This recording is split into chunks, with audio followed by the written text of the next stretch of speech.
Okay, good evening everyone, and hello Robot Pharos, how are you doing tonight?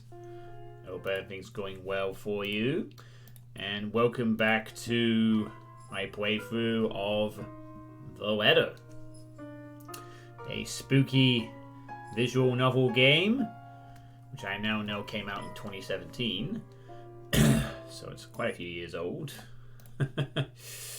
And, sweet, I'm going to be very distracted with some other bits so you can select what you wish. Okay, cool. Well, I might do a bit more of that anyway.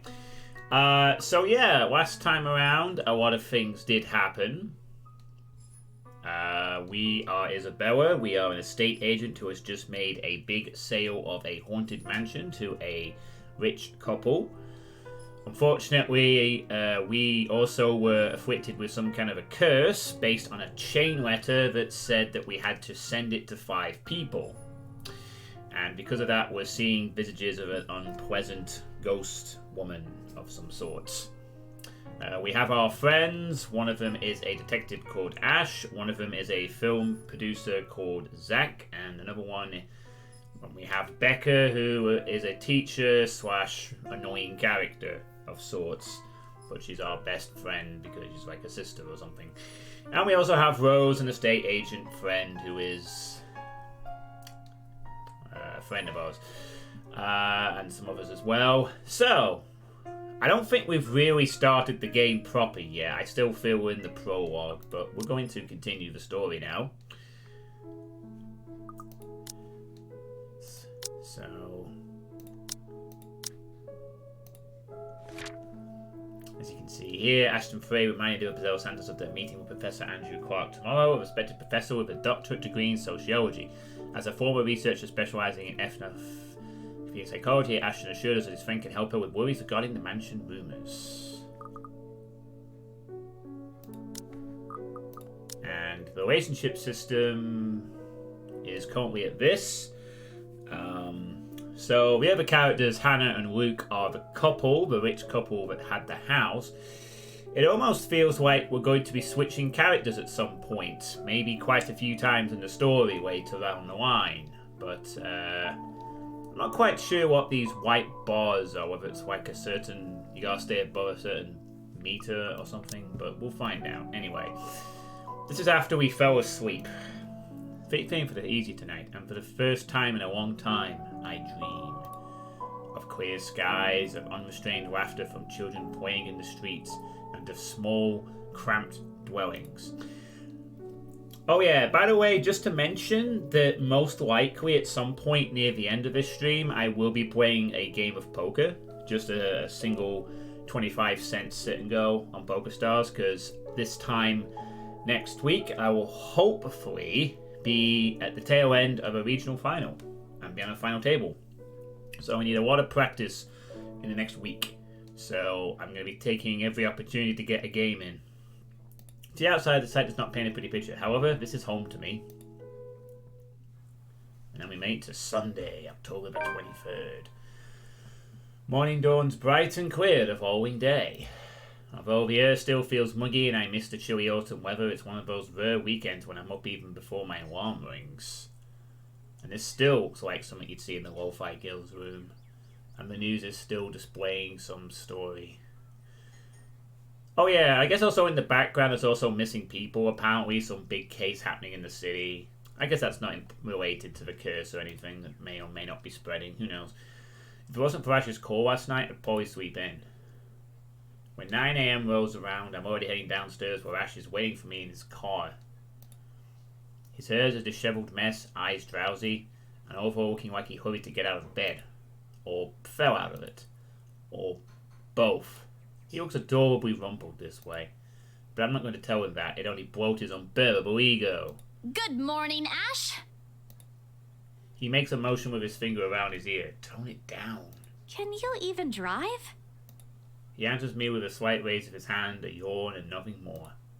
He has never been particularly fond of mornings, and for that I'm thankful to every god in the universe. Less mental capacity for him to make fun of me. Ha! There's the reason why mornings are my favourite. He's an emo. He's supposed to be a detective, apparently. He solves the cases and shit. It doesn't take long for us to reach our destination. The small cafe situated in Wuxbon's busiest street. The same one I'd often visit with Becca for its cheap food. Yeah, so she was paid a lot of money by the couple. She's going to make a lot of money off this sale to feed her family, and she's seeing a psychologist and an ethnographist to find out something about the curse of the mansion. I've never gone here on a Sunday, and it's striking how different it appears without the usual weekday and Saturday rush. The atmosphere especially reminds me of something we also have back home near the university I used to attend. I wonder what happened to it. It was being renovated before I left, so I never got to visit one last time. The place has always had a calming effect on me. But today, despite standing in a place similar to it, anxiety easily washes over me as soon as I step out of the car.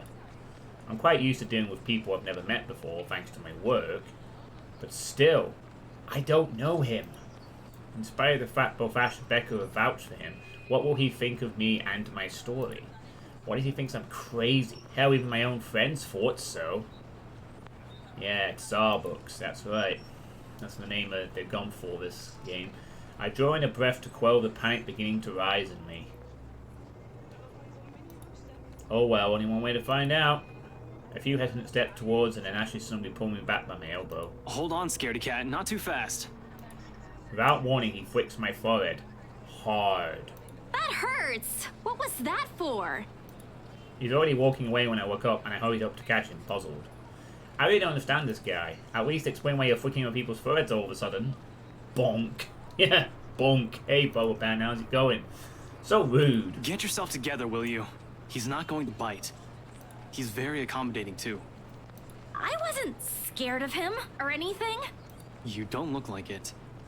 Didn't sound like you were okay last night either. Huh? What was that last one? Hey, don't just ignore me. All questions and retorts down my mouth once he opens the door to the shop. A cast iron bell attached to it chimes softly, announcing our arrival.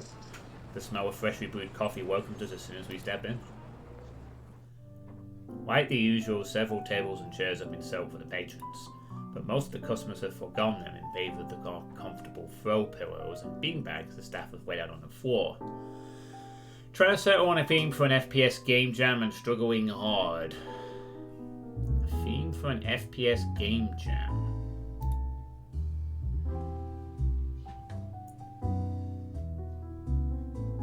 In terms of gameplay mechanics, visual themes, both. Becca would love to know we have something like this on Sundays. She's been complaining how uncomfortable the library chairs are for a long time now. Ash leads me to a secluded spot near the window where an old man, probably in his 50s or 60s, is seated, enjoying a brew and a book. I wonder if he pulled one of the books down from there and just started reading it. Professor Clark. Although he probably bought his own. It's just Andrew now. I'm no longer your professor, Detective Inspector Frey. Visual themes. Yep, it's the E1M1 Jam. Oh, so does that mean you have to do it for Doom, or is it just any FPS thing? The guy, Andrew, looks up from his book and gives him a smile. A sheepish look crosses Ash's face at the older man's admonishment. More unusual, in my opinion, is seeing him appear like a parent has just scolded him. But it suggests a familiarity between them, one that goes beyond what someone expects from a simple student and mentor. With a warm smile, he gestures for us to take the empty seats opposite him. Have you been waiting long? Quite some time, but I come here early on weekends. Best time to get their first serving of bear claws. They're the only place that serves it here. I took the liberty of ordering for you two. I hope you don't mind. I thought it'd be best to talk over a decent helping of coffee. That is why most people go to a coffee shop, sir. Soon enough, a waiter brings us 2 more cups and sets down a basket of pastries. Aren't you going to introduce the lady? Ah, right, sorry. Isabella, this is Andrew. He's one of my professors back at the university. Andrew, this is Isabella Santos. Any engine would do, but they prefer weird themes like family takes on World War II or Doom but fluffier.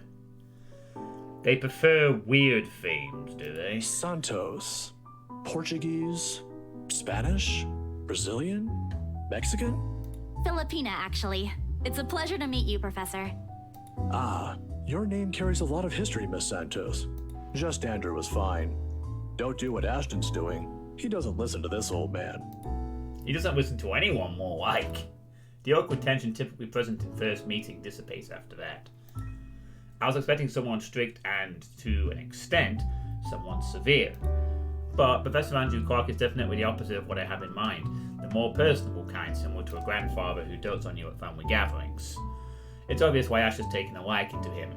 Ashton tells me there's something you wish to discuss that I could help with. Let's hear it then. I give Ash a hesitant glance, but he just nods and gestures towards Andrew with his head. He's leaving this to me, it's my story to tell after all. I keep it short and concise. I found a letter in this old mansion, now I'm cursed. Exactly as I have told Ash and Zach when they asked about it. I don't mention the name of the place. No use saying it now that someone else legally owns it. No use dragging other people into my problems. I'm sure it's that letter I found, but I don't know anymore. I just want to know how to escape this nightmare. Of course. We're talking about the one in Anslem Village, aren't we? How did you... Don't look so surprised. There's only one place popular enough here if we're going to talk about hauntings. Yeah, that's probably pretty obvious. I once had a colleague who wrote about it and the urban legends surrounding the place. Years worth of study, but fascinating. It's a shame he passed away at such a young age. He would have done a much better job at explaining topics like this one compared to me. Ashton here might disagree, but it's an interesting topic in sociology, if you care to have an open mind. Studying the science and theory behind it is completely different from outright believing in it. You don't believe in those stories, sir? Now, this isn't a question of belief. All I'm saying is things like these speak a lot about a place's culture and history. And it's not just limited to ghosts. Monsters, gods, you name it. Even you, Miss Santos. What about me? How you respond to these stories. It tells a lot about you and your upbringing. In the same way it tells me why our detective inspector here finds such topics absurd. Interesting, isn't it? My head is starting to spin from all of this. I'm not the smartest person around, but I understand what he's trying to get at, I think. It's still too much to take in at once. I walk to Ash for help, but his eyebrows are drawn in a frown. If he keeps staring like that at his cup, I'm pretty sure it'll crack soon. There's still something you're not telling. Didn't I tell you everything the other day? Yeah, but you mentioned the rights. Then you proceeded to drop the topic right after. What's with that? They don't have anything to do with this. Rights. Luke and Hannah, right? Yeah, they're the ones who got the place. I'm not surprised. They're the kind who gets what they want once they set their eyes on it. You see there, also there. It sounds like there was a difference in recording quality there for a moment. From what I've heard, word gets around. Like, the difference between that one and the previous one, maybe they had to, like, re-record some stuff in different studios. It just kind of sticks out as being a slight note for me. A heavy sigh escapes my lips. I do like the fact it was actually a sigh there, though. The sound design is pretty on point, just noticing in the voice acting recording, I've noticed a few times, it changes from one sort of audio quality to a different one sometimes. Don't know if they had to re-record lines or something, or whatever. Or maybe different days. Popular or not, they're just my clients. They're being a little pushy, but they're just clients. End of story. I wish he'd stop trying to pestering me about them. I'm gonna go for the top one. What is it again that Becca does when dealing with a particularly difficult child? The pesky, annoying kind? I wish I could remember. Oh, this gets us plus points with Ash, our decision. I could certainly use the same trick right about now. Ashton, look here. I know you're trying to help, but the deal's almost already closed. The papers are being prepared. Once it's done, it's over. I'm just their agent. And when is that happening? When what? Is there even a purpose to this line of questioning? Your working relationship with them. When's it going to end? About a week from now. It depends on how long the approval process would take, but they wanted us to rush it. Really? You're absolutely sure about that? Yes, really. Unless they want to buy a house again and want me and Rose to be their agent. If yes, then I don't see a problem with it. Now stop annoying me about it. Don't accept it. What? Why? It's my job. Oh lord, even my younger siblings aren't this difficult to deal with. Then again, Ash is far from a younger sibling to me. If you only spell it out, sure I'd understand. We only have to talk about it right now. That's how it is, right? Find an even ground, talk about it like the adults we are. It wasn't like this before, but somewhere along the line, something has changed us. As people, as friends. I wish there was a way I could tell when or why. Instead, I'm left searching blindly for reasons. The next thing we know, we'll be drifting further and further apart. How frustrating. Now, kids, settle down. We're not going to solve anything by shouting. Sorry, Sir Andrew. And we're not going to solve anything either if you keep omitting things. Speak for yourself. I'm not the only one doing it. You'll have to forgive my former student, Miss Santos. He's always been the curious kind. Many people think he's lazy, but it's actually the opposite. I see that hasn't changed. Oh, really? How is he back when he was your student? I'm sorry, I need to ask. He doesn't talk much about that. And there's a reason why. Please don't. Tried to sleep on the first day of class. He didn't repeat it after what I made him do when I caught him. Students like him are the easiest to deal with, once you know what piques their interest. I'd have to say, he's one of the very few who's actually interested in the subject, though. But there was this one time when... By the end of the conversation, Ash looks like he's praying for the ground to swallow him. He's never been one to talk about himself. What I know about him are mostly bits and pieces I've gleaned over the years. He's an atrocious singer, he's bad at art, and has a personal vendetta against Mornings. Now it feels like he isn't that hard to figure out after all. But we're not going to get told what he specialises interest in. What? That's a giant tease, isn't it? We're about to find out what he has a specific interest in, and then we just cut away to later on. It's just new and Andrew has to leave. Is there a reason for that, I wonder? This feels a bit narratively odd. Before we separate... Miss Santos, a word of advice. Just keep in mind that when it comes to cases like this, things aren't always what they seem. I got the achievement psychotherapy not included. Consult with the professor about the mansion. It seems like we get achievements just for following certain storylines. Yeah, there's a nice visual direction, and it's nice that the backgrounds are animated with little things, fans here, things outside, attempts at light variation. It looks a bit silly sometimes. Here it looks quite nice. It's not just like static backgrounds with characters swaying of the thing. You see the characters sort of breathing in and out. There's a sort of a movement to the background, which is nice. It adds to the immersion a bit. Not that I mind it when a visual novel game is more flat. Imagination is a powerful thing, but it's nice that you've got these movements and stuff like that. Naturally, the mention of the weather was brought up several times during our talk, and though Ash is right in that Andrew offers a different perspective, he has left me with more questions than answers instead. What is she? What does she want from me? She wants you to help her. This will probably end with you going back to the mansion, going to that bedroom, and having a conversation with a ghost, and then doing some exorcism shit. Like, help me not, maybe she's the ghost of the person who killed themselves, the long since heir. Maybe she's a ghost of a former employee, or something. The secret murder that the family committed, and they'd rather not talk about it. Is she ever going to leave? Not until you deal with the curse. They all continued to bug me after we've left the coffee shop. The only thing I'd find a bit odd is these birds. Like, I get it's part of background sort of thing, but because these screens go on for a while in some cases, you notice very quickly it's like a timed pattern. I think it might have been nice if they'd massively sort of not done that. It feels a bit weird seeing it like there's some more birds and then a few seconds. It's not like it's hard to notice. It's the only moving thing in this entire scene. It's just very odd. You'd think like maybe they'd incorporate like a long timer on the looping animation. Anyway, they all continue to bug me after we've left the coffee shop. I don't even notice when Ash takes a different turn on the way back. Where are we going? You can drop me off at the park. Guess. You have 3 chances.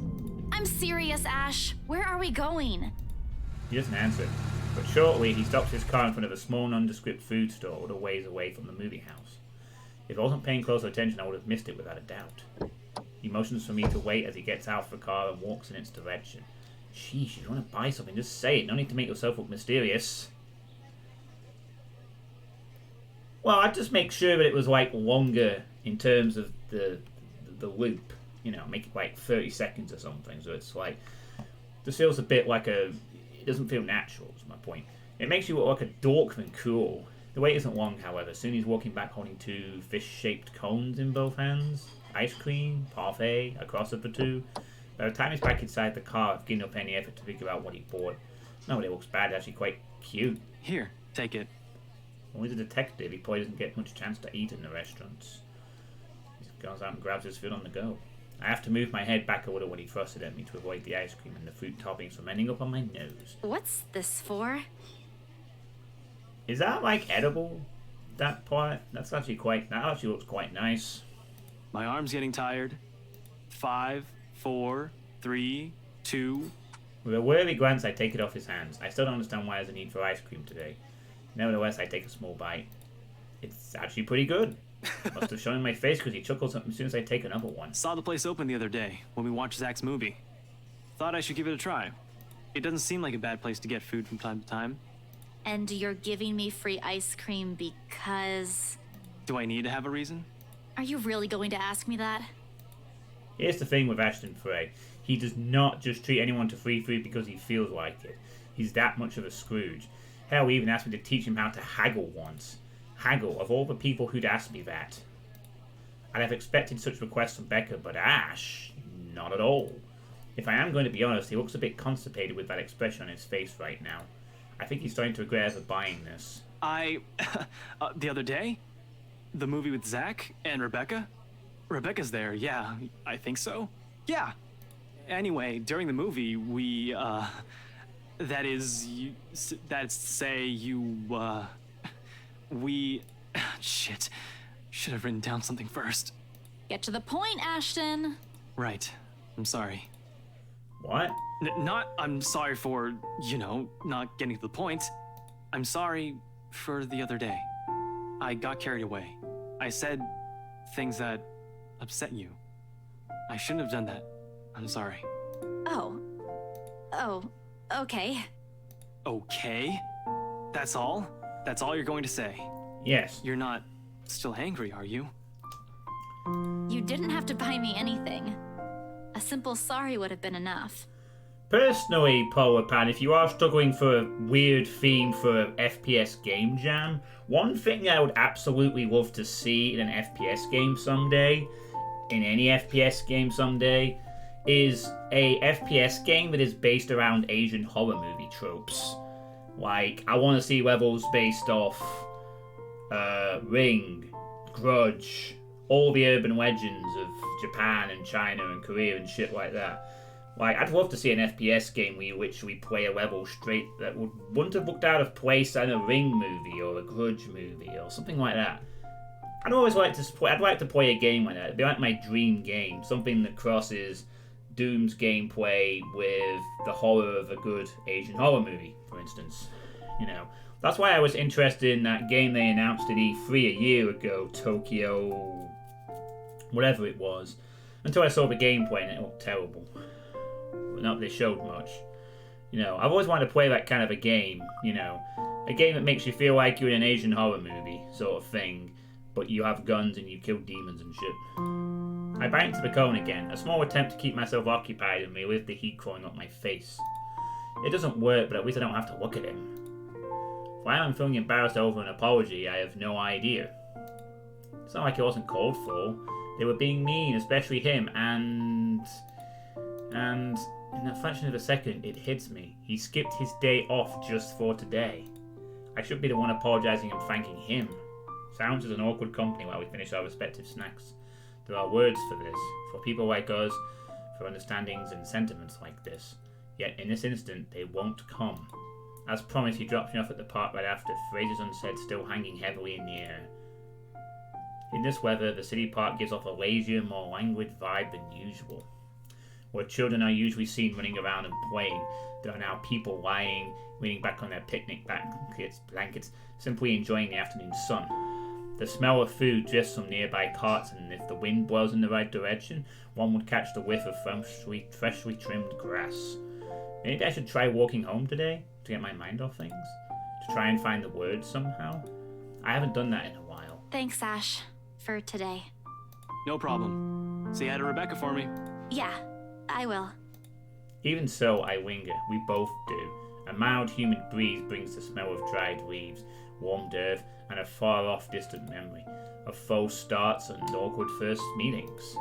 Same place, same people playing the same parts. Funny how of all the days, my brain chooses to remember it now. Wait, Belle. Ash exits his car. His strides are unsteady when he approaches me, or maybe this is his uncertainty showing, I'm not quite sure. He has never looked uncertain to me before. Always calm, always sure, always collected. He stops a short distance from me, close enough that he's within an arm's reach, but he's just far enough for his voice to be heard over a decent small talk. If this is what it's going to be. He fumbles for something in his pockets. Here, catch. The small bag lands clearly on my outstretched hands before it hits the... Is that a... Is that like a... What do they call them? Charm? Lucky charm sort of thing? I raise an eyebrow at him and he responds by shrugging and stuffing both his hands back to his pockets, somewhere to the side he finds an interesting spot to look at. Sometimes you have to wait, Papa said long ago. For once this time, I listen. His voice is halting, hesitant when he finds it again. My mom used to make me carry around one of those when I was young. To ward off evil and bring you luck, she said. I don't believe in this kind of thing now. But if it makes you feel safe, since you're a total scaredy cat, then I guess it's okay to give you one. Perhaps at the moment there aren't any words for it. I've never been good with those. But right now I could thank him in the best way I know.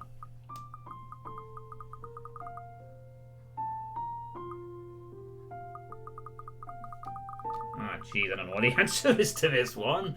I'll press that one. I closed the short distance separating us, and lightly in place of phrases, that's another plus. And lightly in place of phrases one couldn't spin together or answers too early to seek out, I leaned over and gave him a little peck on the cheek. Achievement unlocked, words unsaid. The touch is short, fleeting. The kind that speaks volumes of boundaries we don't often cross as friends. Nevertheless, the thought is there. It lingers. In the gentle autumn wind that passes, in the empty space separating us when I step back and look up at him with a smile. It's easy to express gracefulness this way, isn't it? At least with my own family, that's the case. For the two of us, I'm not quite sure. Did he understand? After all, gratitude is considerably harder to put into words when you've spent the latter half of your friendship teetering between good-natured jests and ruffling each other's feathers. Seconds pass before he clears his throat. His face has gone remarkably red, whether from the heat or something else I can't quite tell. But he understands. I know he does, because the smile on him when he finally meets my eyes suggests I've seen him show. I, gotta go. Got some reports I forgot to file the other day. Yeah. See you around. Thanks for the ice cream and the charm. Don't lose it. You won't find one here again if you do. I won't.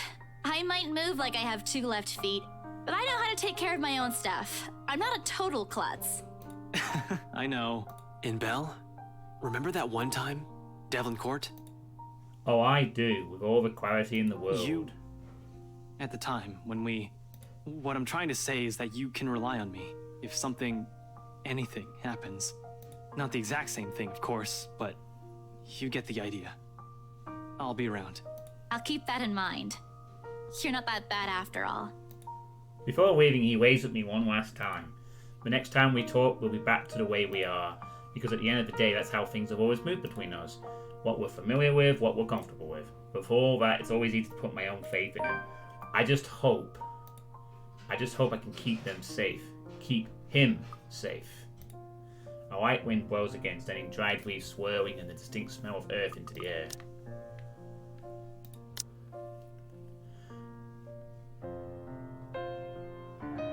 Okay, so now we have a charm that gets rid of evil things, maybe. That would be helpful.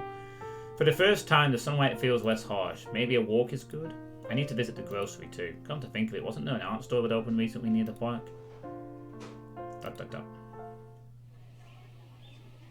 Dot, dot, dot. The cat's name is Buefil.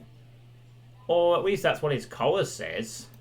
It's an odd name to give a cat, in my opinion, but it speaks grace much like the one that carries it. It shows in the way he swishes his tail and his eyes follow my hand's every movement. I'm not sure what he finds fascinating in me, to be honest. It wasn't the very picture of grace when he found me, after all. It was a bad idea carrying 2 heavy bags of heavily bought art materials and groceries without help or a sure ride home.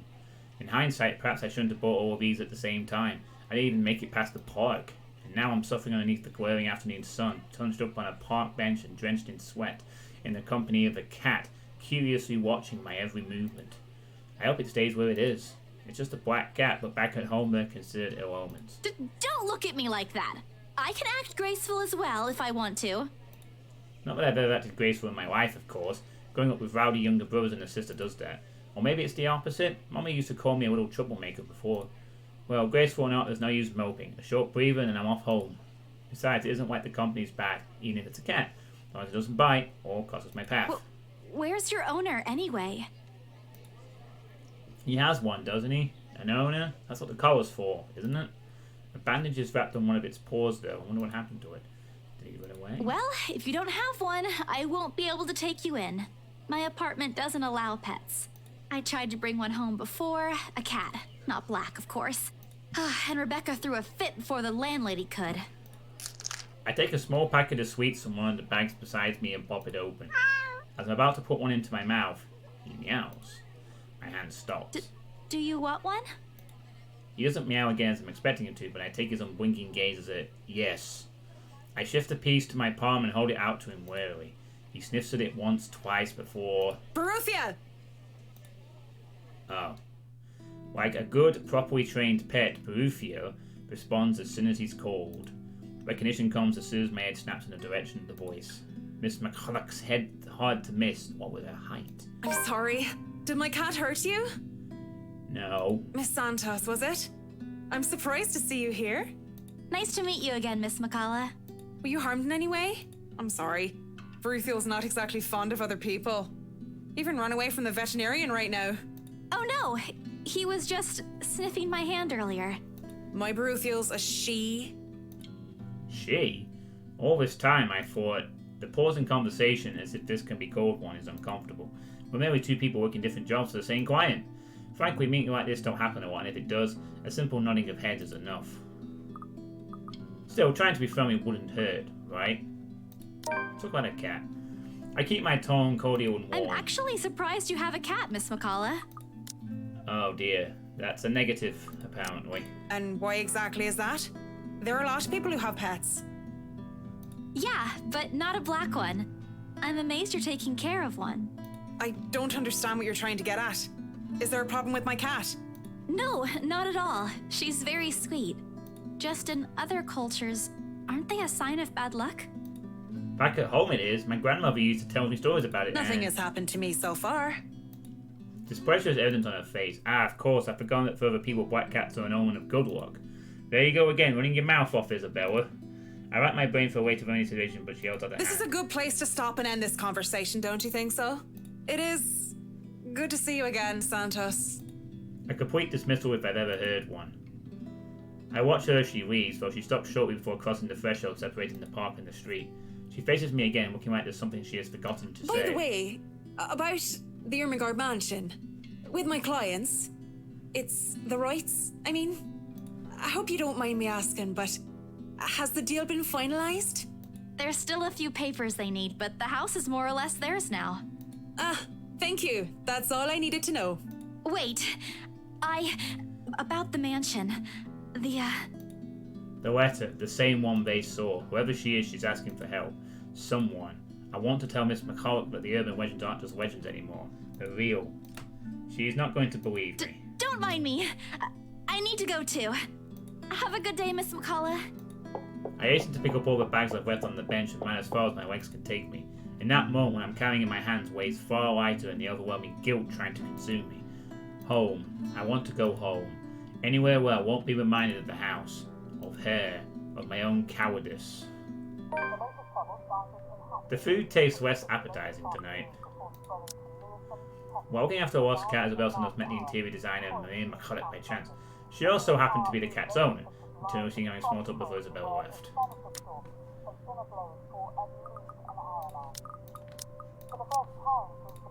A pity. One would think that someone who had been on a continuous binge of instant noodles would find a home-cooked meal enjoyable. But it isn't. Hunger isn't what is gnawing at me tonight. Neither are my sore muscles. The TV runs wildly in the background, but what it says barely registers in my brain. It's hard when the things you're trying to forget keep returning to the forefront of your mind. It distracts you, eats at you, devours you. I wish this would stop. I wish I wasn't the one who picked it up. I wish it was somebody else. In other local news, a woman was found dead in her home.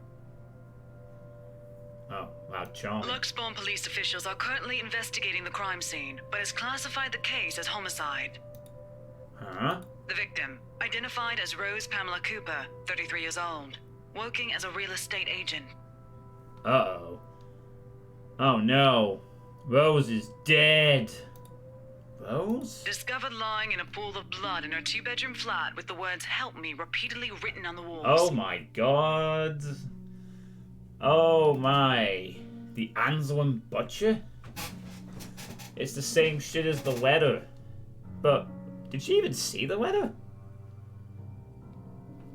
Hey Nak, do you folks mind if I show this really cool map Xenion made? No, by all means, go ahead. No. No. This isn't what I want. This isn't supposed to happen. None of this is supposed to happen. No one's supposed to die. Those are just stories, right? Legends. That's what everyone has kept telling me, so I...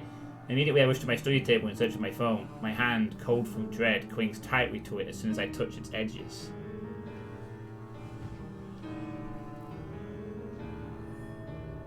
Better call the emo detective. A piece of folded paper, the letter lying unassumingly beside it, slips to the floor when I pick up the device. But I pay it no mind. There are more important things. Right now. I need to call her. I was with her. I was just with her not too long ago and she was okay. No. It isn't Rose, I'm sure of it. I just talked to her and a sob escapes me and the hot tears begin to blur my vision. One after another they trickle down, weighed by the very same guilt I refuse to admit I've been carrying from the start. The same one I've been hiding from. The same one that has put the people I care about in danger. She's been hit by a struck by an overused joke. My hands shake as I navigate to Rose's number of my contacts list. She'll answer, right? That's what she always does. She'll pick it up, tell me to turn down the waterworks, and call me a wuss afterwards. She'll answer. Please answer, Rose. Again and again I dial, whispering, praying, pleading. Come on, Rose. Don't do this to me. Please pick up. I know you're there, Rose. You're not dead. Please tell me you're not. This adds to the series of deaths and disappearances that has plagued Luxbourne in the recent years. The authorities are currently looking at a possible link with the notorious Anselm Butcher case.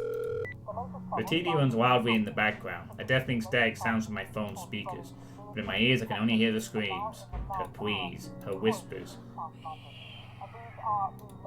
We are not safe. Oh god. Things have been, Holy crap, that looks amazing. Whoa. Wow, that looks really cool. Very nice. Very impressive, Nact. A buzzing sensation jolts me awake. Oh no. News broke of Rose Cooper being found dead in her flat the evening before. The authorities classified the crime as homicide, possibly linked to the notorious Anselm Butcher. A mysterious serial killer who had committed brutal murders over the years with identities with his signature phrase, "Help me." Oh man, things have escalated to say the least. My body still wants to sleep, to forget what I heard, what I saw last night, but it's there, nudging, prodding at me. Slowly I become aware of how awkward my position is, and the aches that accompany sleeping in a curled up position the night before. If I even slept at all. The memories are impossible to forget now that Rose is gone. They say it's easier when you say it out loud. Instead, the words weigh heavier on me each time. She's gone. Gone because of me. Gone because of one letter I was too curious to look at. I should have been more careful. I should have kept my mouth shut. I should have destroyed it before anyone else had gone involved. I should have... The notification light on my laptop blinks incessantly, mockingly when I look at it, as if it's coming back to a sense of normalcy. I check it out nevertheless, out of habit more than anything.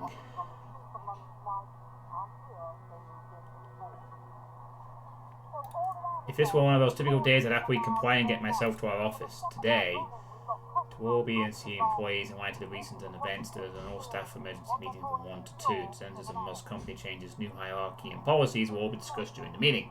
Everyone is expected to bring a copy of their own attendance logs and sales reports for the last 6 months to be submitted to your respective managers for review. We are expecting everyone's cooperation. Thank you, Joanne Ants Schultz, BRC HR Manager. Oh, I wonder if they are trying to find a suspect, perhaps. Today, my Wednesdays feel heavy. On one hand, going will keep me busy, take my mind elsewhere. On the other, the place itself is a stark reminder of what my own fears have cost me. I should just... Moping won't get me anywhere. This is just like one of those things, isn't it? You deal with it with a smile no matter how bad things get and hope for the best. Although my whole body feels like wet on my whimsies, so I push myself away from the chair and head for the shower. The letter I dropped on the floor last night flutters open as I pass by, unfolding for no one else but me to see. Send this to 5 people else. Or else what? You just start killing my friends off. Every word written on it glares back at me. They sneer. They ridicule. Like living beings fully aware of what they've done. With a huff, I pick it up and shove it into my bag, perhaps with more anger and frustration than I'm used to showing. This, too, I'll deal with. Somehow I'll find a way and make things right. I have to, before it takes more people from me, even if I must do it on my own. Papers rustling, telephones ringing, feet shuffling. Overall, today looks like a typical working day at the Dryer Realty Corporation. Except it isn't. The air is thick with tension and unspoken questions. No doubt everyone present has already heard about Rose. If they missed last night's report, they'd likely see it in the morning news, in the papers, and on various news sites on the internet. Everywhere is a bit of a reminder. In fact, everyone's given me a wide berth, as though the mere mention of Rose would be enough to trigger something in me. It's appreciated, but it only serves to create a bigger hole in the place Rose has left. After lunch, my boss calls for a meeting. I don't have to look up for my work to know what he's about. He's in a strange, pensive mood today, probably out of respect for a dead colleague. Oddly, I'd appreciate it more if he just shouted at me today. Anything is better. I'm sure you've all heard of what happened to Miss Cooper. She was a valued member of our team and she will be missed. There's no date for a funeral, yet, but those who wish to attend, kindly speak with your respective supervisors. By the way, has anyone heard about our still AWOL staff? None? HR, you know what to do. Santos, a word? In my office? At the end of it, I've been given the entirety of Rose's workload, including finalizing the rights papers, and I've been promised an ample compensation for my efforts. I think he's expecting me to be happy about it. Instead, I immerse myself in my work. I have to anyway if I want to forget. Achievement unlocked, Employee of the Month. Time flies when you do, and by the time I give notice, it's already late. Interesting that we have 17th and 18th, but we start on the 21st. There must be some other perspectives that cover that. And here we are. Isabella Santos drowned herself with work the whole day to forget about the devastating news of her mentor's death. However, she ended up stumbling upon the mysterious disappearance of her other colleagues, and just when she realized something important. More disappearances, huh? Everyone's already gone, leaving me in the company of a radio and a member of our janitorial staff. I don't even know his name. Rose likely does. She remembers people easily like that. The Luxbourne Police Department continues its search for the following reported missing people. The radio blurs one name after another. Hold on a second. Missing? Aren't they... Still, I have to check. Frantic, I turn back to my desktop. The loud tapping of my fingers against the keys fills the office for the better part of my shift as I look through everything. The background about its place, its history from the current owners, and list of employees hide under BRC. And I'm right. Of course I am. BRC may have a lot of staff, they may have a lot of agents hired, but I remember those names anywhere. After all, they're also part of the crew that worked with us in preparing the mansion for the open house. Then the letters... No, that can't be. I hope it's not what I'm thinking. But Rose is... Something snaps into place in the fraction of a moment. These people, Rose, the letter... I need to... No, if it's like this, they still won't believe me. I have to make sure of it first. Evidence doesn't lie. That's what Ash often says, right? If I have proof, then maybe. I don't want to get my hopes up yet, but maybe there's still a way I can save them. A letter, my phone, papers, anything that will be useful. I grab all of them and stuff them in my bag. I can't stay here. There's something I need to do. Something those people should. The noise cuts sharply through the room, stopping my hand short of putting a pen into my bag. Hello? Anyone there? Someone must have left their printer open again. I may be in a hurry, but if I don't turn it off, another person is certainly going to have a fit tomorrow over wasted company resources. Most of the time it's Rosa does the nagging, but the clicking of my pen in my hand is a welcome distraction as I search for the said object. Each stride my feet takes also echoes throughout the empty workplace. I've lost sight of the janitor minutes ago, and with me being the only one left, the tapping of my feet against the wooden floor is something I soon learn to appreciate. It doesn't take me long to find it. By the time I turn it off, 5 pages are already strewn about on the ground, the paper tray having also been left ajar. Sighing, I pick each of it up to put someplace proper, but the page that greets me next makes my blood run cold. The chill that makes its way up my spine is as numbing as that day in the attic. The sheets crinkle under my tense grip. All I can hear is my breathing as it rasps through my gritted teeth. But before I can even gather myself, take the first steps out of here, total darkness suddenly envelops me. And as if hearing every horrid thought running inside my head right now, something snaps. A soft creak grating through the thin veil of stillness that has descended in the room. No, it's actually not. Every muscle, every bone in my body goes rigid at the sound. Familiar. So familiar now. Yet my own treacherous curiosity still presses me to take a careful peek over the cubicle's wall. Oh, it's her! Standing in the only exit of the office, oblique facing away from me. She doesn't even need to turn around for me to know it's the same misshapen face, tattered clothes, and unsightly gait. The same person in the attic. I take a step back, the pen I'm holding slips from my hand, and her entire head turns. Whoa. Neat trick, lady. A scream almost escapes my mouth, and I duck under the table as quickly as I can. My heart is pounding hard against my chest. I can hear the bone-chilling sounds of her walk, the weird clicking that follows her, and telltale squelch of something wet as she walks towards me, nearer and nearer. The sounds are slowly getting louder. The only thing keeping the whimper from escaping me is my hand as it covers my mouth. Someone, please save me. Anyone. I close my eyes, muttering a continuous stream of prayers, all while attempting to steady my own breathing. Please, please don't let her hear me.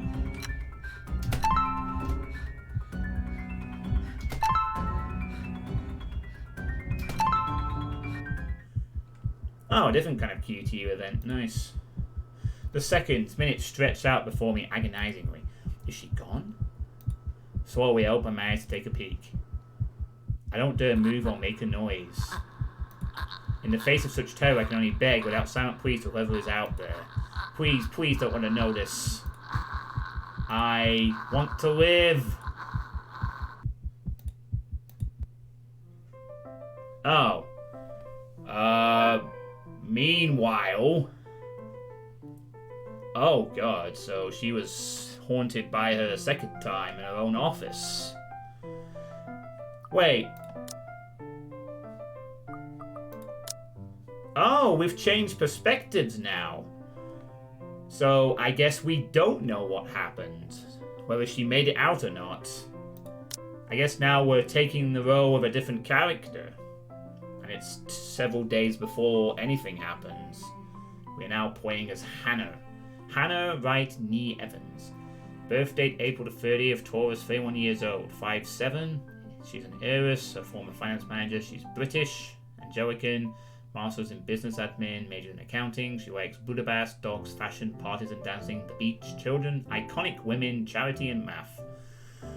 Of the looks born upper classes, Hannah is used to living a life of luxury. Absent parents made her crave for attention now, something she gained from her private tutors and nannies instead.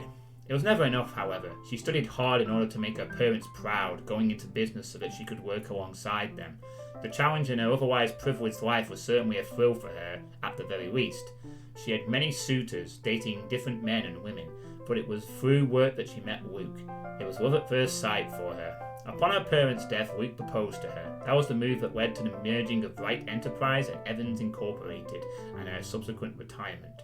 Their 7-year marriage is strained, but Hannah tries her best to make it work. Yeah, so we've gone from the 74th to a week earlier. And the game started on the 21st, so this is probably leading up to why they chose to buy the house, I guess. And yeah, now we have a change of characters. That's nice. No, the people behind this game, I think I'm just gonna look it up actually, Kinikos. They are a group called Yang Mobile, who are from the Philippines. A small indie team who make story-driven games like Saint Maker. Oh, it looks like they specialize in visual novels, and they've also made 2 others. A Love Esquire, which is an RPG dating sim.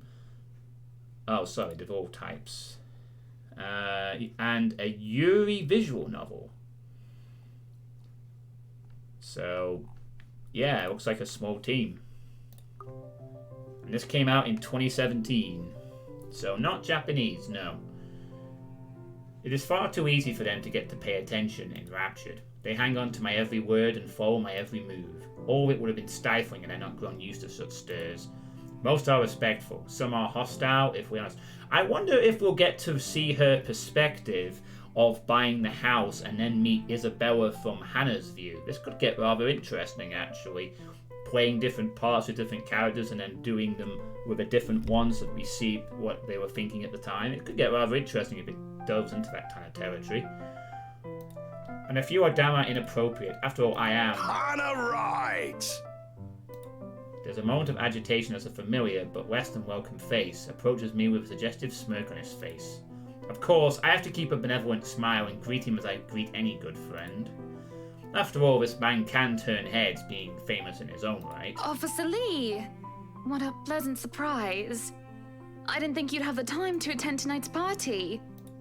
He is more Luke's friend than mine, really, and I am quite sure I only invited his wife. Most like I am only friends with the Chief Inspector because of Luke. Luke is only friends with Rochelle because of me.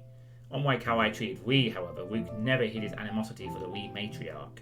It was an odd sort of friendship where we would have awkward double dates. I don't even recall his first name. It started with an N, I think? I might be wrong.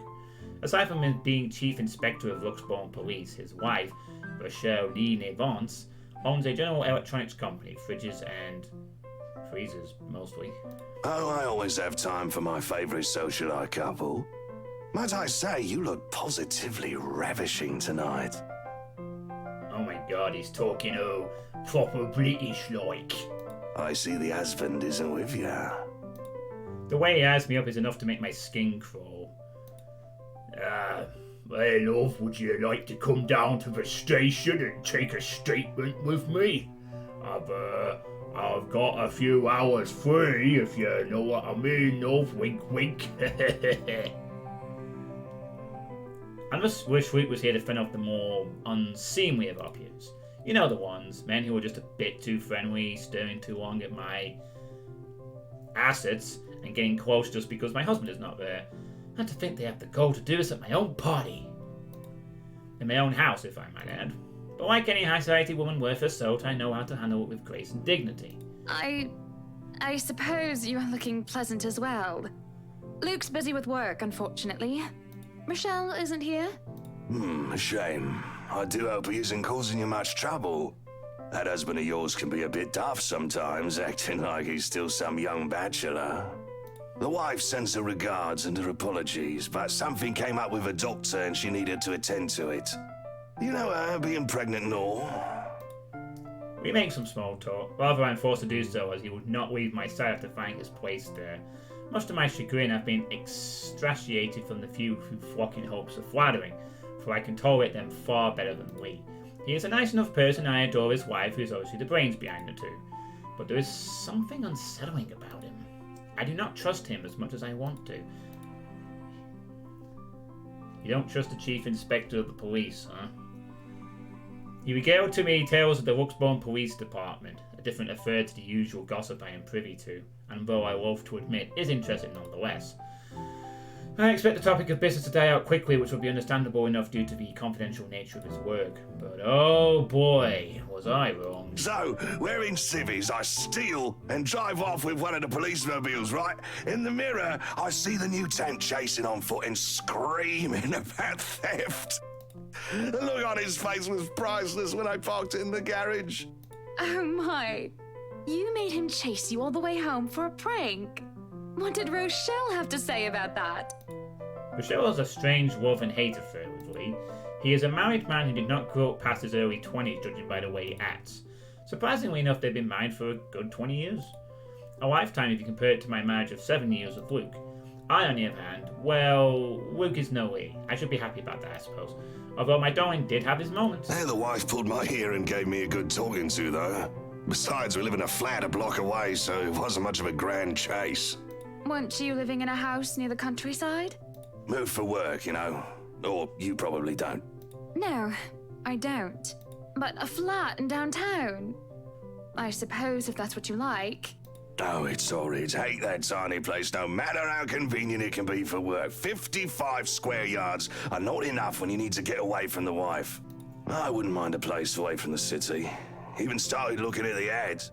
I spied an interesting lot, actually. Heard it was finally put up for sale. Or that something mansion, you know the one with all the ghost stories.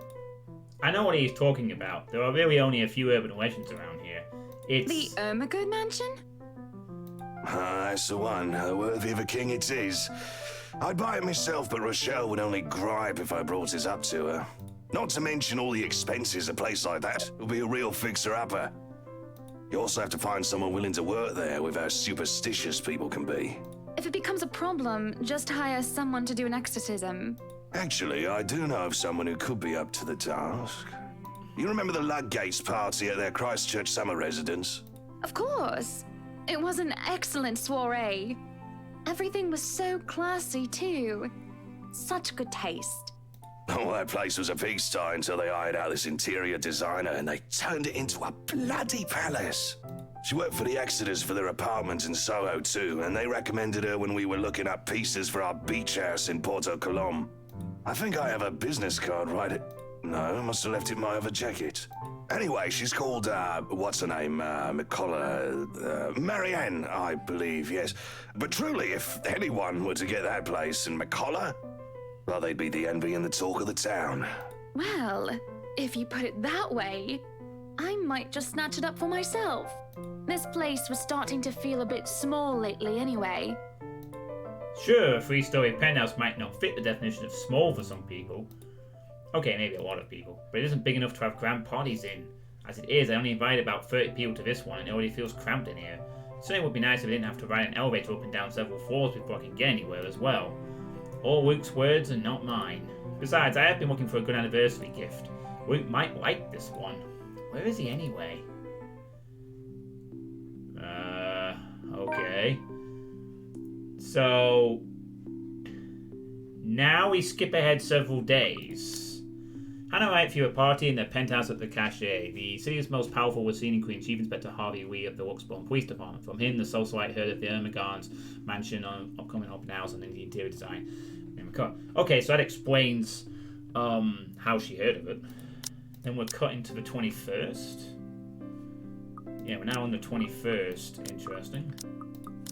Hang on, let's look at the relationships. Okay. So we've got... I guess that means we'll be playing as all of these characters at some point during the game. Let's see. We don't meet Isabella yet. Or really Zachary or Marianne. We're going to meet Marianne at some point. Probably going to meet Luke's husband. We've partly taken a negative hit. Relationships somehow. Luke is dressed to the nines as he usually is and looks ready for whatever the day will throw at him. His butler and valet wait at his side just in case he isn't as ready as he looks. This also got a nice penthouse to me. I would not be asking for bigger if I had this penthouse. I'd be set. Oh sure, that is normal.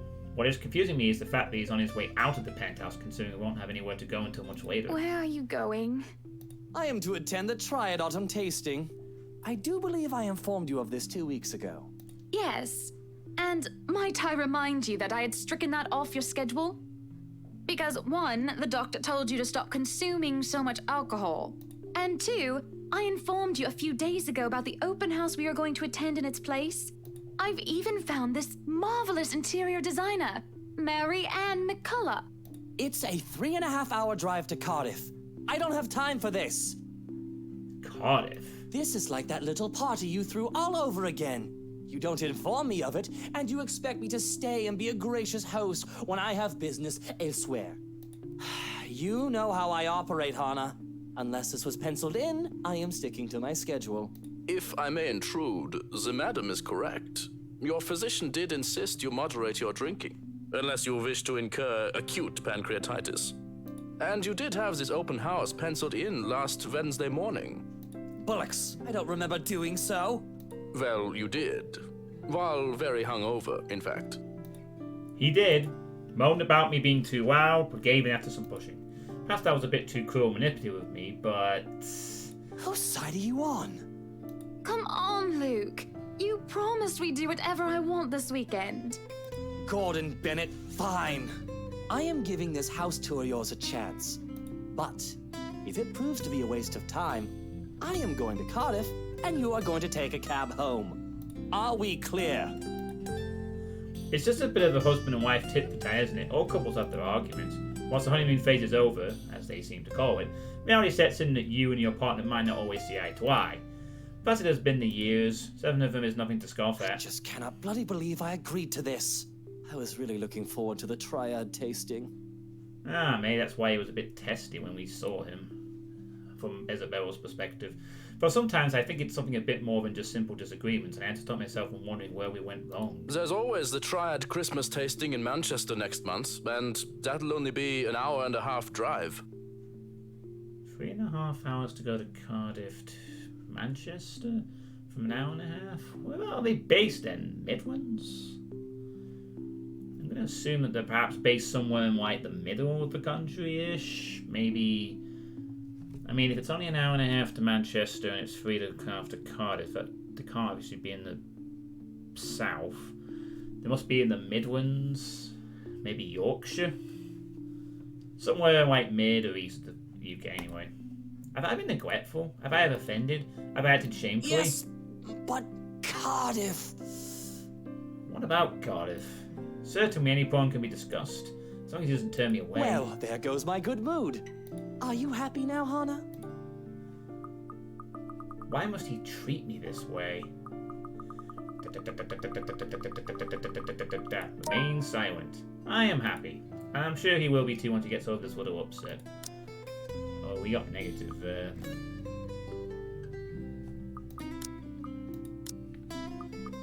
Still playing with her hair in the picture. For some reason. There is no point in aggravating him anymore, so I keep myself from commenting on this issue any further. A sweet smile and a bowed head, no need to provoke. That is how I cope. So, when do we leave? Where are we even going? We're scheduled to leave after lunch for the Ermengarde Mansion. Das ist ja interessant. It's just Deutsch name. Is that infamous mansion? Yeah?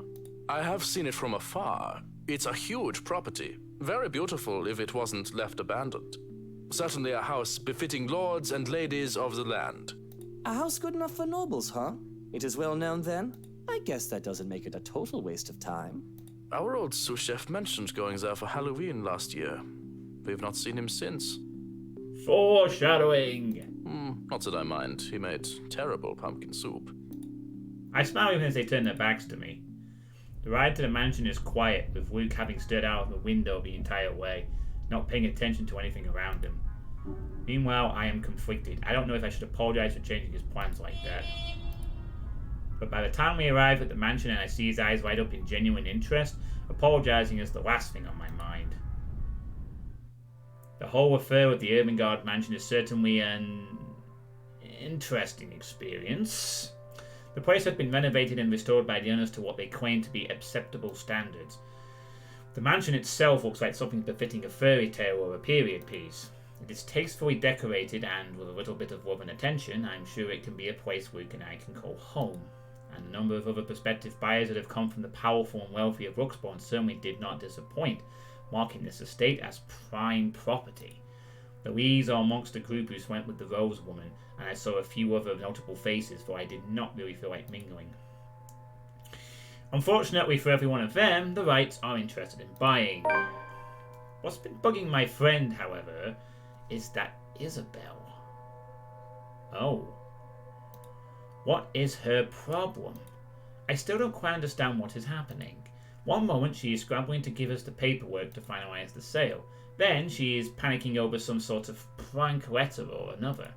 The second thing on my mind is how touchy my darling husband is being towards the poor dear.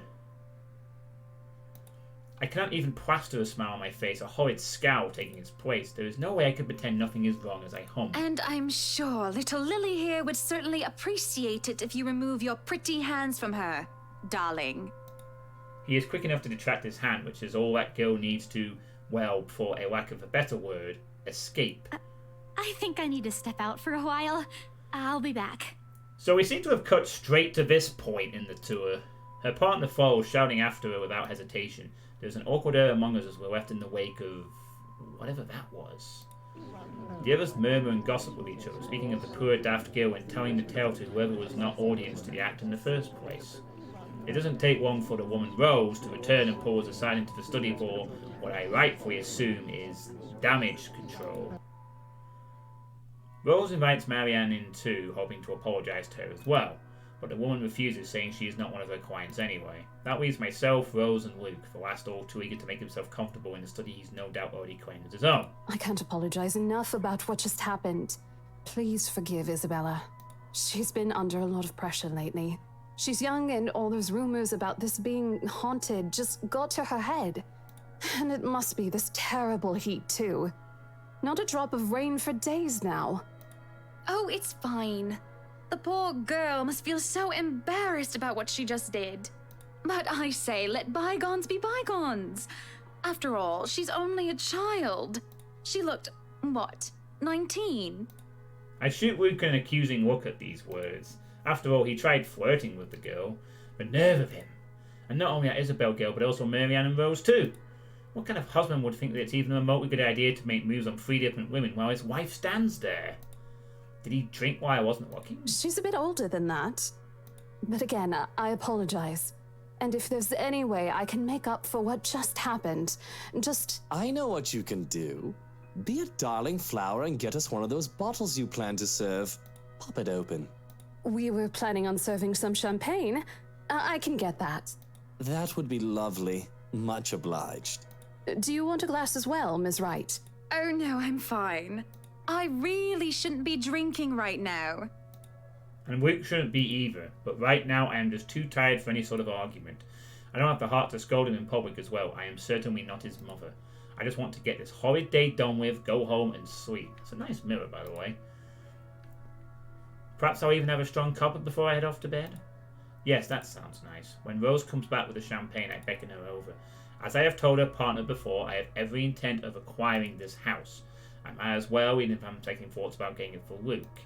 The moment we, the Wrights, had expressed interest in this place, we've had eyes set on us. If we don't buy it, that might as well be the signal to have busybodies gossip about how we may or may not have lost our fortune.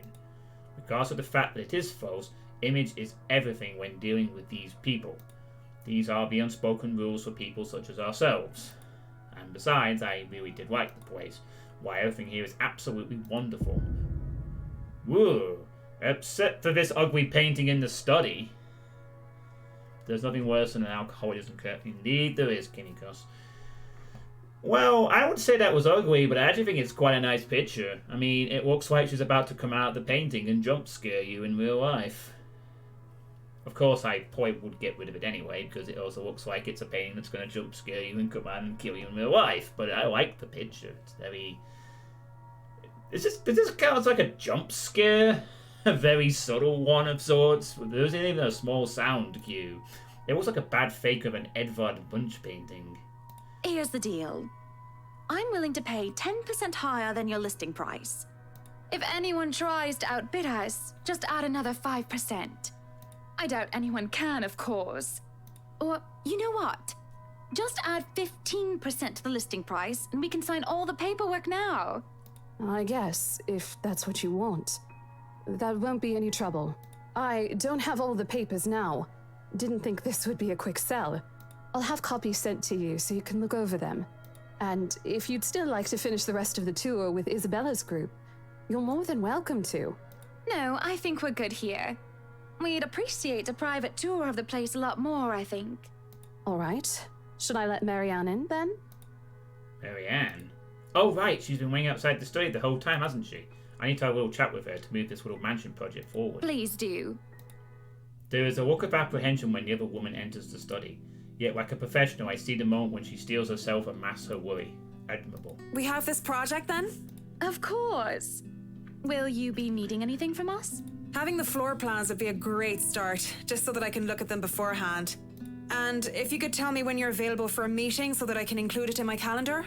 Oh, is a meeting really all that necessary, Marianne? I guess we can send Johans to help you out. You two can start by getting rid of this ugly painting. Again, it shows the friggin' picture. A hush falls upon the room at my request. What painting? And lo and behold... Oh! What the heck? The painting is gone. Okay, that's not weird at all. And lo and behold, the painting is gone. In its place, a mirror stand.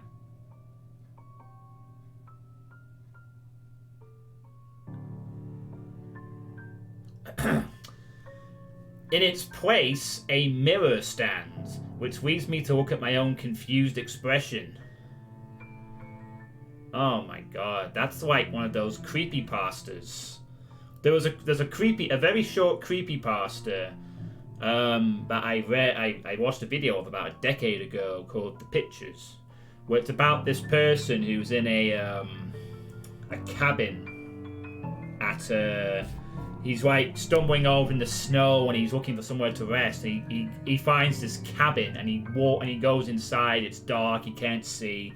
He stumbles into this cabin and he goes asleep. And he says, he found it weird that he stumbles into this cabin with all these weird pictures of people looking at him, all these strange paintings in this cabin. Then he wakes up the next morning and it turns out that there weren't any paintings. There was just windows.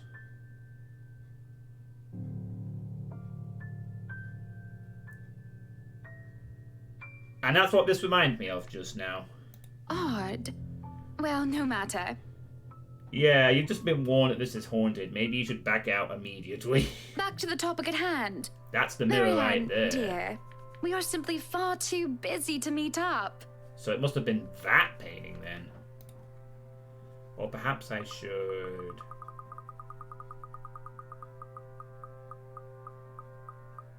Free up my schedule. I guess we can free up a day to meet with you. Yay, we've got more positive with Marianne. I don't really need another maudlin Monday reading about Maury anyway. The book club can function without me for one day. What time shall we be seeing each other? How does lunch sound? Besides, my house has a higher priority over the book club. Why, we can hold the next meeting in this place. Sure, the beauty and grandeur of it all will inspire spirited and lively debates about whether modern-day writers could match up to the classics. I might as well clear up the rest of my week to handle whatever affairs buying this mansion requires of me. Any social activity can be put off until the Ermengarde, or rather, the Wright Mansion's great debut. I'll have my fill of great parties and gatherings, especially when I organize them myself. That sounds good. Why, parties will simply be to die for. Although, with a project of this scope, we might need most of the day to tackle your concerns. A more thorough inspection of the place is also preferable. Breakfast then. It's a date. It's really not. All right. Monday. 10 o'clock sharp. Oh, she's blushing at that. We'll see you then. Actually, Marianne suggested that we meet at 9, but who's even awake at that unholy hour? I was lucky enough to wake up this morning before Luke went all the way to Cardiff. We say goodbye, shake hands, and make it clear without outright saying that we now own this house. By the time we left the mansion grounds, sunset is almost upon us. So, you really want to buy this place then? That's a bit of a big impulse buy, even coming from you. Not that I'm complaining. Well, I'm glad you're not complaining like you usually do. It's a right and proper Christmas miracle, isn't it? Hannah has finally done something right. I refuse to look at him, staring at the passing scenery. Hey, Buttercup, what's with this cheek? Rose, Lily, Mint. The nerve, Luke, the nerve! Is that what this is about? 1, that woman's name was Rose. And 2, you know I don't mean a word of that empty flirting. And it's still the principle of things, Luke. I understand if you try to woo them to get what you want when it seems that I'm not looking. But I told you once before not to do it when I'm there. Luke dealt with other women in the past to get what he wanted. Sometimes I have my doubts. I really want to believe that I am an exception, that he is not just using me like how he used those other girls. I am having a hard time believing that now, and it isn't just a shameless flirting. There's something about that Mary Ann woman, as if Luke is familiar with her. As much as it shames me, it makes jealousy rear its ugly head. I am, suffice to say, ticked off. Really? I forfeit my trip to Cardiff for this, and you're still not happy. Oh, trust me, Luke. I am very happy. Very happy that, for once, we are doing something that I want. Can you not see the smile on my face? It is only when I let loose those words that the truth hits me like a slap on the face, and by the looks of it, it seems to have had the same effect on my dear, darling husband. It has always been, Luke wants to do this, and Luke wants to do that, hasn't it? I don't even remember the last trip we went on which was of my own choosing, without needing to get the man's approval. On the other hand, I was pulled along to every single expedition he wished to tackle, and I never objected. The rest of the ride home we spent ignoring each other, pretending the other didn't exist. Awkward. Arriving at our penthouse, the first order of business is to get into bed. Forget our hot bath and forget the tea. I just want to bury myself in blankets and forget everything in my slumber. It seems that Luke has the same idea in mind as he tags along behind me, but this is something I will not allow the moment I passed through the door. Out. What the bloody hell, woman? This is my bedroom too! Luke stands flabbergasted as I deny him entry into our chambers. His pillows lie on the cold, tiled floors away from the warmth of our soft down bed, and I gaze promises him the same fate if he does not budge on this matter. Don't even try to argue, because I am very cross with you, Luke Wright.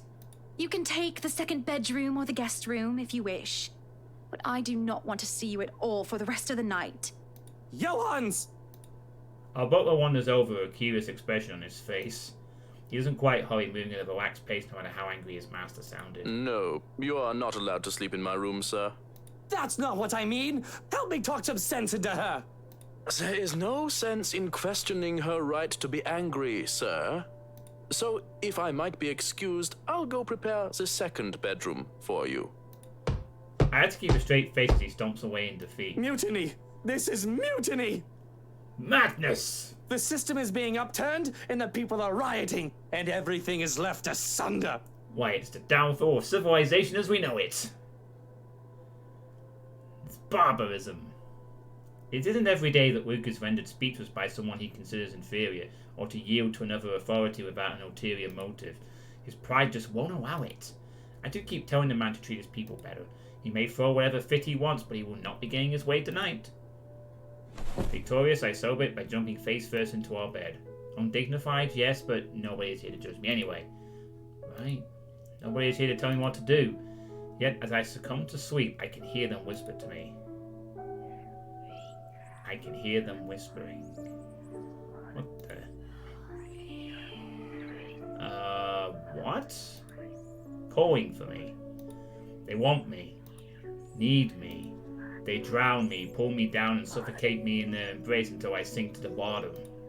A deep abyss awaits, inviting yet foreboding.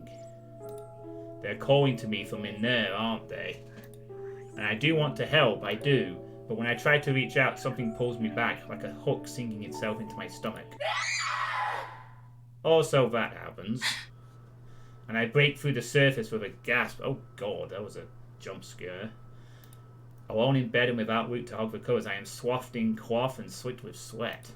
It takes me a while to untangle myself and kick them all off. Both the bed and I are a right mess by the end of it all, but I am more than eager to just get up and go out for some fresh air. Whoa. She saw me. The days past had gone by in a blur.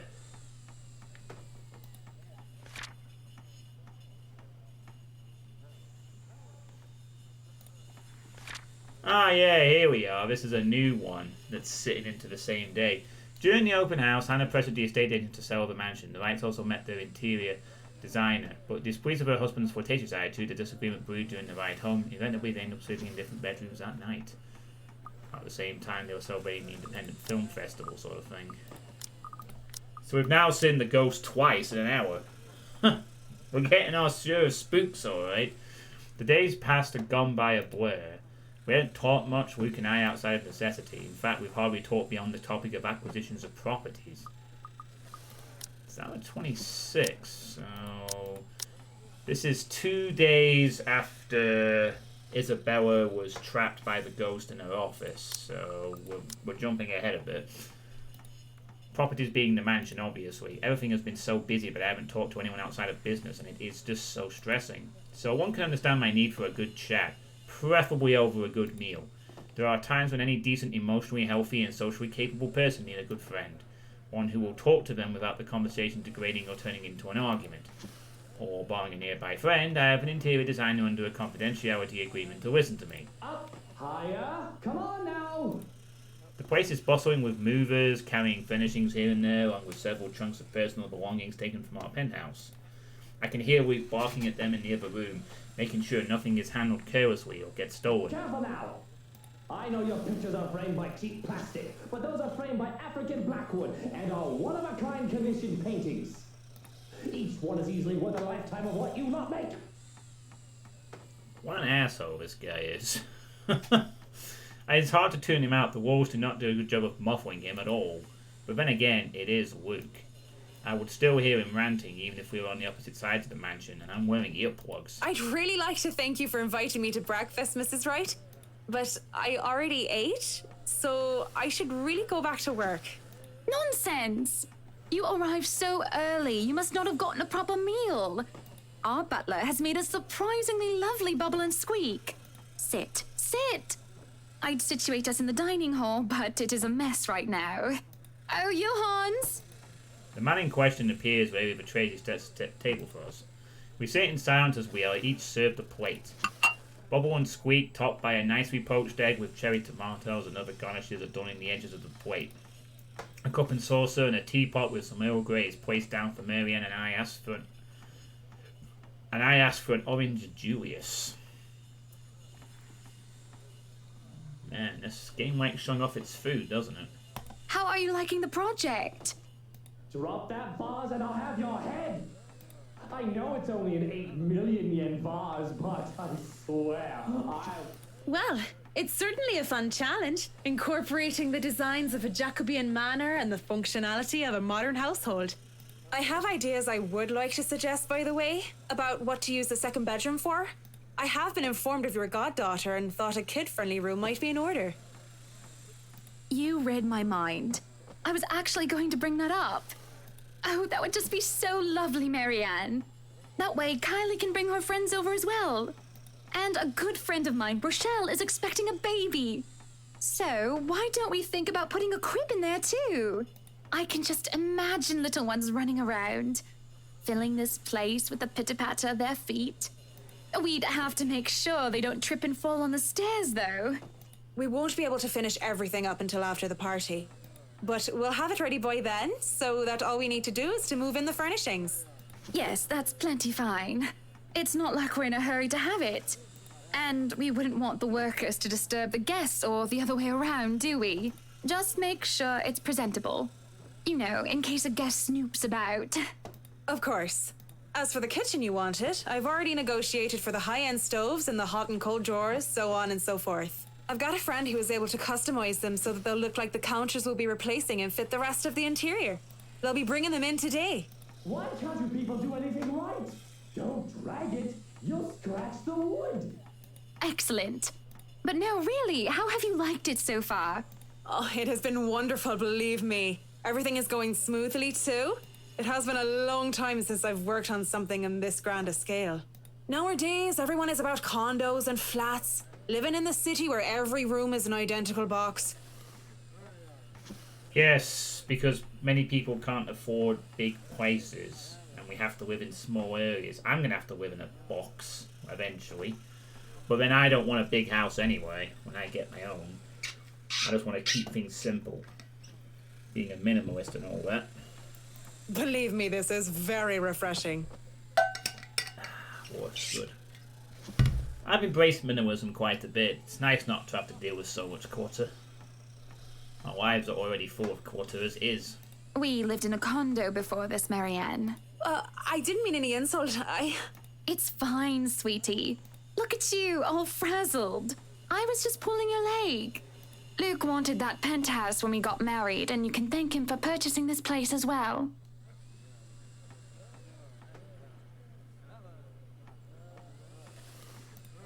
She looks confused. Of course, she has every right to be. She, no doubt, overheard me push that estate agent into the sale, making quite the aggressive offer. She saw me sign the papers for the mansion as well. I just had to scoff. Don't be fooled. I'm just the treasury. I wouldn't be able to make a purchase this grand without his seal of approval. I see. That's it. That's all you have to say? Yes. It wouldn't be appropriate to comment further. It is unprofessional. Unprofessional? I can't help but without a deep sigh as I stick a fork into the dish. I didn't want professional. I want someone who will either agree with me, even if it's just for the sake of agreeing, or someone who will try and talk some sense into me. Mutual responses are so boring. There's no discourse in the middle ground. The food is good. Best bubble and squeak. Of course it is. Our kitchen staff only uses the freshest, hand-picked ingredients. Only the best for the Wrights. Mr. Wright is not joining us? No. He is far too busy bossing people around. He even refused to join me for breakfast earlier. Hence, this. I see. My apologies. I really don't know what sort of response you expect to get from me. There is the clatter of silverware as I slam my hands on the table. It is frustrating. I am frustrated, at work mostly, but Marianne's neutral professional answers are certainly excellent as well. You're a human with feelings and opinions, aren't you? Don't give me this bollocks about being professional when we're having a nice friendly chat over a nice and friendly breakfast. I can only talk about interior designs for so long, and I detest one-sided conversations, Marianne. But I really don't know what to say, Mrs. Wright. We were talking of no topic in particular, and... Luke. We were talking about Luke. About him not eating breakfast with you? About him treating me as if I were some treasury. I didn't realise that I tried that out loud until it was too late. There was a stunned silence that settled before I slumped back into my seat. Hiding my face behind my hands, I could feel my shoulders shake. Breathe, I told myself. Calm down. But it's just so hard. Honestly, sometimes I feel like he doesn't love me anymore. Oh, have I been so blind?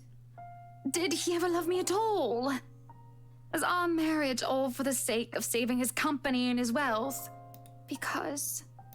Because? Did I say all that out loud again? No, this is bad, unacceptable. It has been rumored before, the real reason for our engagement, but if anyone were to know of this, marriages of necessity to carry on political and financial power used to be a common thing, but the Evans-Wright union is the perfect happily ever after. Was supposed to be. It is true that we first met each other in order to discuss dealings to make the then failing Waite Enterprise a subsidiary for Evans Incorporated. But I do remember being in love with him, and there were times when he said he loved me back, even if I'm not sure of what the truth is now. Either way, I do not want the Wright name or the Evans name dragged through the mud because of a slip-up. And if Marianne so much as talked of this, ask for her silence. Marianne is a good sort, isn't she? Yeah, let's not threaten her. So far, she has been reasonable and accommodating him towards Luke's ridiculous request. Patient and professional. Did it only extend to business? Or would she be able to understand that things like this are not as simple and as clean as they are painted to be? Certainly I can talk to her, ask for her. I won't speak a word, Mrs. Wright. Not only am I contractually obliged to, it would also go against my principles. This is no one else's business but your own, and it should be kept between the two of you. And whoever you wish to seek counsel from. Please, Marianne. You have to understand. These sort of affairs. If anyone were to know this, they could just twist it and we'll be ruined. All I ask for is your silence on the matter. If I am to be frank, Mrs. Wright, this isn't new for me. You aren't the first, and you certainly won't be the last to have complicated dealings. Unless what you're doing is illegal, I turn a blind eye. Can I trust her? If I wasn't in the same boat, I'd be trying to pry those secrets and gossip with you about them by now. Well, I'm keeping that information confidential as well. It's not like I have any other choice, Thank do I? you. We continue to eat our meal in peace, finishing the last of the food and drink. When the door to the parlour opened, Marianne and I are just sitting in silence. Madam, the photographer from Luxury Living is here. I gave him nothing but a small nod. This was a wonderful meal, Marianne. You're free to return to your duties. I must excuse myself. It was my pleasure. And thank you for the food as well. Making my way downstairs, I look back and see Marianne give me a nod and a small smile. That certainly put me in lighter spirits. An interview with luxury living. That is today, isn't it? Huh. Marital problems. Oh yes. People had caught wind of our new mansion the very moment we left the open house. Luke had boasted he could acquire the property in no time and allowed a photo shoot for an interior design magazine to be scheduled today. Well, there were complications and it took longer than it usually does for us. Hopefully I won't have any other unfortunate slip-ups with someone who isn't bound by confidentiality. The mansion grounds has been one of the first things to be fixed up aside from the bedroom. Although it's still a work in progress, it is a promising start. I can already see the flower patches. Luke's favourite daffodil stands out easily, having been transplanted from the pots that used to litter the rooftop of our penthouse. Why, if the rooming crew thought that Luke was being hard on them, they clearly didn't see the landscape on his way out. The man looked like he was ready to faint, and Luke seemed ready to kill him by the end of their discussion. It is in the gardens that I see him standing near the flowers, inquired oh, it's Zach. It is hard to miss, the hulk of a man that clearly did not belong, and the big backpack and suitcase he has with him makes him look much larger. It is a peculiar sight seeing someone who looks like he does handling little delicate things with such care. He looks up from the gardens as a double take before a family face replaces his serene expression. Miss Wright, yeah? Hi, Zachary Steele here from Luxury Living, ma'am. Hope you weren't waiting too long. But it looks like you're still moving in, huh? He works for Luxury Living. Huh. He did say yesterday that his movie thing was a spin-off from his photography work. Thought for a second there my calendar was wrong and I came here too early. The one and only. Welcome, welcome to Maison de Right. And yes, we've been in the process of moving in as we were delayed. But it won't be a problem. They're just adding a few things here and there, and you should still be able to do your work. Where's the rest of your crew then, Mr. Steele? Zach is fine, please. Mr. Steele makes me feel like I'm a mascot for a cleaning product. Anyway, I'll be your one-man crew for today. Don't worry, been doing this gig for a while now. You must be quite the veteran to handle this on your own. We've had a full crew coming into our penthouse the last time we were covered in your magazine. Veteran? Oh, your words are too kind, Miss Wright. Hannah, if I get to call you Zach, you have my permission to call me Hannah. Alrighty then. Anyway, I'm no veteran, but I know my camera well enough to make sure this is a good shoot. You can trust me on that, Miss Wright. Hannah. Achievement unlocked, Monsieur le Photographe. Zachary proves quickly enough that I can at least trust him. His skills with the camera and experience in this industry at the very least. He is kind and courteous, listening and following as I lead him around the house. A really nice fellow, and he treats our household staff well whenever we cross paths with them. I answer his questions to the best of my ability, and he is patient enough to answer mine whenever I get curious enough. For one, I ask what the bags are for. They are quite the magician's toolkit. From inside, he had procured several items to embellish the interior with. Bowls of fruits, lemons, trays of peppermill, stacks of cookbooks, cutting boards, and glass canisters filled with colourful nuts and grains well brought into a kitchen setting. From the bathroom, there are white towels, seashells, and decorative soaps. There are other things as well, too numerous to count, all in that large backpack and suitcase. Tricks of the trade. Softens up a room, makes a place feel more homey, and fills it up with texture. But you guys probably have better stuff I can use for this. No lights. Don't tell me all of these are just props. Well, I've got my tripod here. For things like these, natural light is best. I'll just have to set the shutter speed to a real slow setting, and as long as nobody steps into the shot, it'll look great. Oh, it better. We go through the rooms one at a time, although we first tackle the ones that the movers have no business in anymore. Nice ballroom. The ballroom needs little Okay. I see the way out of this room, and the first thing that jumps straight into my head is, when does the pentagram appear in it? You just know this room's gonna have a pentagram or cursed runes in it at some point in this game. The ballroom needs little preparation with its grand design, although there is some trouble at first with the wide open space and the pictures being backlit. It is in the kitchen that Zachary's props come in handy, considering how Johannes kept the place so neat and sterile one could practically eat off the floor. We carry on touring the house and taking pictures where we can, with exception to the rooms which have yet to gain any purpose or design. Too bad I can't take a sneak peek at his photos yet. Funnily enough, he's using a traditional camera. I didn't even know film still existed. The way he speaks, however, I can see he knows enough about his craft that I'm not too worried about botched photographs. The camera with the low shutter speed is just going to capture a melting montage of funny ghost lady. Yeah, it might do. I don't think funny ghost lady appears all randomly. She's like hiding in the shadows of rooms, trying to bait people to this curse.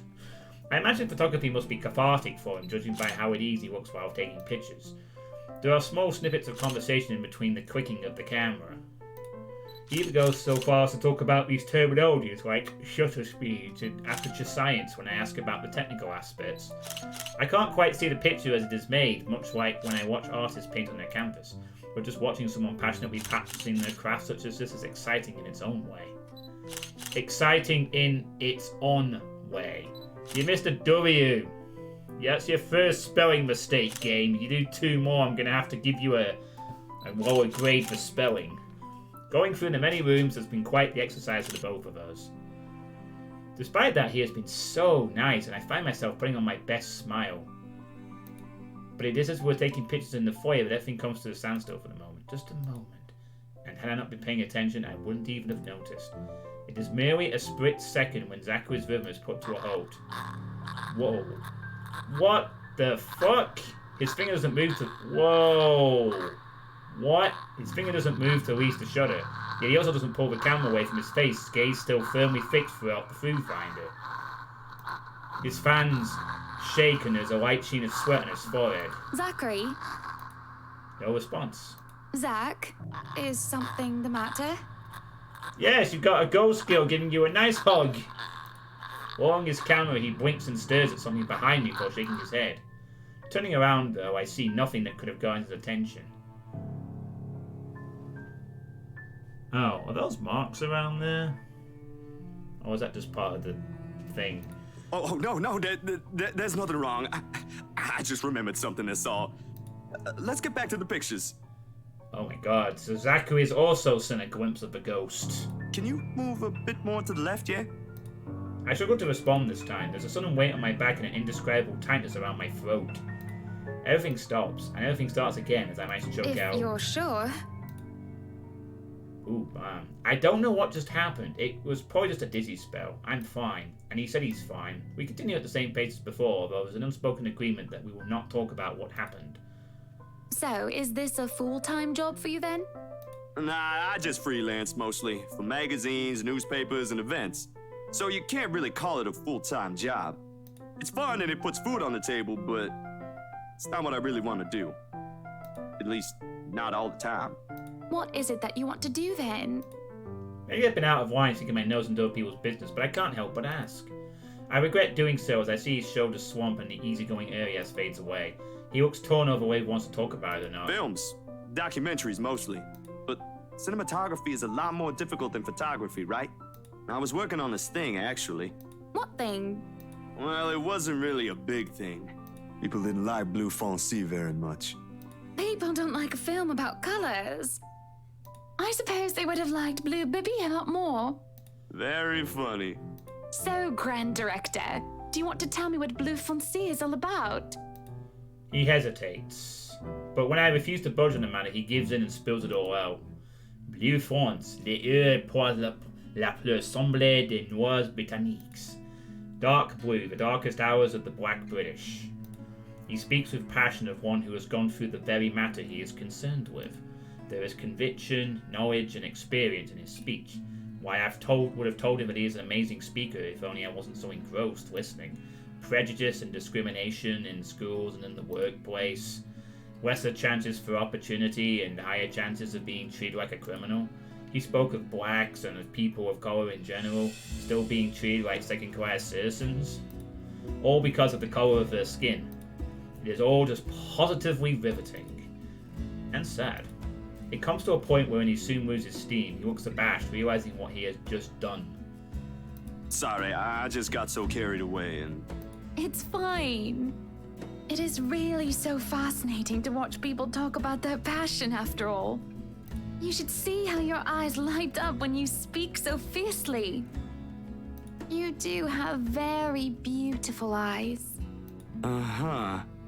Thanks, I guess. I want to say that I understand where he's coming from, but I really don't, do I? I was born with a silver spoon in my mouth and I've lived a charmed life. It hasn't been perfect, but the difficulties I've been through pales in comparison to what others experience on a daily basis. I certainly don't know how I would have fared out and indifferent. Would I still have met Luke, and would he still have loved me if I was any lesser? What was your home like? These things you talk about. It sounds like you... Well, I don't mean to pry, I mean.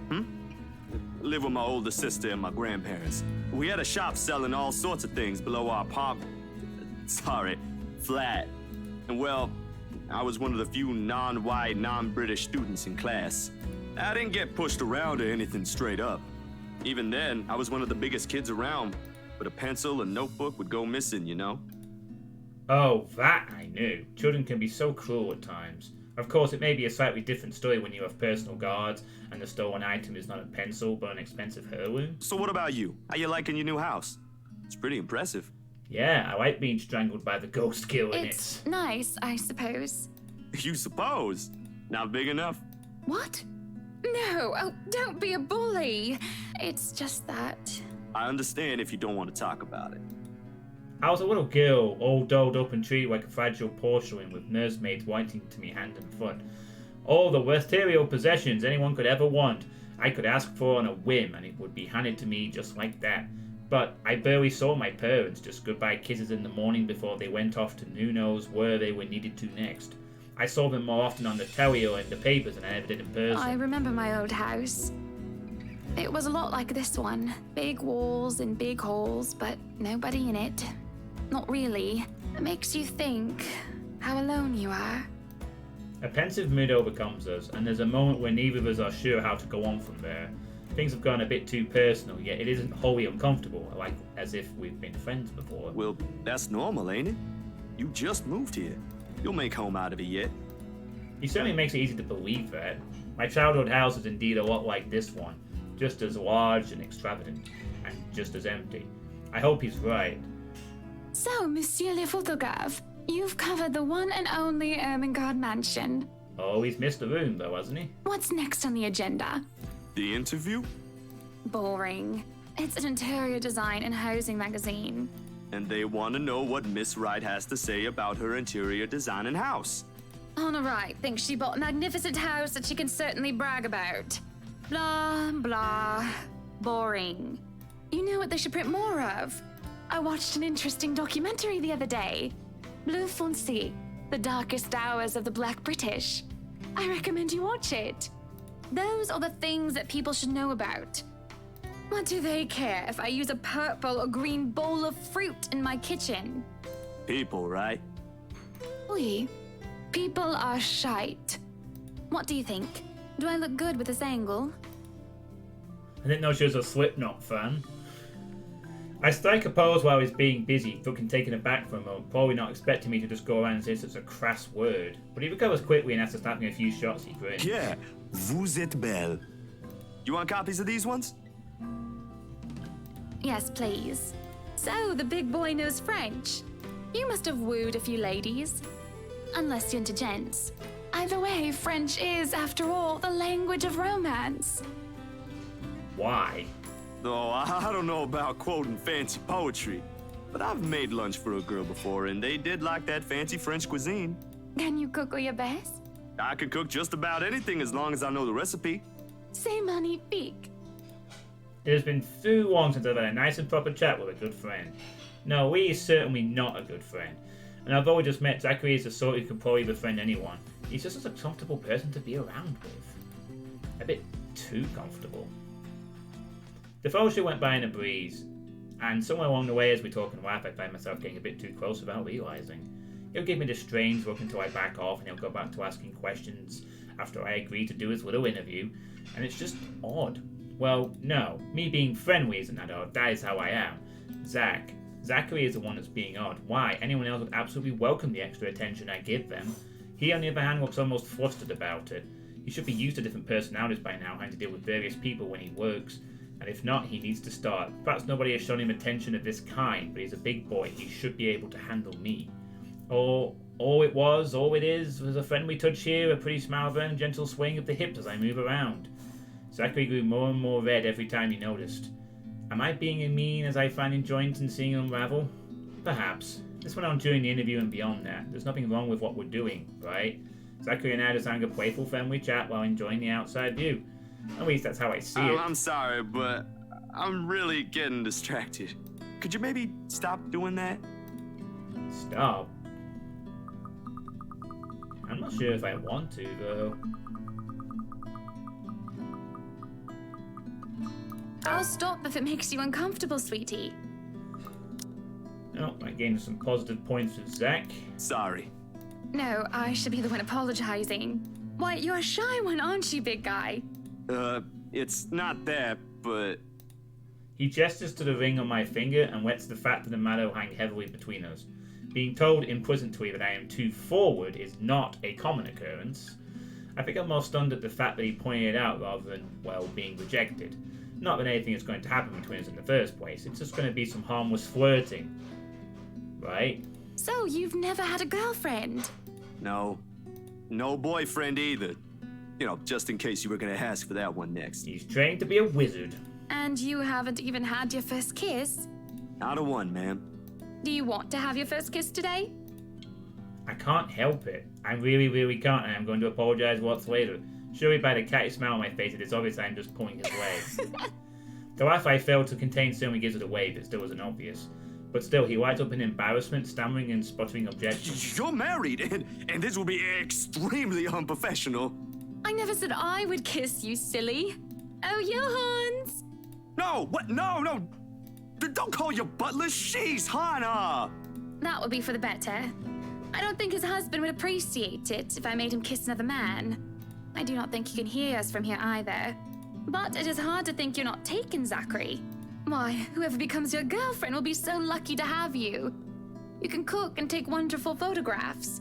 Wonderful meals and wonderful memories. I can play guitar too. You can? Oh my. Wonderful serenades as well then. Perhaps I can find a young lady who deserves a fine, strapping young gentleman like yourself. Let's not get carried away. Besides, I gotta be going. It's getting late and I got someplace else to be. A shame. I will be expecting you again soon, I hope. For a copy of my photographs, yes? Of course. I'll even deliver them personally. Just, you know, don't try to make me kiss your butler when I drop by.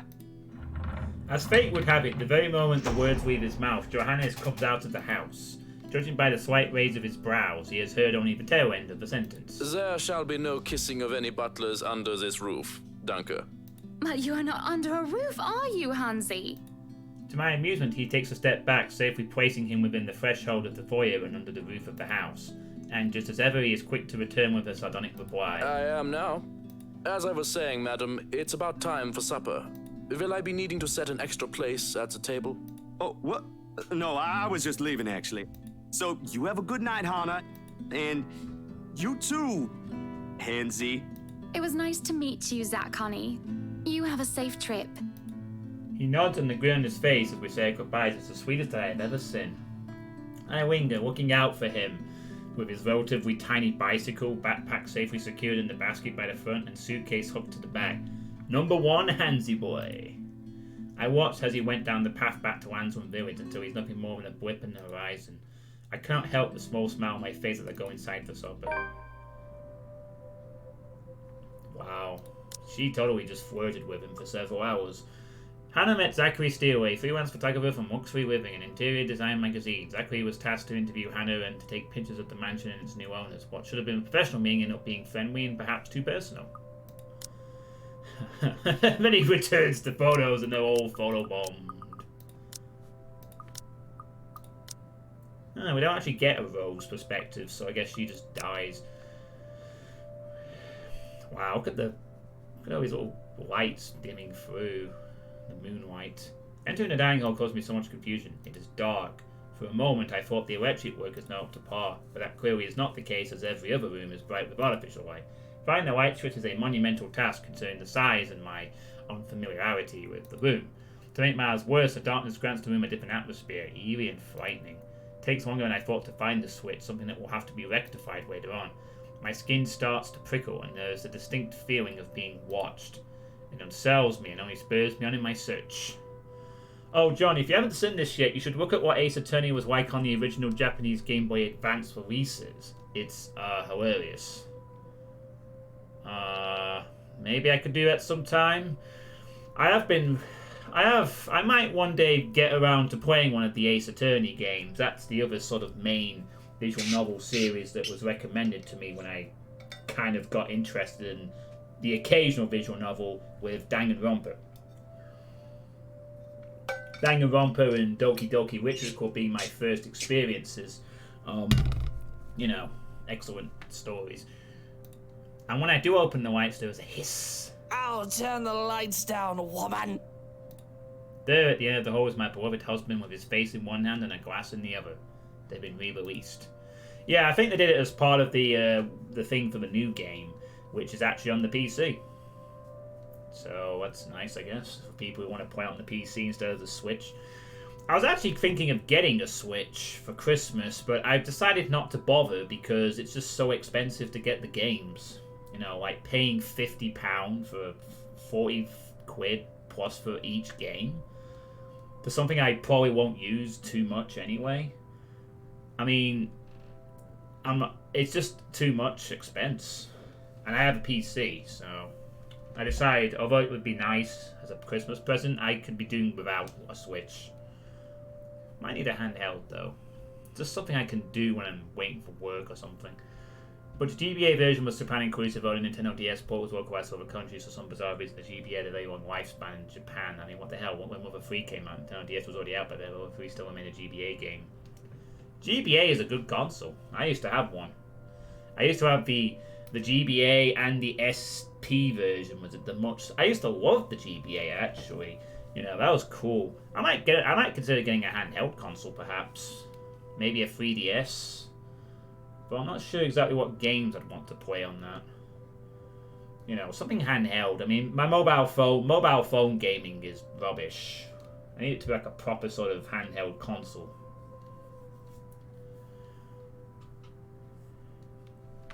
Perhaps I can let it go if it's only one glass of wine. However, I feel myself go with it after seeing the toxic green liquid grin mockingly at me. Luke, what? Are you drinking absinthe? Absinthe is green? You know what the doctor said. Absinthe, Luke. Are you actively trying to kill yourself? Because if you are, we can just hit you with a bloody car.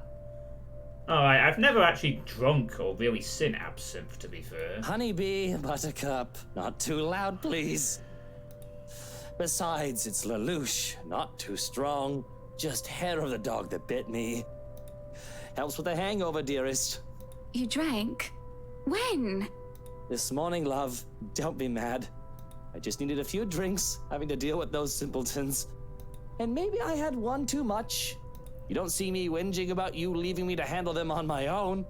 I had to attend the photo shoot and interview with Luxury Living.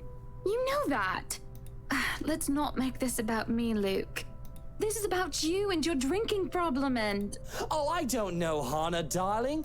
What if my drinking problem, as you like to call it, is linked to you? If we think about it that way, this discussion is about you. That was pretty mean of you, leaving me alone to do all the work like that. You also have to melt a sugar cube above it. You can't use the I'm interview not as an really knowledgeable on excuse either, spirits. honey. I was informed the moment your little interview was done. So, what was it then, What were you doing? What's it gonna be? Should I tell the truth or tell her a lie? Well, he probably already knows, so... I was talking with Zachary, the photographer for Luxury Living. You didn't like that very much. But being the truth is probably a thing. I have no reason to tell lies. It's not like I am guilty or anything. But as Luke's expression turns, he makes me feel like I'm actually to blame for something. He has a way of making me laid bare with just a look. That had really struck me when we first met years ago. That giant Negro? You were having a secret meeting behind my back and it was with him? What are you implying? I'm sorry, did you just call him a Negro? I'm implying nothing. I'm just worried. You know better than to trust those media types, Buttercup. He must have been really friendly to occupy your time like that. Which he was. But all he's looking for is his next big headline. Oh, okay. So... He's a photographer for an interior design magazine. Doesn't matter. You let one little thing slip, one wrong move, and it'll blow up in the telly in the morning. Clearly Luke has experienced Twitter. He'll go to his journalist friends to gossip and make a quick quid. His eyes were the first thing I noticed about him. They were like nature, the grass and the trees, wonderful and breathtaking. Now as I look at him, they're nothing but the same shade of green as a bloody damn drink in his hand. He was a perfect gentleman, Luke. I can't say the same for you as of recent. Excuse me again? We're talking about you, Hana. No. I am pretty sure we were talking about you and your drinking problem, Luke, right? Hangover forgotten during the course of this little spat, the man jumps to his feet and seethes. It looks like he is barely stopping himself from throwing the nearest thing he can find. Oh, it is not a problem. I can stop whenever I want. And even if it was, I think you can very well stay out of it, as it only affects my own kidneys or liver or whatever the bloody hell that shite pollutes. Whatever aftermath that occurs because of your little chit-chat with the Negro affects the both of us, however. Look, Luke. Nothing will happen. You have to relax. It was just a friendly chat. Well, now I think I'm getting jealous. Or I would be if it weren't for this damn headache. Maybe you should drink more. Maybe. Supper is spent in sounds with nothing but the occasional sound of silverware. Absinthe preparation. The traditional French preparation involves placing a sugar cube on top of a specially sized weights. Alright, okay. So you have to put some sugar on top of it. Fair enough. By the way, thanks to the 7 viewers currently watching this, whoever you are. Drauken, Kinikos, and the 4 others. Supper is spent in silence with nothing but the occasional sound of silverware. A grand feast has been served. Well, grander than usual anyway, most likely due to Luke's complaints of stress. I can't... Once again, I love the fact that this game, this visual novel, has these little sound bits in it. You know, something's being described and you hear clinks, rustles of wind. It's very good immersion from a sound perspective. A platter of native oysters for starters, and tranche of turbot with purple sprouting broccoli, lemon, capers, and anchovy sauce for mains. Yeah, I think I've heard of absinthe spoons. They really like to show off the food in this game. Do you suppose some of the people in charge of the company were like main foodies or something like that? Really into this stuff? To finish it all off, black tea and golden syrup sponge pudding with custard. But when our appetites are appeased and the plates are cleared away, Luke stands, kisses me goodnight, and leaves me to stir at my half-empty cup. Lonely in the lull of night, I sit in a house too big and too empty, foreign and unwelcoming. Even with its warm tone and homely decor, it feels cold. There is no need for tears, however. I know I can get through this like every other obstacle I have faced before. This is a minor setback in what I hope will be a long and happy life. To remind myself that this place is for Luke and our future children fills me with a renewed vigor. Besides, it looks like someone's having a cry already. The wailing is far away and muffled, yet at the same time it shakes me to my very core as I hear it, as if the suffering is just standing right beside me. Hearing it sends a chill down my spine and makes my skin prickle with goosebumps. Who is that? Curiosity sinks in as I follow the soulful sound into the kitchen. Uh-oh. Oh god. Now I'm reminded of scratches a little bit. The game Scratches. Like that was like a sort of an adventure puzzle game that was based in a creepy old house. And that game had very little in terms of silly scares, but it was so creepy to play. And into the wine cellar hatch. Hello? Is anybody down there? It's like the dream she had. I am curious and concerned, but there is no way I am going down into a dark and humid underground. I am not as enthusiastic as Luke, who considers himself quite the connoisseur. However, I cannot bring myself to go to bed with this racket going on. If it is one of the household help, they will surely need some talking. After all, this wouldn't be the first time I've gone and found one of the maids sobbing their eyes out over one thing or another. As professional as our staff are, they are still human. More often than not, it was either Johannes or I who'd calm them down, who'd help them figure out how to go on about things. He'll probably do one soon enough, Kitty Gus. Unfortunately, I'm not in high spirits right now, so I'm not as wholly benevolent. So I will...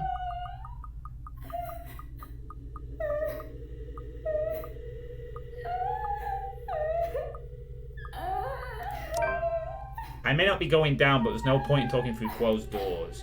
or hatches in this case. The thing refuses to budge at first until there is a soft click and it easily swings free. As I lift up the hatch and look down into the cellar, a sense of uneasiness washes over me.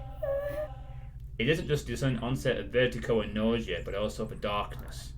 It's suffocating. As I look down, it feels as if it's looking back at me. I worry that something will suddenly pull me into the deep. It's just like the dream. I can hear her whispering. Calling for me. She wants me, needs me. She wants to drown me, pull me down, and suffocate me in an embrace until I sink to the bottom. A deep abyss awaits, inviting yet foreboding. She's calling to me from in there, isn't she? And I do want to help, I do, but the shadow's starting to creep out and a feeling of apprehension keeps me in place. Already it paints the room in a darker light. This is like the dream all over again. There is a hook in my stomach as well, but this time it doesn't pull me back. Instead it pulls me forward. There is a lurching sensation and the feeling that follows after is hard to explain. It feels like I'm watching myself from the sidelines, a spectator to my actions or lack thereof. I will myself to snap out of this detached feeling, to move, to do anything except stare at myself. And for a moment I see the look of fear in my own face. I'm back in my body, but the hook in my stomach is only the only one. There are hooks everywhere, tearing and pulling at my skin, flesh and bones. They pull at me in every direction and it hurts. It hurts so much, but I just can't bring myself to scream out. Help me. Uh-oh. Oh no. No. Wait, I can't actually... No. Bad ghost. I wake from a deep slumber. It takes a while with the fog that has settled in my head and with my heavy limbs, but soon enough I manage to look around. I'm in our bedroom already, although I do not recall going here. Luke's almost beside me, looking peaceful and angelic. It doesn't matter. I'm safe and I feel better than ever. Today all better days will come. Oh, okay, we'll just completely overlook that experience, shall we? I find it funny there's a skip the key to E button. Yeah, I guess for those who don't want to bother with the very bare minimal of gameplay that this game offers. Not that I say that as a criticism or anything. Luke is already gone by the time I rise. There isn't a single hide nor hair of him to be found, and trying to call him on his mobile was a bust, and I go straight to his voicemail. That's twice in a row he's gone on me. And for him to disappear today of all days is every bit upsetting because of what's to come. The morning is once again filled with a whirlwind of activity. Fortunately, I am much more refreshed as I took a break from my responsibilities. I hadn't the faintest clue where it was yesterday. Today's going to be a busy day, although unlike Wednesday, the master of the house isn't here right now, absent once again from his duties. Hopefully he'll be back in time for the party. This is our house, after all. A grand housewarming party for the wonderful Wright mansion. Every person of importance from Luxburn is invited, and there will be a few guests flying in as well. Of course, there will be some people from the media, along with friends and acquaintances who are made no less important, regardless of their status in society. Marianne and I discussed business and last-minute touches to the house before finalising everything. Not that there is much change from our original plans. Bar any huge additions to the property itself, the mansion is nearly 100% complete. You have certainly exceeded expectations, Marianne. Everything looks so marvelous, and in such a short time, too. Well, I can't take all of the credit. People have certainly been enthusiastic about the idea of working on the Wright mansion. There won't be any more problems unless Mr. Wright has any more objections about the second bedroom. Luke and I had a small tiff about making the second bedroom into a child's playroom, which I insisted is completely practical. In the end, he had to acquiesce. I didn't give him any choice in the matter. I even bought this wonderful wooden crib from the antique store yesterday, including some toys. Just in case anyone brings their baby, of course. Besides, we have little need for actual guest rooms. We already have guests who spend the night. If we absolutely have to, we often choose to foot the bill for their visit on one of our hotels instead, always at Luke's own insistence. And on the off chance that we actually let someone stay, the bedroom in the opposite wing is still to the task. Oh, no. We proceed with that room as planned. I already agreed to him having his greenhouse and his vineyard and his stables. He may as well let me have this one thing. No, I did not agree to him having a helipad. All right, then. Well, do we have any other concerns? Anything we need to put on our agenda before the party commences? No, I don't think so. Not unless... Luke has anything else to say. Is he around then? It'd be best if we can note down his request right away, considering the scope of his usual ones. Around? No. Where is he? Who knows where? I don't. No, he's not around. She didn't have to point out the obvious now, did she? After 7 years, I've already gotten used to him. I should be by now. Still not, apparently. But don't you have a party? I want nothing more than to complain, to whinge about how unfair this is. However, airing out one's dirty laundry is simply taboo amongst high society. To do so will make you a right target for the next dinner party chit-chat. Vultures, the lot of them, really. Or most of them, at least. There are always good ones like Michelle Lee. But put your trust in the wrong person and you'll find yourself eagerly picked apart. Yes. But Luke's just being a sweetie, you see. That friend he's visiting. He's having marital problems and he's just trying to cheer him up. Perhaps I am being a bit too rash, a bit too hot-headed in divulging details. But I thought myself clever with the plan to dress it up as gossip. Marianne's raised brow makes me unsure whether she is interested or not. Although that does make things better if she has no interest and therefore has no intent to utilise whatever I might say to her. They've been married for a long time and they've hit a... how do they say it? A rough patch. His wife has a drinking problem and can be very neglectful. The poor thing really does his best to be a good husband. But it's never enough for her. Sometimes I think it's the years. Maybe it's been so long that they've lost that romantic spark. What do you think? What do I think of the matter, ma'am? No, what do you think of my hair? It feels so lifeless and dull today, and that's no good for a party. And I think I'm breaking out into zits. Now that you mention it, there is something different. There better not be something on my face. I wouldn't worry about that. You do look a little paler than usual, ma'am. I apologize if I'm crossing any lines here, but have you been resting properly? Huh. You'd think I get a bit tanned with how sunny it's been lately. Don't you worry. I feel right as rain and never better. But back to the matter at hand. You were asking for my personal opinion on the matter, ma'am? Do you want me to be honest, or... Be honest with me. Be honest with me, Marianne. I don't need someone to sugarcoat it. More positives with Marianne. I'm not some fragile thing that I'm just going to break down at the slightest thing. She hesitates, taking a sip of her coffee while I stir into my own cup of tea. The silence stretches on, and I almost believe that she will never answer my question. I suppose that I shouldn't blame her putting her in a tight spot like this. Her hesitation is understandable, though I love to admit it. She simply wants this whole thing to stay professional. But then she speaks. If I'm going to be completely honest, I need to ask. This is about you and Mr. Wright, isn't it? It's my turn to hesitate now. I really didn't expect such a straightforward question. And to get to the heart of the matter, I suppose I'm not as clever as I'd like to think. Or is it really that bad that an outsider can see our little marital troubles? Sure, we aren't that obvious, are we? We've put up the act of a perfect couple for years, although it hadn't always been an act. Marianne is just more keen than the average person, of course. It is a necessity to her career, and she's been working so closely with us. Yes, that's Suppose it is. What would you tell me? Then, I tell you it's none of my business. I tell you that I don't want to meddle. But if the troubled husband with the neglectful wife asked me for my honest opinion, I'd say that he shouldn't base his happiness and his self-worth on someone else. Someone who won't even give him the time of the day. Maybe he should try being independent for a while. See what it's like when he isn't trying to please someone else and doing things for himself. Everyone's supposed to be their own man or woman, right? A bit of breathing room never hurt anyone. That's just my 2 pence worth, of course. So you're saying they should divorce? Nothing as drastic as that. If they're afraid that it might lead to just that, then maybe that is what's meant to happen in the first place. We shouldn't let our fear control our lives. But it's just a short hiatus is all. Or, couples therapy? Look, I'm really not the best person to ask about relationships, so grain of salt and all that. She trails off having said her piece and feels nothing but the smell of coffee and Earl Grey between us. There is a calm despite the nature of what has just been discussed. To say that her words make me start to think is an understatement. To say that I'm not considering her advice is a lie. And to say that this might just be the calm before the storm is a possibility. Others have had shorter marriages, yes, but plenty have celebrated long and happy ones as well. My own parents celebrated their coal anniversary. I don't know how many years that is, before they passed away. But 7 years. 7 years isn't a whole lot in the grand scheme of things. It isn't a whole lot of time to see where our relationship can bring us.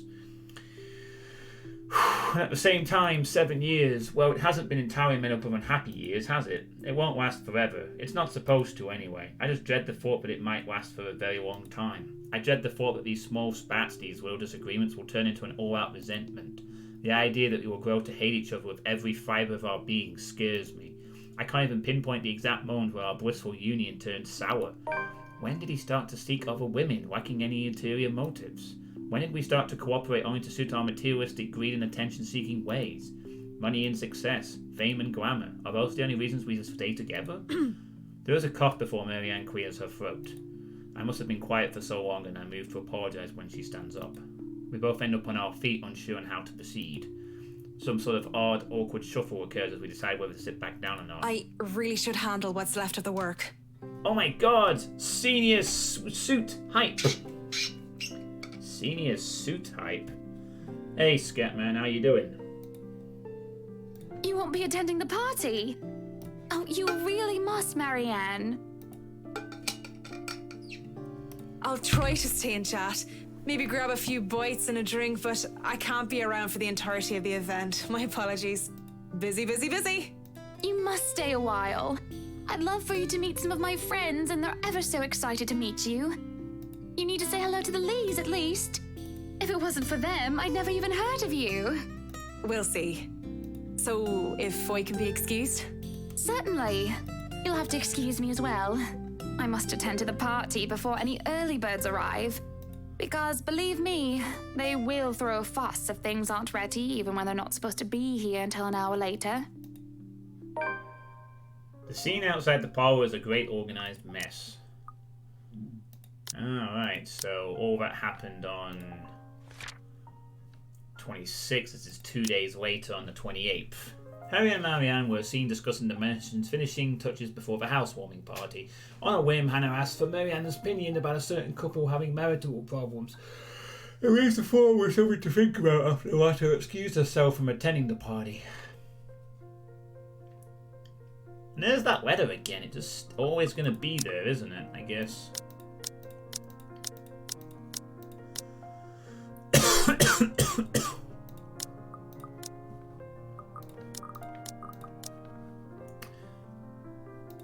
Aside from our own household help, we hired the service of the temp agency, which provides staff for right enterprise in the hospitality sector.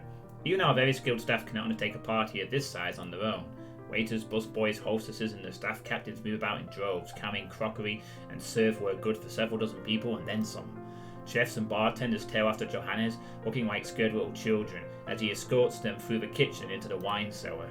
To peruse the stocks, to select what can be served at the party and what can be used for cooking. Schnell! We have a lot to do, and I believe we did not hire snails.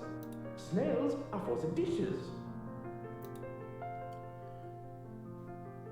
A string quartet raise up to play for the evening, tuning their instruments as they fill the air with idle chatter.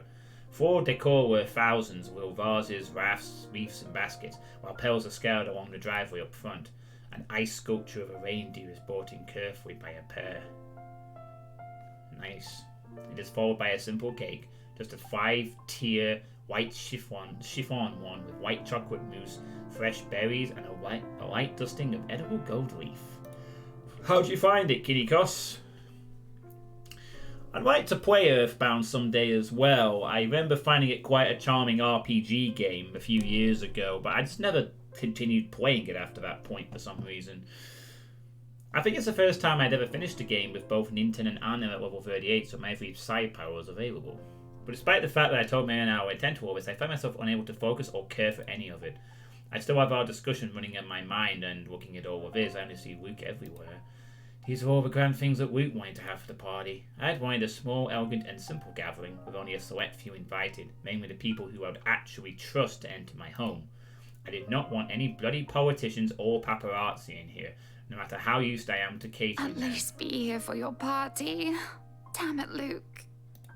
The entire thing screamed Luke right, and I can't help but add another question to my growing list of queries. When did I lose myself? It's always about him nowadays, isn't it? What about Hannah Wright? What about Hannah Evans? I used to be my own woman who made her own name, her own career, and her own decisions. Sure, I was already a social butterfly that I still am today, but I wasn't all empty, shallow gossip and sitting pretty. I was also awarded for my knowledge and talents. Finance manager wasn't just handed to me because my father owned the company. I insisted that I start at the bottom so I could work my way up to the top and prove myself. And I did. I worked numbers, managed budgets, money and accounts, analysing the competition and market trends. There was the calculation of financial risk, cost reduction opportunities, auditor liaison and public relations, supervision and staff, and... well, I generally had a huge suite of responsibilities. Admittingly, I was already quite the attention seeker even back then, having dedicated most of my youth craving for my parents' approval. Failing that, I turned to others, looked to praise from anyone who would give it, however fleeting it all was. And Luke, oh Luke, the way he looked at me, the way he watched me and took a genuine interest. He had me disgustingly obsessed since day one, hasn't he? He saw me for me, Hannah Evans, with both my faults and my achievements. The man didn't treat me like some damsel in distress or some prize to be won. I remember the nights before we were married when we talked about everything and anything, from big things like business, society and philosophy, to little things such as what we had for breakfast or whether we like cats or dogs more. We both prefer dogs. Nowadays I'm just Luke White's wife. It's mostly my fault, isn't it? They told me that husbands preferred wives who are docile and subordinate. A woman who will always be there for him, yet will ever outshine him in all aspects except beauty. A wife needs to be at home and attend to his needs, to have children, and to take care of them in his absence.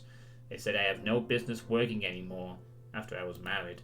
I can blame society, but I listened. Before I could fall further into this introspective pit of self-loathing, someone calls for my attention. Mother has a severe problem of level ups not giving you stat increases, XP too few, made worse and worse. Play it only if you're severely dead inside like I am and have infinite patience for anything as a result. Well, I don't think... oh, jeez, Kirikos. I mean, don't be too self-loathing yourself, you know? You're a nice enough person. I'm surprised no one's going to point out that the pictures here look exactly like Hannah and Luke, in a sense, even having the long blonde hair there and the sort of quiff of Luke there. There's definitely some past history shit going on with this house or something. The guests have arrived, madam. And you're gay! Which is fine, honestly. I like the way that this game sort of doesn't shoehorn in all these things and has it be natural. Which is exactly how you should do these kind of things. If you want your representation in video games, don't shoehorn them in, build believable characters and have them be likable in their own right.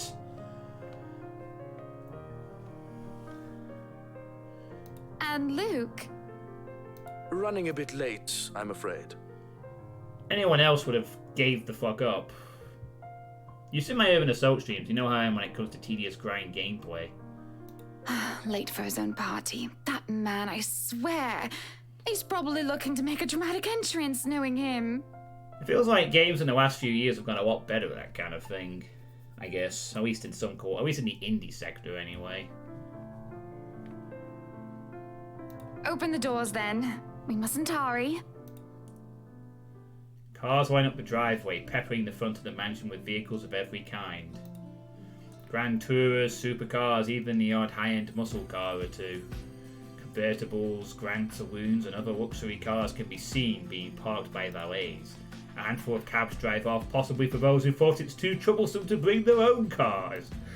There are at least 2 different media vans as well. They're all here for what may be considered the biggest event of the year for Luxborn. So far, who knows what we'll plan for the winter holidays. Welcome everyone. Please, make yourselves at home.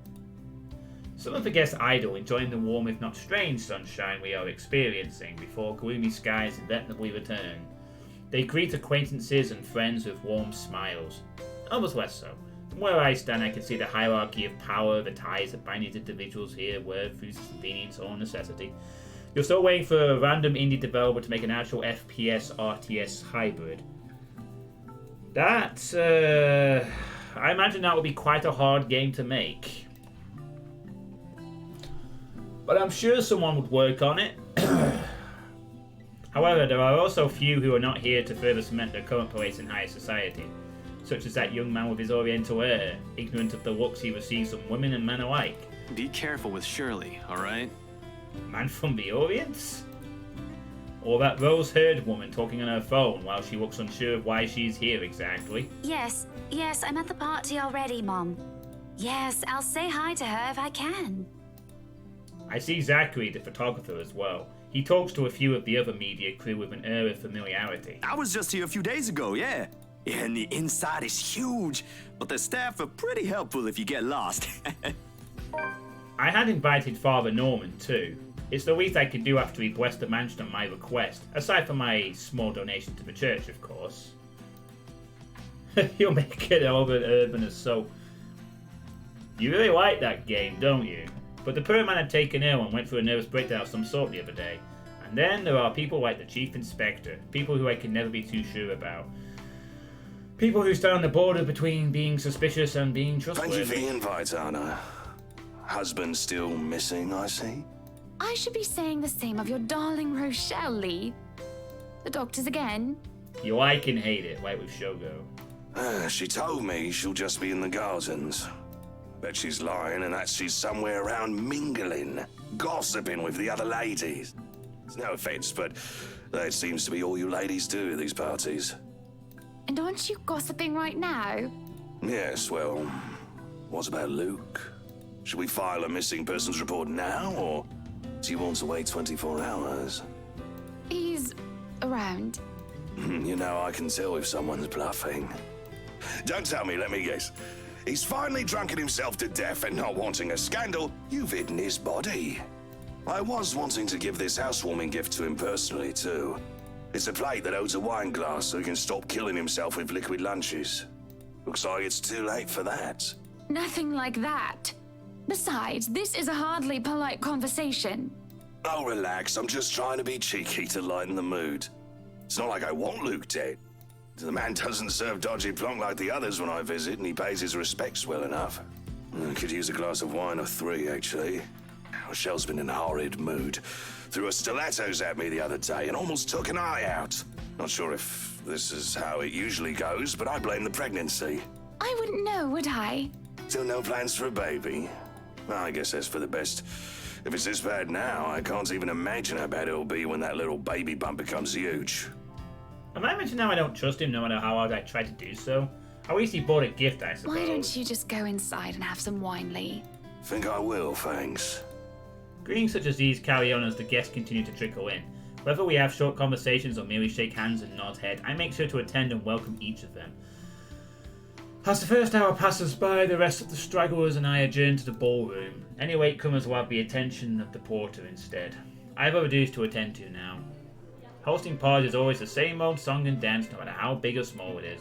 You make sure your guests are well fed, have good company, and have them generally enjoy themselves.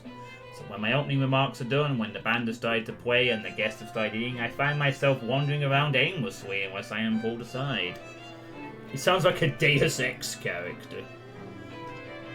Yeah, it just sounds very stereotypically British, you know. In that sort of rough wandering type of way, like a policeman would. There are generally fun maps, but there are few that are stupid. For a while, I stay with a small group and entertain them before excusing myself. And when they're not anymore watching me, I end up watching them. When they don't listen, I do. A local banker is having trouble with his daughter. He wishes to marry her off, but she wants nothing more but to make music. One of our hotel managers worry about the stolen belongings of one of his patrons. A failing insecurity which should be brought up to higher authority soon. Our mayor, well, his cat died. Then there is that rose-haired woman once again. It is hard not to notice her with her distinctive locks. She also lacks the grace that the other ladies have, though that does not make her any less beautiful. Her stance and the air she exudes instead are strong, and they make her stand out despite her casual attire.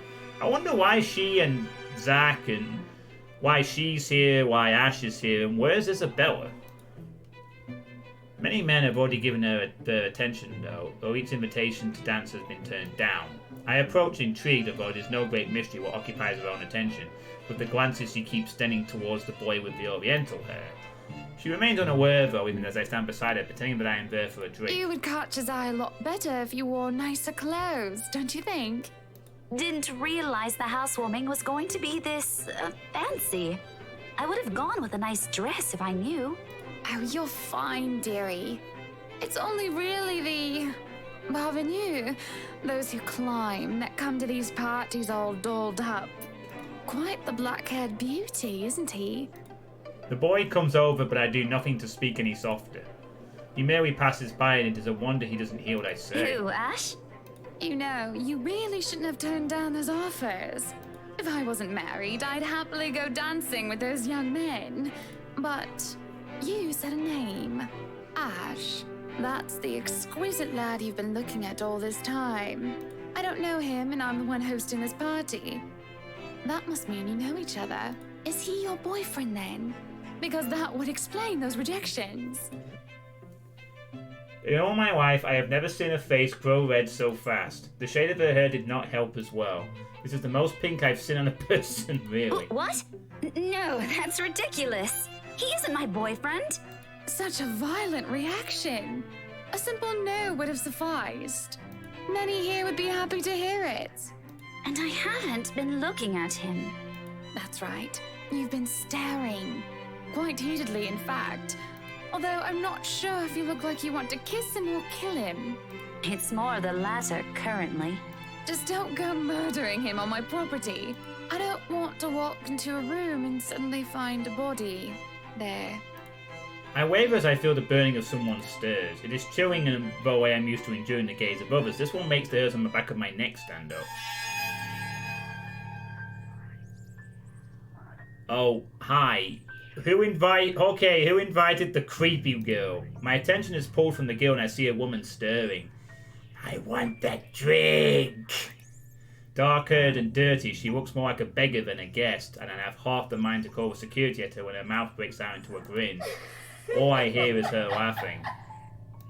Taunting. Her stir makes my blood run cold. She looks at me like I am nothing more than a pig to slaughter for her amusement. It makes my hand shake and I nearly drop my drink. But then in a blink she's gone and the buzz of the party returns. I'll keep that in mind, but... Are you alright? Yes, sorry. I just thought I saw something strange. It must be the trick of the light.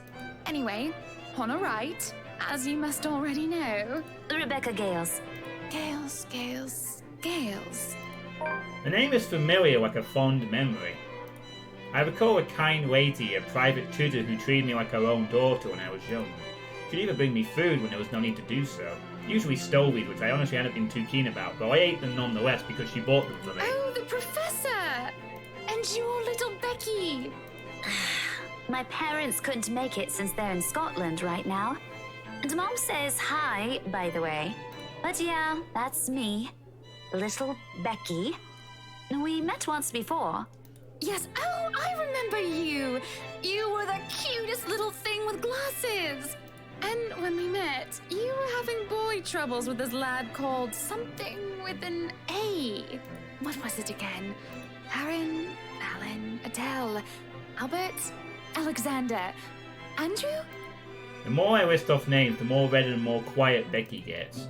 She starts to look a bit miserable as her body language shows discomfort and stiffness. Perhaps I have triggered a horrid childhood memory. Surely I hadn't been mean when she visited with her mother? I don't quite remember all of it. Ashton! Ash! That man is that boy! The same one. Oh, goodness me, after all these years! I can see why, though. He's quite dashing. You don't really need to announce it to everyone with an earshot, you know? Keep it down. I'm so sorry, but it really is cute. A tad bit sad. This is a nice party, Miss Wright. Please, Anna's fine. I'm so dashing right to the wall. We're friends of a sort, aren't we? We must be friends, seeing as I know about your little infatuation, Becky. Don't you worry, dearie. You'll have your happy ending yet. Yeah, you might have your happy ending. I'm not too concerned about that, am I? That's not what I'm looking for. Oh? And what makes you think that? Doesn't everybody want their happy ending? Because I think Ash likes Isabella. The idea of happy endings sounds like they're just for fairy tales. I think we have a love triangle going on here. And they are, sorta. I don't think you can just sit around, trapped in some tower and hope for the best. Story, I might making jokes about the British sounding rich folk phrases. If you love them, you have to fight for it, right? You're not just going to sit there and hope that everything will just fix itself on its own. Like everything, you have to work at it. But what do I know? There is a grimace, although she starts to relax around my presence. How long has it been since we met as children? Certainly a long time. She was tiny back then, if I recall I'm sure correctly. the daughter of the two greatest professors I've ever known is smart enough to know what she's talking about. But have you told him how you feel? And it's been what? 20 years? 17, actually. But no, not yet. He can be a bit dense. I was hoping that maybe he'd notice on his own and... Well, that won't do. What if you two become husband and wife? He's not to be dense when he's sworn himself to another person. Why, you might just as well consider leaving before the day's even begun. If that happens, I'll have to give him a good ear bashing, won't I? Whoever anyone ends up with, it's not going to be a perfect relationship anyway. There's going to be things you'll love and things you'll hate about the other person. We're just humans. It's funny. Here I am, trying to give you advice when you did the very same thing back then. I remember you giving me a makeover when we were still kids. And you were the first I told anyone about my... crush. I do remember now that she mentions it. Did I give her that yellow summer dress or the pink blouse and petticoat? She must have kept some of what I said in mind. It feels ridiculous roaming all of that years later, talking about boys and how they go crazy for pretty girls, as if it's some gospel every woman should adhere to. It was so easy to say such things then, with me not knowing any better. But looking at her now, she must have kept some of what I said in mind. Perhaps I did say something good at that time, enough for her to take it to heart. But all that didn't matter in the moment as I mulled what she just said in my head. What Becky told me is very different from what Mary Ann told me. There is no time to ponder over that, however, as a hush descends upon the once lively crowd. The music of strings and the chatter slows to a grinding halt as the doors from the foyer opens. The last of the latecomers should have arrived moments ago, and anyone else this late would simply be too embarrassed to show their face. So this can only be one person, or rather, one man. There's only one man who is audacious enough to arrive at his own party so late. Good evening, ladies and gents. Enjoying the party? I hope I'm not too late in welcoming you all to the right mansion. Unlike Kai, who was raised in the spotlight and simply grew used to its presence, he sought out every chance he could, even when there was no spotlight that shone. And I'll never put it against him when he smiles like that. He did crow quite brilliantly under the scrutiny when he challenged his showmanship. You can tell by the way people's eyes light up as he speaks, how they listen enraptured even if all he's doing is a simple greeting. A little wave of his hands here, a little smile there, and a bit of swagger. I always tell him that if he's not to be a businessman, he'll do well as an entertainer. I love this side of him, especially when he looks at me and he beckons me over to humbly share his place. Not a single second is wasted as I excuse myself from Becky's side and make my way to Luke's. Welcome one and all to our humble abode. Tonight, if you have yet to find yourself in your roles, you are all ladies and lords of the court of your king and queen, if you would excuse my presumptuousness. So, enjoy the feast that has been laid out for your senses as we only allowed the best to be served. Enjoy the rest of your night, everyone. There is a round of applause, cheers, and here's some hoots. Guests approach us left and right to shake Luke's hand and greet him personally, praises on their lips. It is because of this that I do not see her. I do not see her until she is dangerously close, with fury in her eyes and she's already spitting venom. Johannes restrains her, taking care not to unnecessarily harm the pregnant woman. But that does little to deter her rage, and the man has no choice but to let her go lest an unborn child is hurt. Although it might be too late for that, as I see an emptied glass of wine in her hand. How much has she imbibed in? Are you feeling ill, Rochelle? Perhaps you need to sit down and... No! Shut it, you munter! I ain't talking to you! I'm talking to this scumbag over here! Uh-oh. Oh no! That's not good. However, what was supposed to be a day with moment turns sour when Rochelle Lee, the chief inspector's wife, accused Light of... Oh, maybe I shouldn't have read that. I've just spoiled what's about to happen. You bloody bastard, standing there with your smarmy smile! She interrupts me, jabbing her finger in my direction before she rounds on Luke. Even as whispers and murmurs break out among the guests, all I can focus on is the heat of the moment. Obviously intoxicated, judging by the smell of alcohol in her breath. I'm not ticked off about this little display of hers. At least not yet. But I am absolutely pissed by the fact she'd endanger her own baby by drinking. There is a considerable amount of restraint and grace that I must exercise while I wait for her tantrum to subside. I keep a patiently tight smile on my face.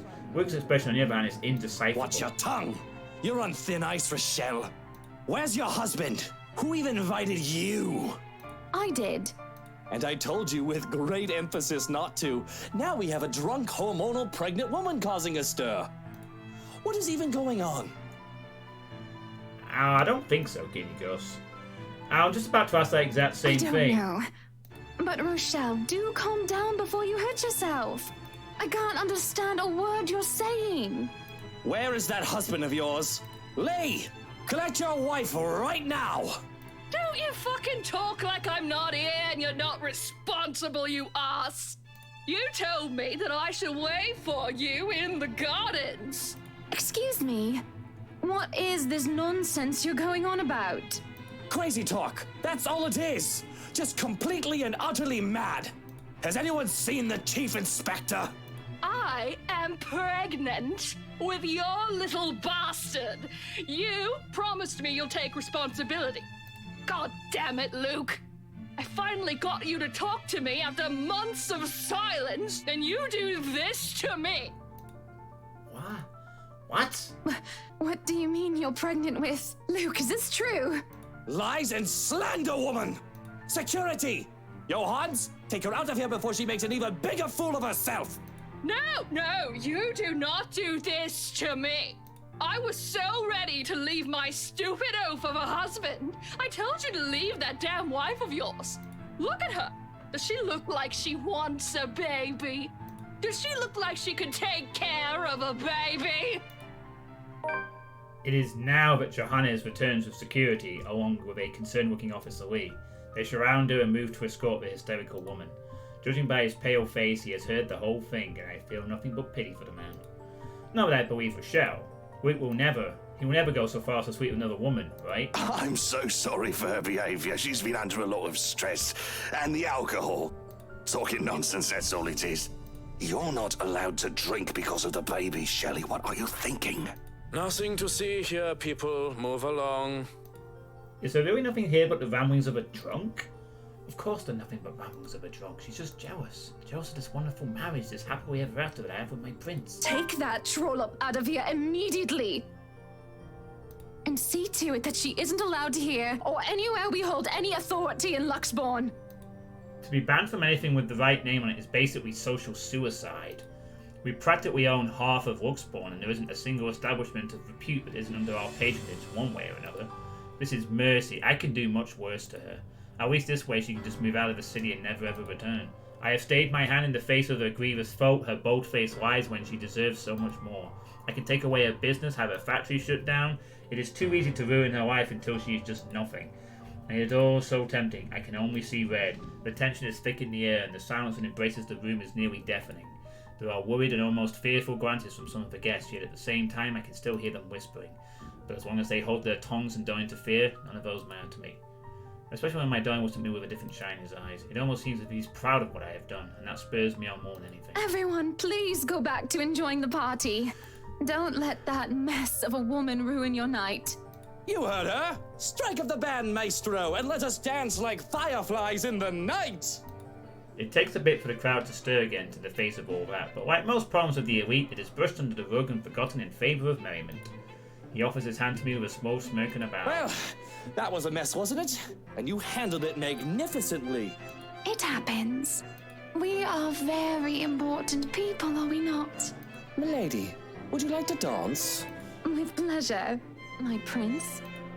No one is going to get in between me and my darling husband. Not Rochelle or any other rich, snooty scrubber. Not some common whore or an ambitious maid. No one is going to get near him in that matter, not while I'm around. And if I have anything to say about it, no one is going to get near him at all. Wow. But maybe there was something there. So the party was ruined by a big revelation, which may or may not have some truth to it. Who knows? I can't believe it, though. It actually ruined what happened next. Maybe I should not read these until the end of the bit next time. I would have liked to have guessed what was going to happen. In the aftermath of Rochelle's accusations, an enraged Hannah banned her former friend from setting foot in any of their properties. Despite what happened, the commotion was brushed off and the party continued. Hank and Hannah were seen dancing sweetly all night. What time are we on now? 9 o'clock?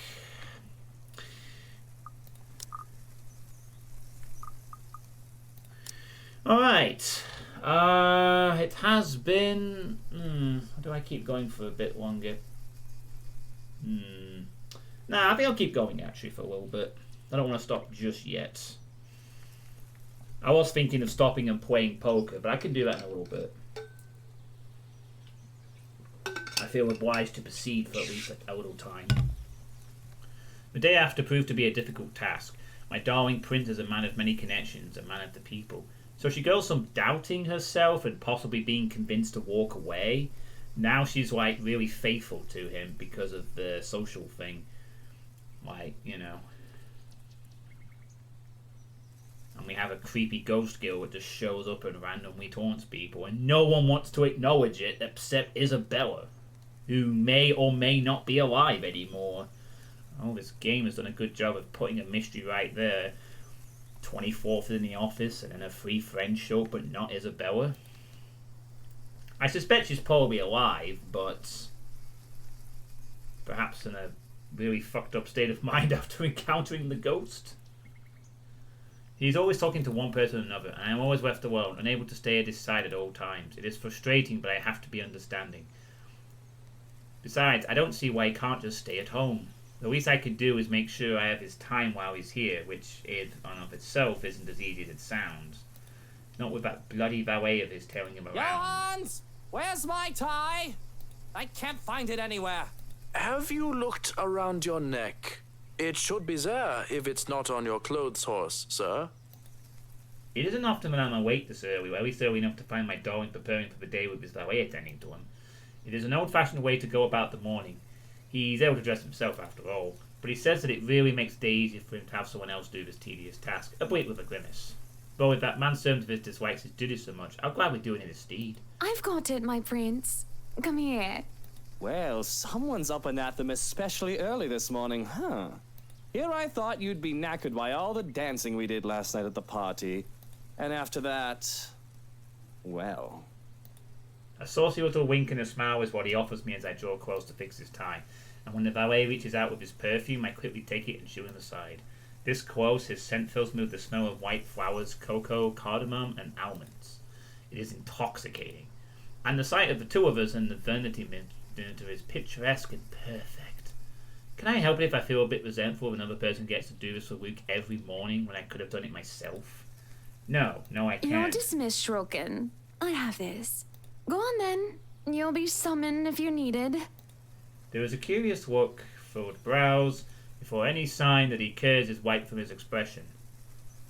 Very well. If you need me, I'll be somewhere that isn't here. You could have let the man do his job. And I say there's no need for him. I can take care of you just fine, my prince. Just where are you off to this morning anyway? I hate the thought of him leaving me. It feels like an eternity without him here in this lonely place that doesn't feel like a home quite yet. Although the mansion is really growing on me, slowly but surely. I want to be at his side, yet he fails to see such an obvious thing. Business. Where else? Why can't you just work from home? You can afford to, can't you? Business needs a firm hand and a personal touch, Buttercup. Besides, I can't stay cooped up forever in here. I'll go mad. Well, you'll come back home as soon as possible, won't you? It's so awfully lonely here without you, my prince. I could. I don't see why I should, though. This hasn't been a problem before.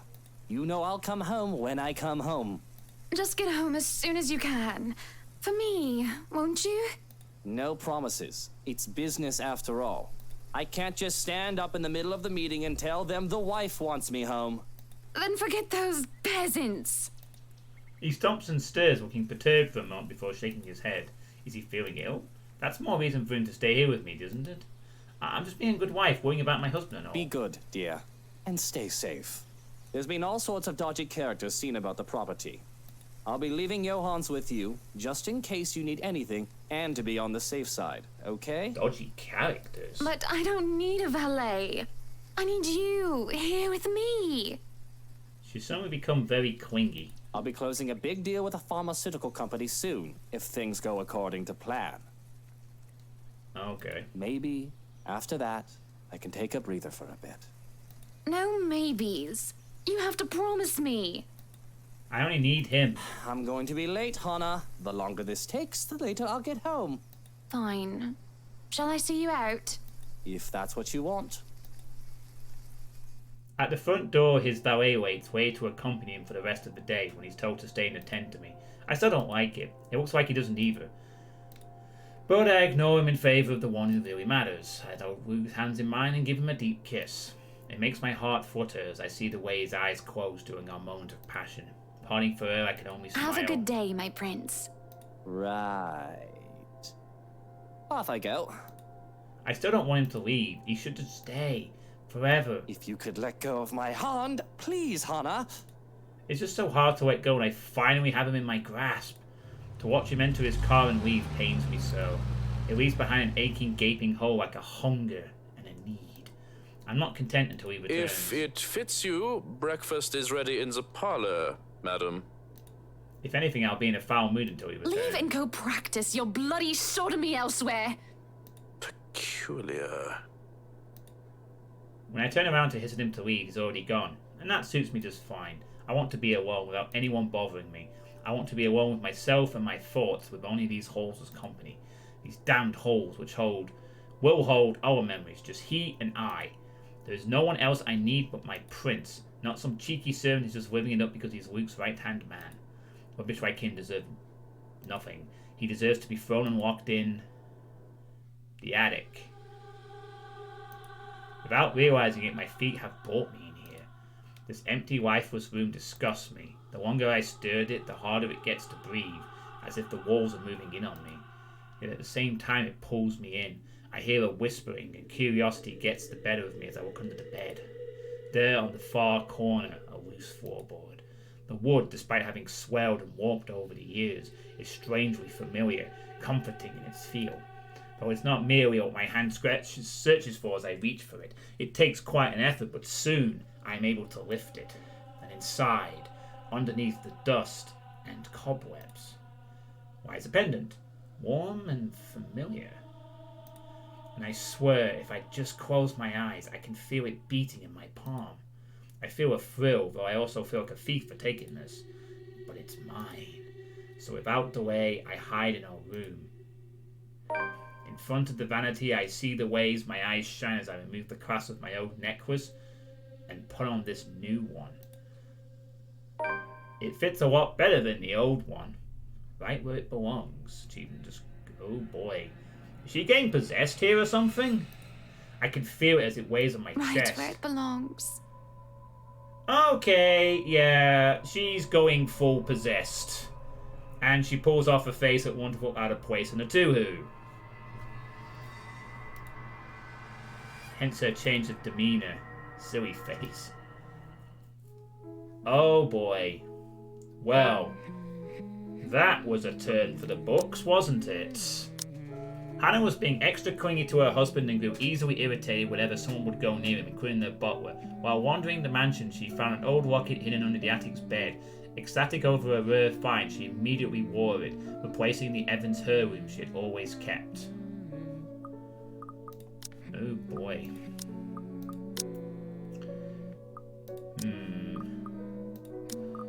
And now it appears that we are in the perspective of Zachary, so another character.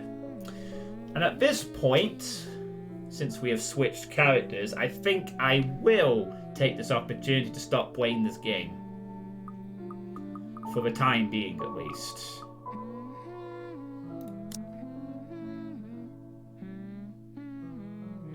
No, maybe I shouldn't do that.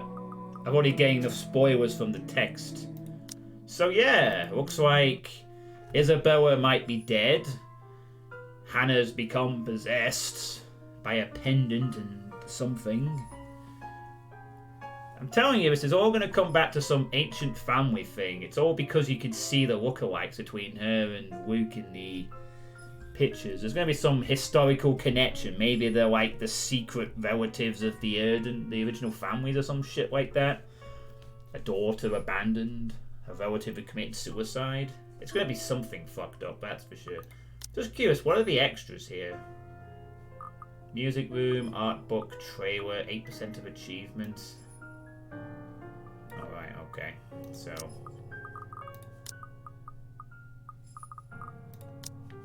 Oh. Oh, okay. Maybe we shouldn't look at that. Might be spoiler territory. Right, so I think I will continue playing this tomorrow. I'm still waiting for A and Mutt to get a list on for me, though. I wish Mutt would give me his list of games for the time being. But yeah, I think I'll play this tomorrow as well. So I will be doing that. But now, I'm going to switch up what I'm playing for a little bit. I saw a really hilarious DOS game during Zero X Demons last night, John. I'm going to put you over there because I don't need you. Oh no, because you can stay over here. Why not? Don't think it does any harm to be there. Just give me a second. I'm going to set up the poker part of the stream now. So I get some practice in for the regional final coming up in a week today. Some German-made game called PokerStars. It's treacherous, but it's poker, and instead of making wines, you have to make poker hands to clear the board. Sounds rather interesting, actually. Right, I'm just gonna set up some thing. Just give me a sec here to set up the game capture to a new thing. I think it's this one. Yep, that's that. Ignore that. That's not a game I'm in at the moment. So I'm just going to quickly change the topic.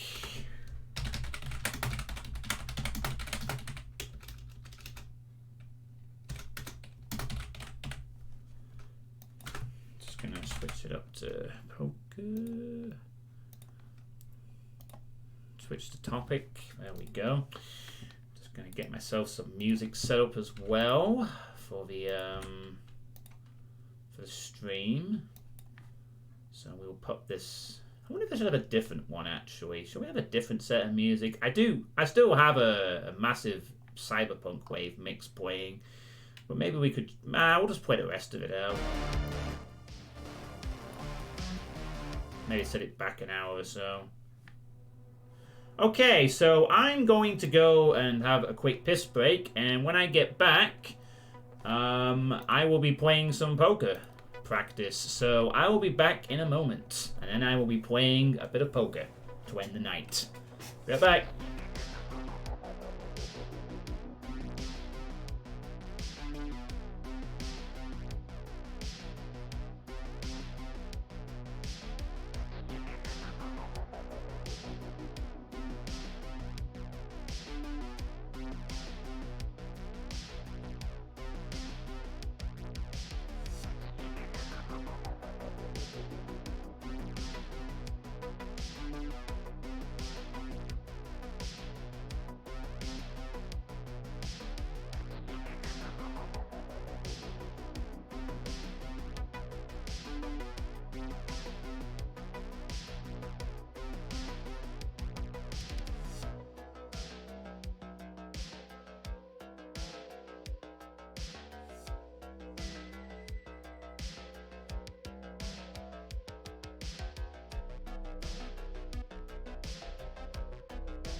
Alright, I'm back. Alright, so, it is now time for a bit of poker practice to end the stream. It's probably just going to be one game, because if I do well, it will take about an hour or so. Yeah. So, since the last poker stream on here, I have actually been playing a couple of games on PokerStars. I actually did a poker stream last night, late into the evening, for a few hours after I've had a few drinks. And basically, I haven't done too well at the $1 sit-and goes. And therefore, to stay within the sensible bankroll management of my $25, I'm down to 24 now, I have to start playing the 25-cent games instead. Because, obviously, 100 times your buying is suggested. And, oh, that reminds me, actually, there is something I need to quickly get from my list, which is my hand listing, which I'll just pop up there. Sorry about that, everyone. Just got my little hand listing for my my tag range. So I have basically a suggested list of hands to play for a full ring game at 9 players, which I do adhere to for my strategy mostly. So because of that, I'm now playing 25-cent games instead of $1 games, so I can play 100 of those before I'm forced to rebuy. Although I'm really hoping to start getting some results soon. It's been very frustrating, honestly, this experience so far. So the game is going to be a lower stake or whatnot, but we should be fine. So hopefully they're capturing the game now. Are we capturing the game? Are we capturing the game? Thank you, OBS.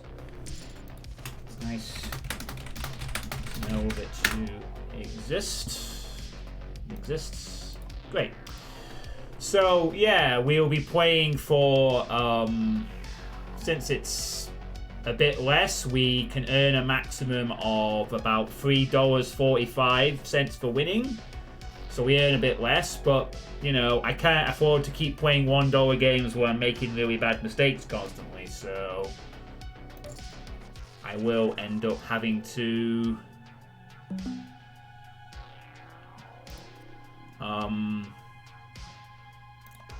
now, ace-10 off in under the gun position might be a raise sometimes, but not according to the strategy I've been encouraged to follow.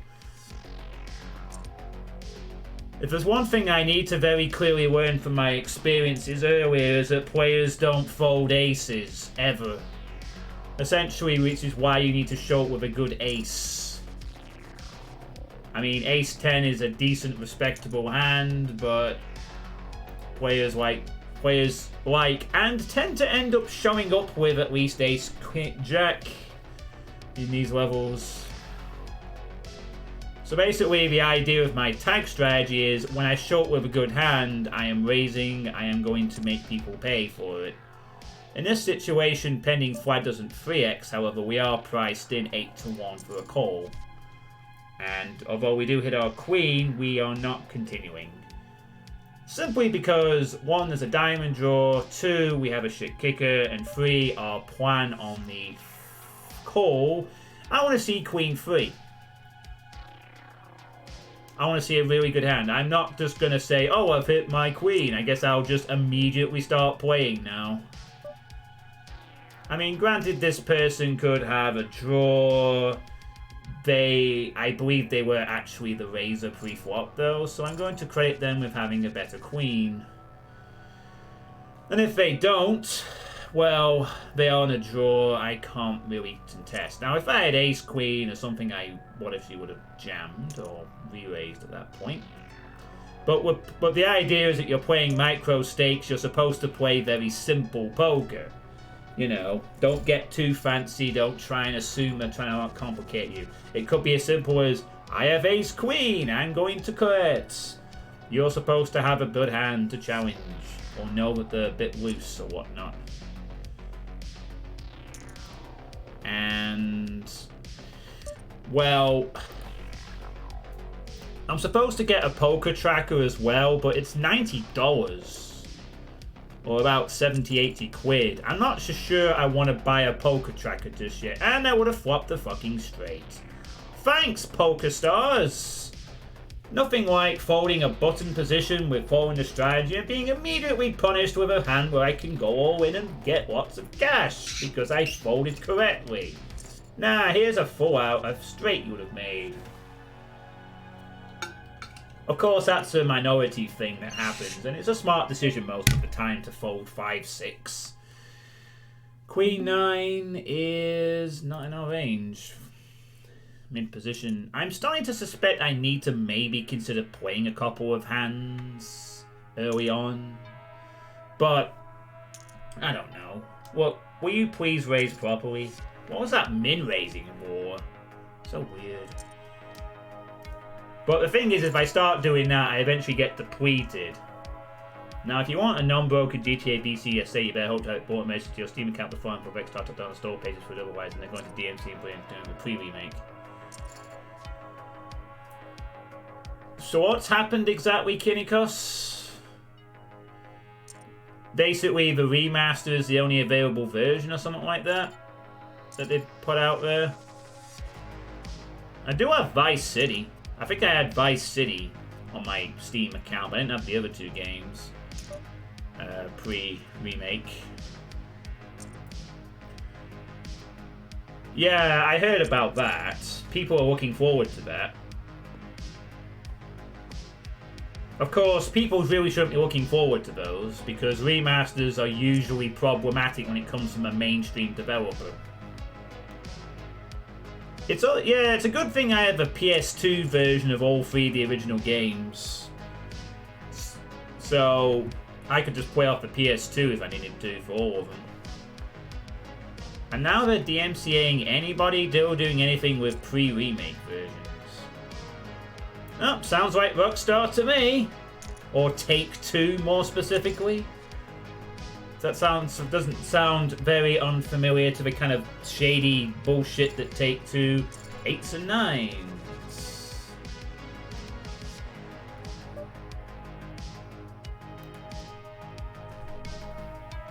How you doing, Flynn, by the way? Hope you're having a good evening. We have been playing the letter for a bit, but I've decided to, since the story came to a bit of a change of character, to do some poker practice. This is going to be a thing I'll probably be doing quite a bit in the next week when I stream, as the regional final is next Sunday. So I need to get extra games in to keep my poker brain active.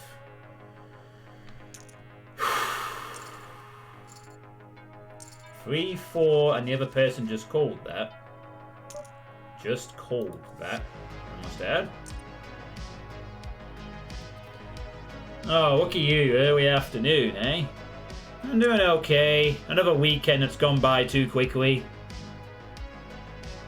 I've had some decent poker practice in the last few days, but I've not won any cash yet online. I got to a final table last night at about 3 in the morning, but I went out on the money bubble at 8th, which is a bit annoying, really, for my first 25-cent game, and I busted out on the bubble. It was nice to make a final table for once, though. I even got quad 10s at one point, which was very handy.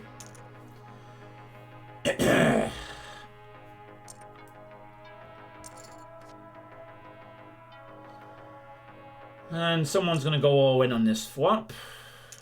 And there it is. And Wasfer's going to have to call with Queen 9. And they had a straight. And that's the end of play. Oh, meanwhile, we have Queens, which I am going to raise to 120. Under the gun. I need to discourage idiots.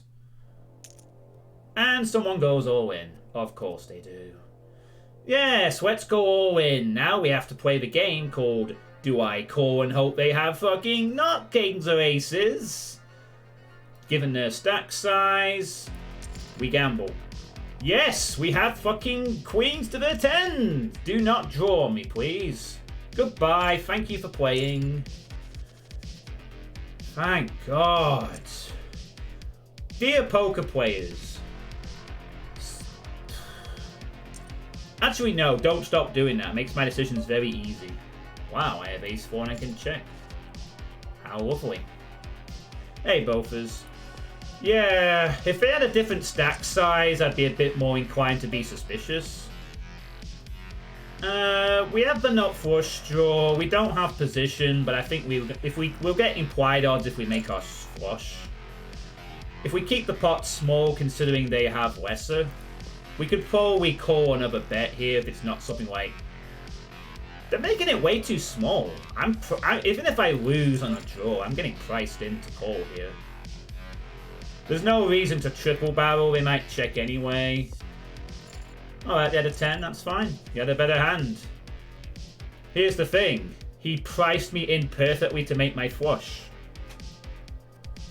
Could I have stolen that? Nah, it was top pair. He was never folding that. He was never folding that. Unless I was more aggressive. But I didn't want to be aggressive. I chose to just draw to my flush, and I didn't get there. Which is fine. Nothing wrong with that. I was given a chance to play an ace-4 offsuit cheaply, and I nearly hit a flush, and I would have made a bit of money off of him, I think. So that's a good start. We got a decent pocket pair, and someone went all in with a worse pocket pair. And we want players to do that. We want players to think, oh, I've got 10s, I'll just go all in when I've got way too many big blinds. Gonna fold there, even though we have button. Because ace-2s isn't that great. At this stake, anyway.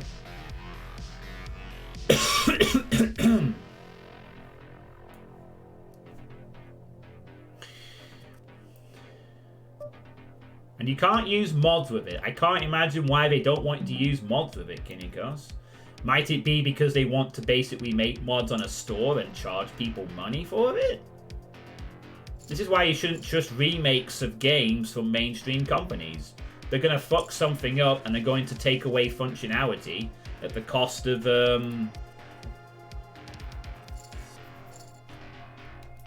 you know, trying to make money off of it again.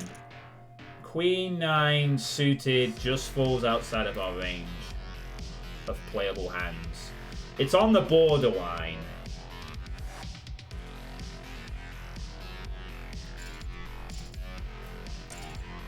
Yeah, they still allow huge, heavily GTA servers. Yeah, because obviously they control that massively. But the small mods get shut down. Yeah. Reason people being like XQC play on them.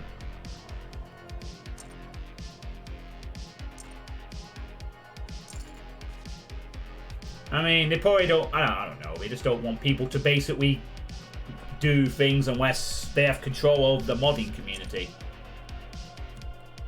Oh.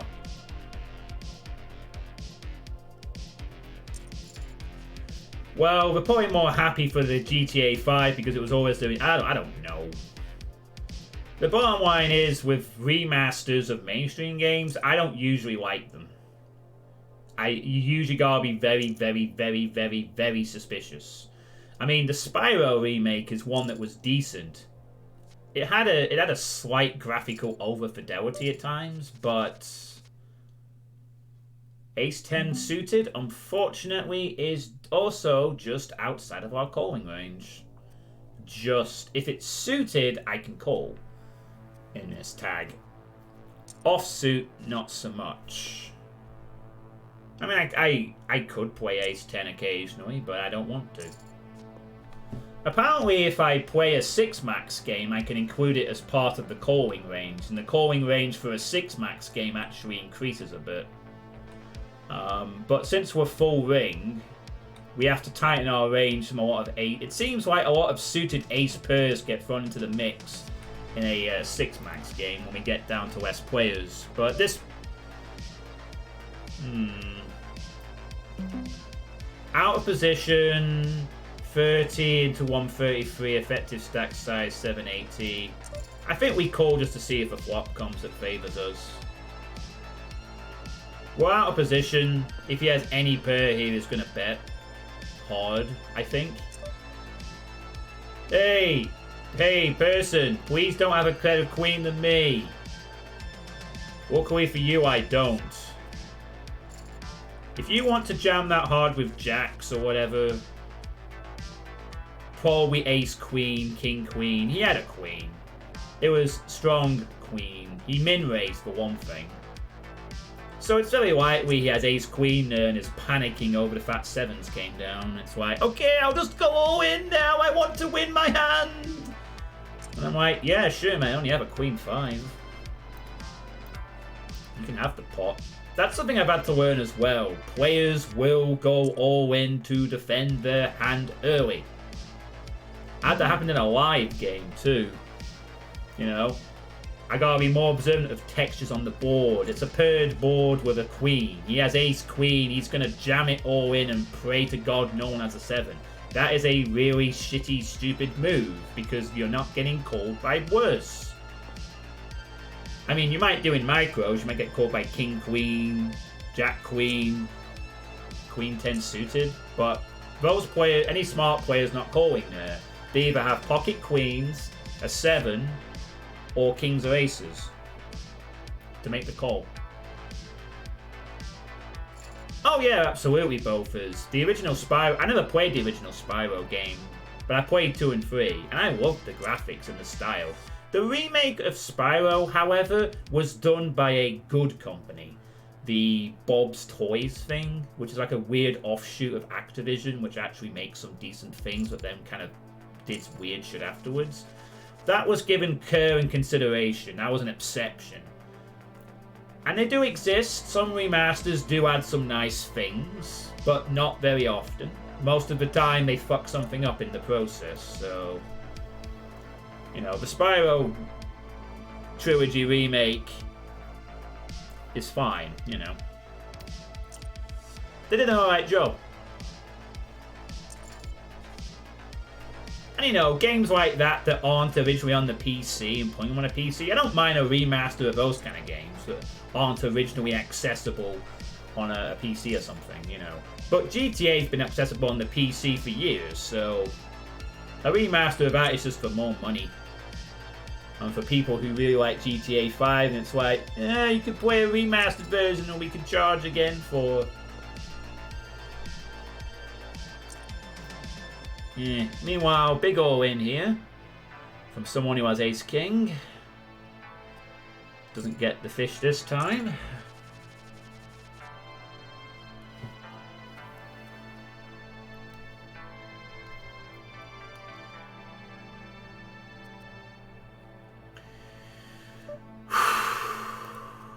I feel a strange tightness around my throat tonight. I don't know why. I really don't. I haven't indulged too much today. I just got a stiff neck for some reason. Anyway, I'm sure it'll be fine. Oh no, so let's go cartoon get sold to be twin cross more frame, yeah. Absolutely. Alright, we're doing okay here. We're 10th out of 34. We have 2 slightly above average. So yeah, the full prizes are $3.24 for the winner. 7th gets 45 cents. Essentially, you're buying back with 5 less. Again, it's the top 7 get through. We are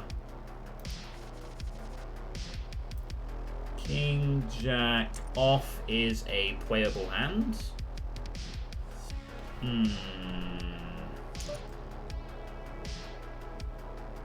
I'm gonna call here. I don't think we need to 3x because it's not suited. If these 2 fold, which would be nice. Okay, I guess I lose my position advantage to one player. But I figure we call here because there's players to act. If it was suited, I'd probably 3x it and try and isolate. But offsuit against out and not last to act, it's probably best to be a little more cautious. Especially if someone is going to go all in now and try and squeeze steal. Instead, we need a 10, but the flop's got hearts. We don't have any backdoor flushes. This is a very awkward spot for us. As even if we hit a king at this point, a king might complete someone's kind of hand. Assuming players have similar ranges, a king is very well could be a death sentence. We need to see a 10 here, ideally. And a not heart 10 at that. Did Flatzilla raise it pre? I think he did. I think he was the initial... No, he wasn't. It was actually this guy. I'm going to check. This could get checked round, which is a bit surprising with 5 players. And here comes the bidding war, and I'm not going to get involved any further because they're going to go all in and he's going to call, probably.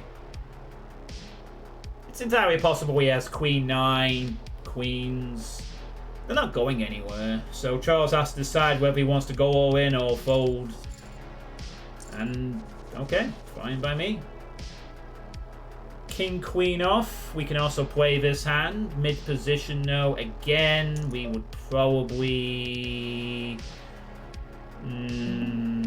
we'd be vulnerable to a 3x, but I am going to call here.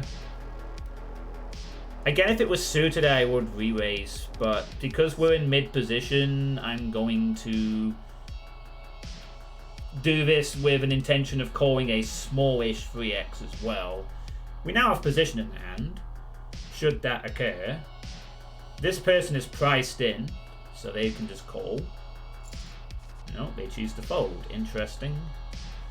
And he comes out betting immediately. Min bet immediately. We have King Queen. We could be behind to King Ace. We could be behind to a set. I think we peel one off and see what it comes. Now, obviously, we've made 2 pair, but that does not guarantee that we have the best hand here. He also has a larger stack size and is betting at us. I think we just call. That is a fucking disgusting card. Watch him go all in right now. No, he doesn't actually. That's a problematic card because he's betting rather sensibly, which makes me realize he has Ace-King. This is a tough call. He has bet every street. What is he gonna bet with? He has an ace. I'm just gonna give it to him. That was a horrible, horrible, horrible, horrible, horrible, 100% horrible card. And you can guarantee he has Ace-King. I would bet my house on it. He's betting way too calmly there to have anything other than Ace-King, I think. Because he also did raise pre-flop. He raised pre-flop small amount.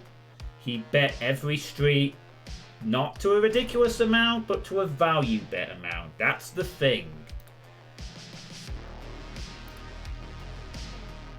Unfortunately, we don't get to see what the players had. There was no silly bets. There was no ridiculousness. He literally bet. The sad part is interrupting my look at that hand, which I don't appreciate. The sad thing is that if that jack doesn't come, he probably has Ace-King in that spot, and he probably value bets the river. And I get to call with 2 pair, and he loses. But he gets the gin card for him. I mean, if he's not panicked about the jack himself, why would he bet there? He's not worried. He has Ace-King. He likes what he sees, and he's not worried about a flush. So I think that was a right decision. I mean, I had every right to call his bet because he's value betting. Raising there is probably not a good idea because, again, he's not going to fold Ace-King. He will not fold Ace-King if you fucking put a gun to his head and said you will fold Ace-King. He will probably throw it. He'll probably go all in and then run away from the gunman or something. They will not fold their Ace-Kings. You have to rip it out of their hands, do a set or something. So I think I played that okay. You know, I didn't overvalue my hand. I didn't go, oh, I have top pair. I'm just going to immediately assume I have the hand advantage to the pre-flop raiser. I think we did fine. We just got an unlucky river, but we didn't pay him off. Could have paid him off for curiosity, but what's he going to show up with there? Ace-King? 100%. Or a set. I don't think he's calling with worse there. Not when the board runs out to a straight possibility. In fact, he could have even had 9 king. and just hit it straight on the river. Either way, I don't have anything that can really that strong. So, you know, it's not like a donk bet where it's all in. I've got king queen. I'm gonna donk bet to bluff you off, but he has his tens and he's not folding. Oh look, guys, he has ace 10. He's not folding, guys. I mean, he hits his tens to be fair, but he's not folding. They can't fold their aces. They can't fold them. They're married to them. And I need to keep that in mind whenever I play at this level. Players just will not give up X hands, and I won't either. If it's appropriate, of course.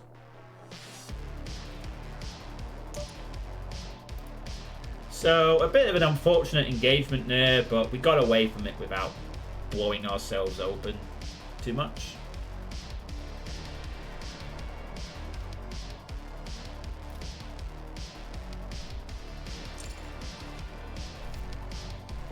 So yeah, I'll be playing more of the letter tomorrow evening, but I will also probably play another poker game at the end of it.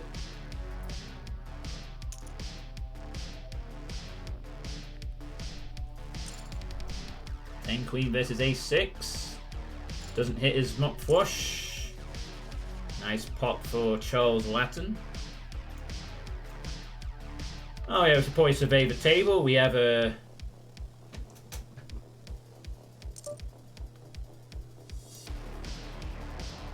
I can't actually tell what that is. I thought it was a dog, but I don't think it is. From Belgium, Canadian, a sort of an odd meme face from Belarus, a chipstat from the Ukraine, a Czech Republic with a glorious beard, and a Russian called Vlad Ziller.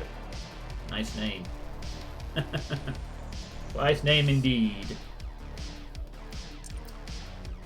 Okay, and we're doing alright at the moment. Nothing to really fret about at this point. We are quite a few big blinds ahead of play, of course. There is actually an option to show the hands in terms of big blinds. You can have everyone say like you've got like 20 big blinds left, but I prefer not to do that because it helps keep me in stat for live games where I won't have the functionality of being able to count the big blinds. I could do it, and I might do it for some games sometimes, maybe later on, but at this moment I just kind of like the idea of keeping the pure numerical numbers and having to calculate blinds and stuff like that. Because in a live game, that's what I'd have to do. I'd have to do some maths. So I think it pays to keep them off for my case, just so I keep remembering the maths. Ace deuce versus queens.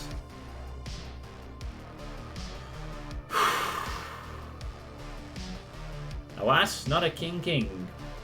Or anything, really. It's just a king-8 in the middle. Can't really do much with that. Unfortunately. Excuse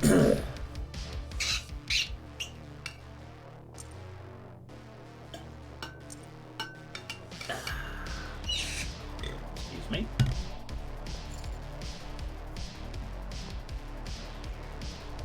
I do like this music mix. I hope you all enjoy it too. I hope it's pretty good for you.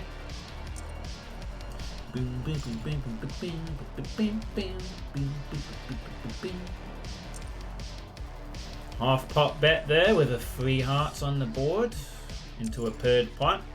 Ooh, that is a nasty card for a flush. Now someone can just have a 10 or an 8 to win, which I guess... What is 2-4-8 calling with they're not on the turn? Maybe they're calling with a flush draw and...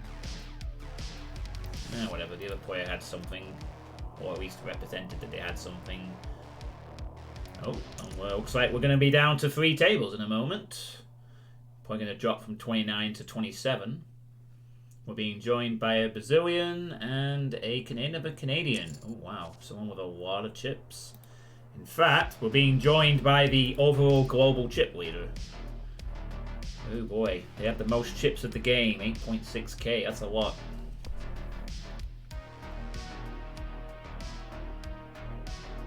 Yeah, we're down to 3 tables, 27 remaining. So we're doing okay.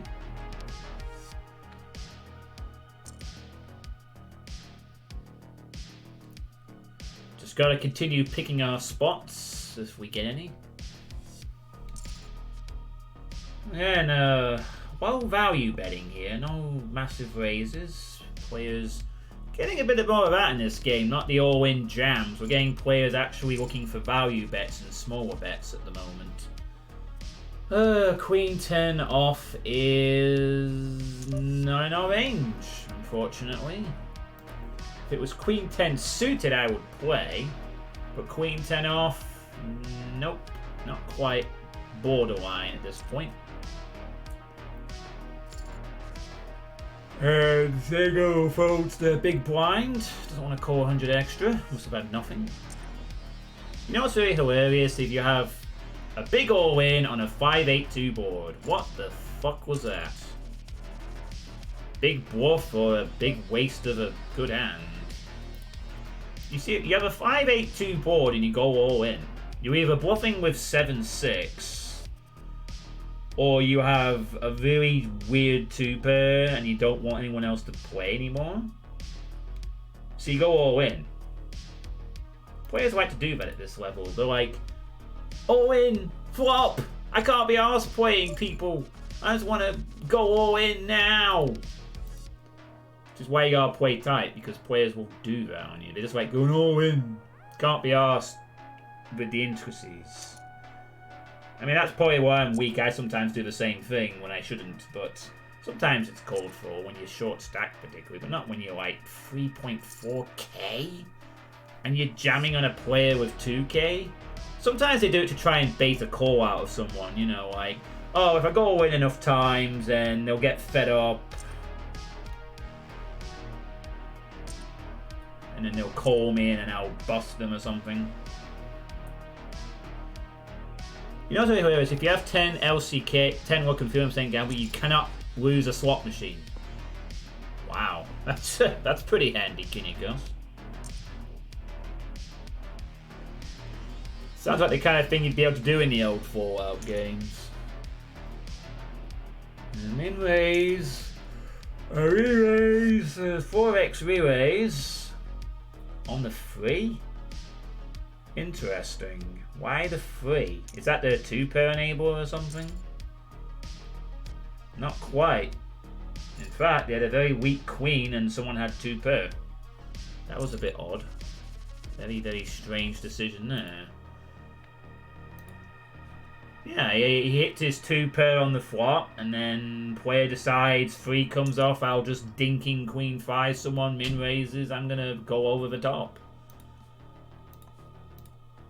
The guy min raises you. What do you think he's min raising with when you have queen 5?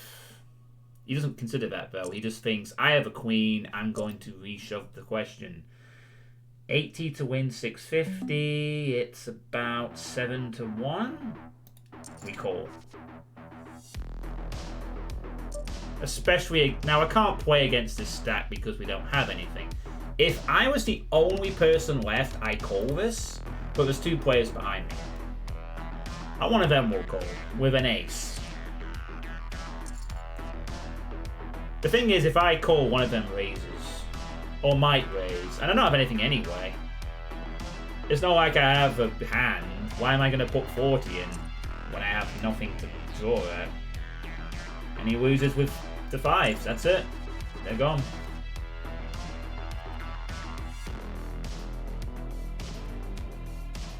That's like, is that an assault rifle, Kinikos? 4-3 suited on the button against. Nah. Not gonna happen.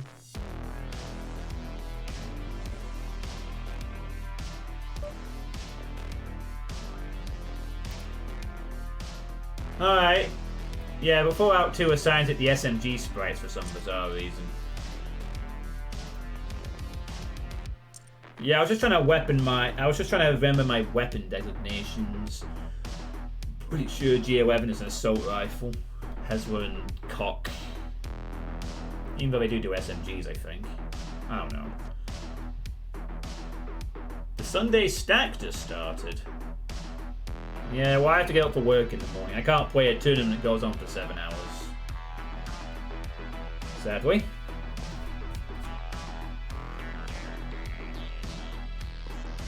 I might be tempted to play a big tournament at some point. There are some free roll tournaments I think that happen occasionally, or ones of a cheap entry rate I could do for a bit of fun. And speaking of a bit of fun, here's Pocket Kings. Now we really would like someone to... Okay, let's think about this. Nope, not even remotely considering it. I was going to 3x them anyway. Might as well go all in and make it look like I'm just being an idiot. They're gonna call with ace something. This is a flip. Oh wow, they actually had aces. That absolutely sucks. That actually kind of sucks, but you know, I can't complain about that too much because they could have been doing that with any ace. But they just happened to have aces that one time. There's something I could have done there, you know. I had to 3x raise. I wasn't going to just call there. I was going to re-raise. And obviously if I had re-raised to 700, they're going to re-shove. I'm going to call. That just was a typical hard to escape hand. You don't escape aces versus kings. There's nothing you can really do there, you know. You very rarely get kings or aces. You've got to make them pay, and it just so happens they had the one hand that I was losing to. And that's it. I can't really do much about that. It's not like I could have gone...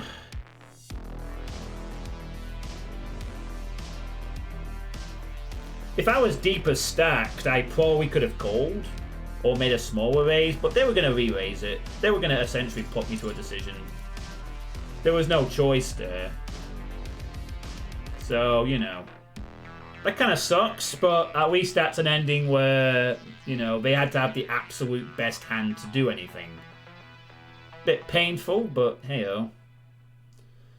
I don't feel like I should stop at this point, actually. I was a bit disappointed with that. I was doing okay, and then I run into aces. It happens to everyone. I want to play another one, in fact. And so I think that's what we will do. I'll play one more. I don't feel too, like, tilty. That was just genuine, what can you do? So we'll play one more game.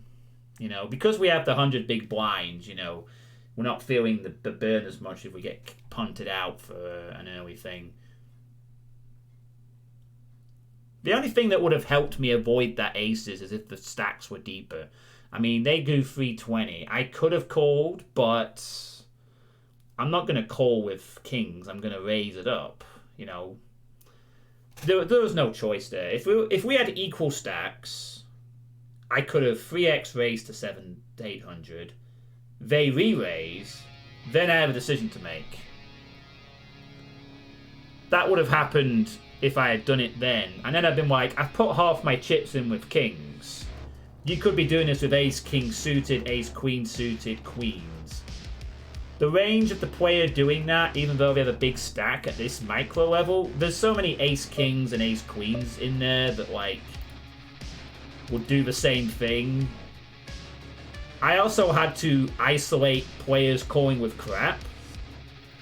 And being that it's a micro stakes game, I also wanted to represent I was being a moron and trying it on with a shitty hand. So that if they had like queens, or ace king, or ace queen, or ace jack, or tens, or jacks, or whatever, that they were going to want to call.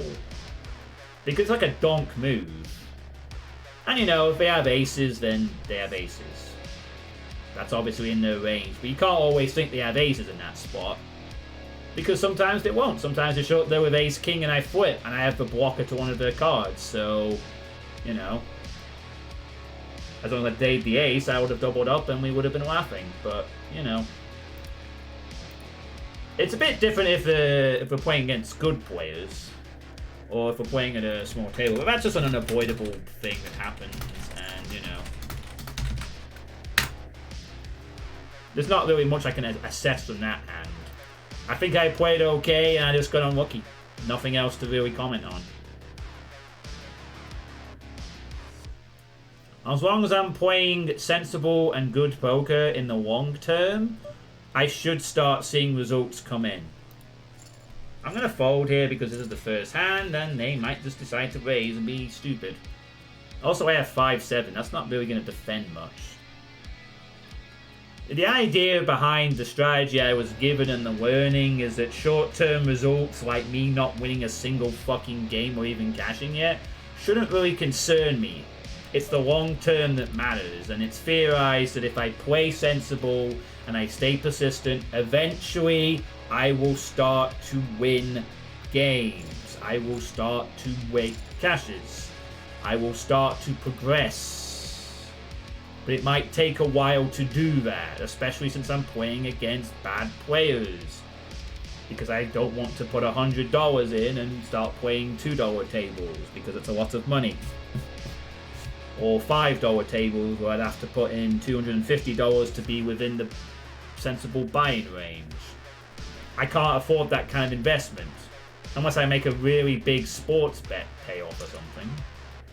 The idea is I have to learn the grind of the micro stakes, I have to get better at dealing with really fluky crap. And to be fair, when I play at the regional, considering that it is a free roll, there will be a lot of players who will play like this at the regional final, who will not fold the aces, who will play weird pairs, and that's stupid. And there'll be some good players too, of course, who will play good. So, Jack Queen suited, we'll open up for a 4x raise here in mid position.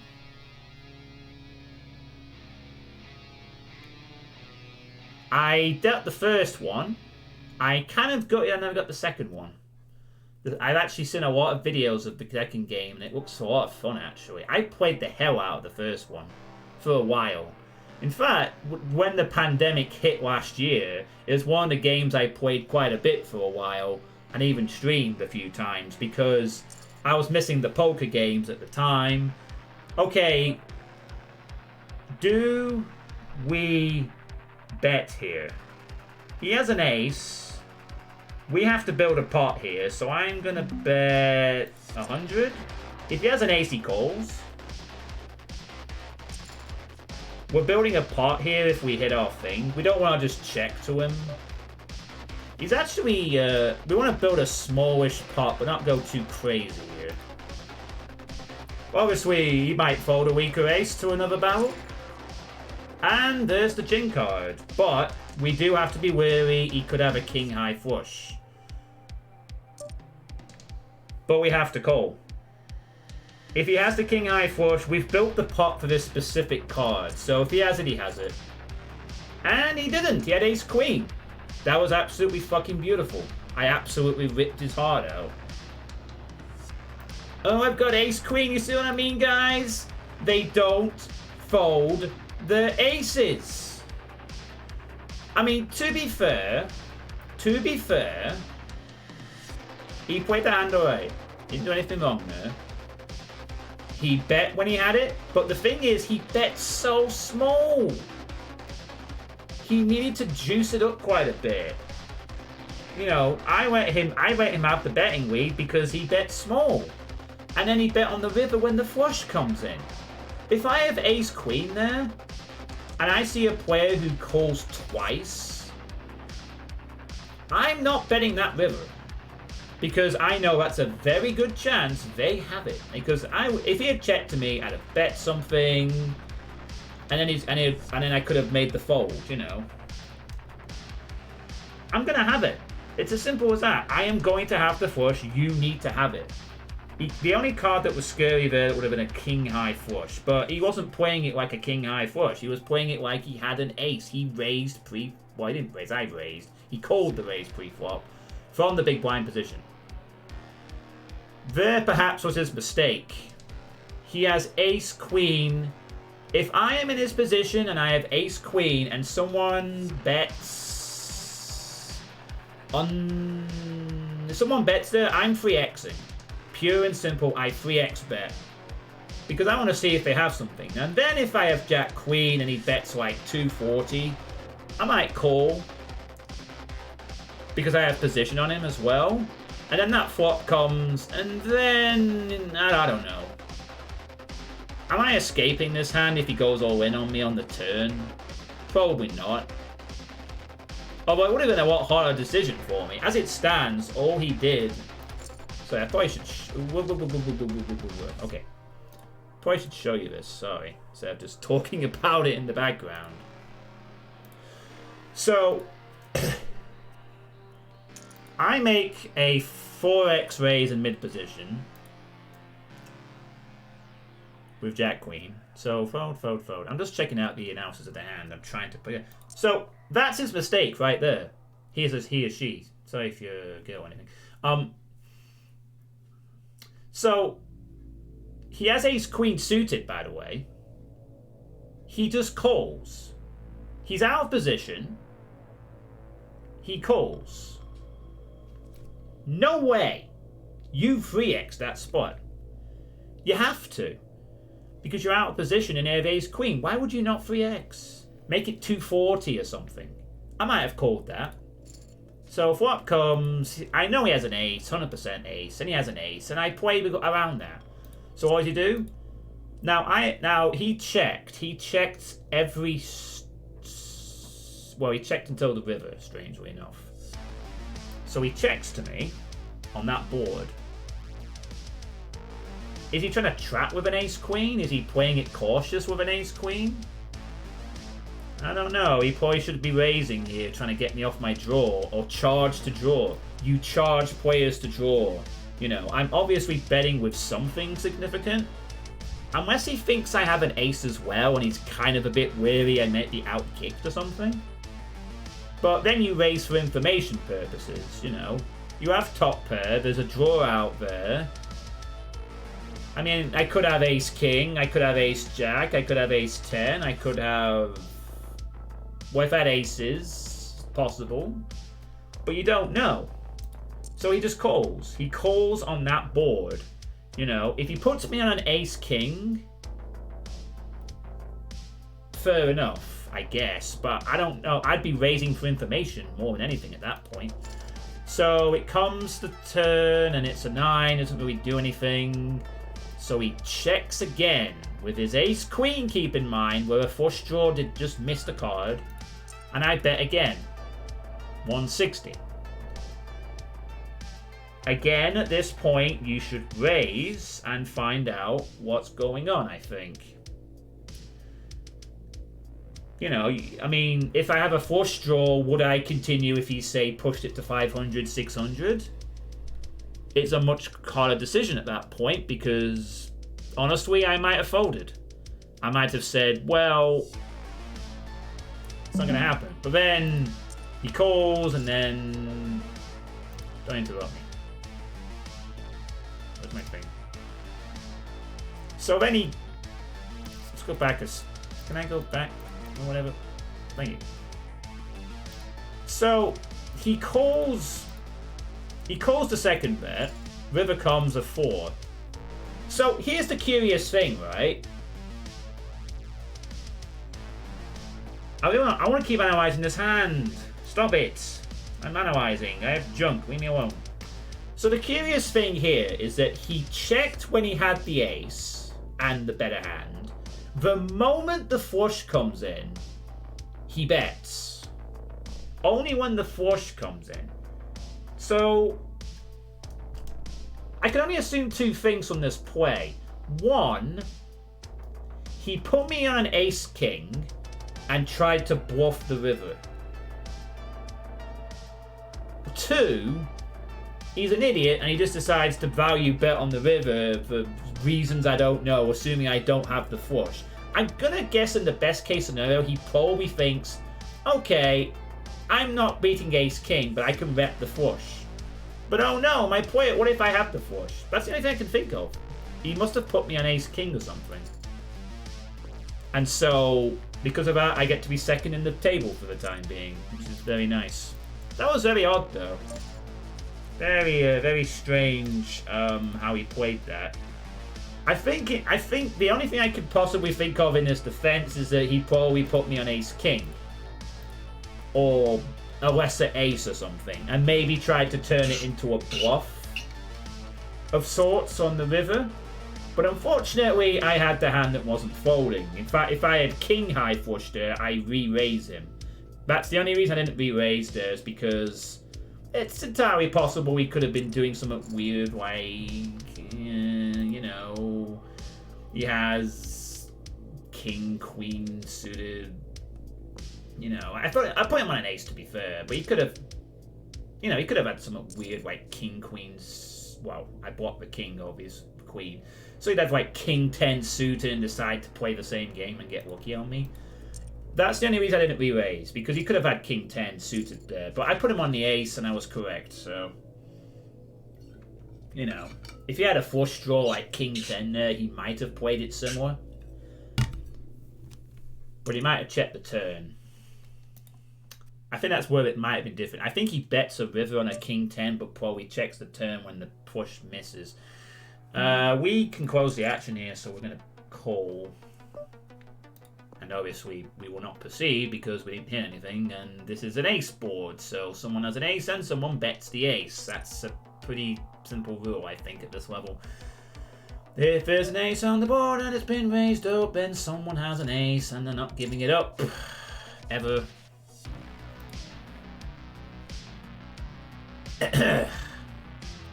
Thank you for listening to my poker analysis, even though I don't know what I'm talking about, probably. But I'm just trying to analyze it for my own purposes, too. You know, I need to figure out how these players are thinking. In that case, I just think he played the hand badly, and I punished him nicely for it. So I'm chuffed as all hell. Another good start to one of these games. But yeah, Poker Night the Infantry 1 was pretty good. I enjoyed it. Poker Night at the Infantry 2 is a nice game. It looked a lot more in depth. It had more things on the side. The character banter was pretty good as well. It was like a much improved version. I would have snapped it up actually if it was available, but unfortunately I didn't get it. And now it's unavailable, just like Duke Nukem Megaton Edition. Which I have, thankfully.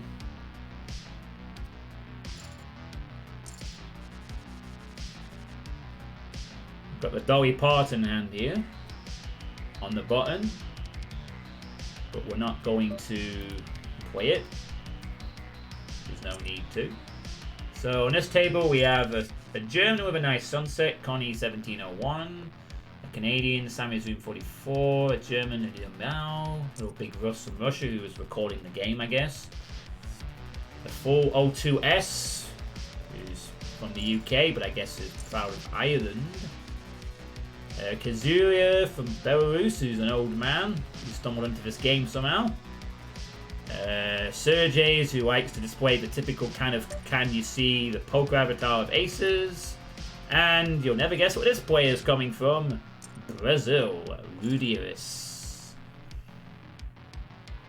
I'm all playing 25-cent poker. Having fun.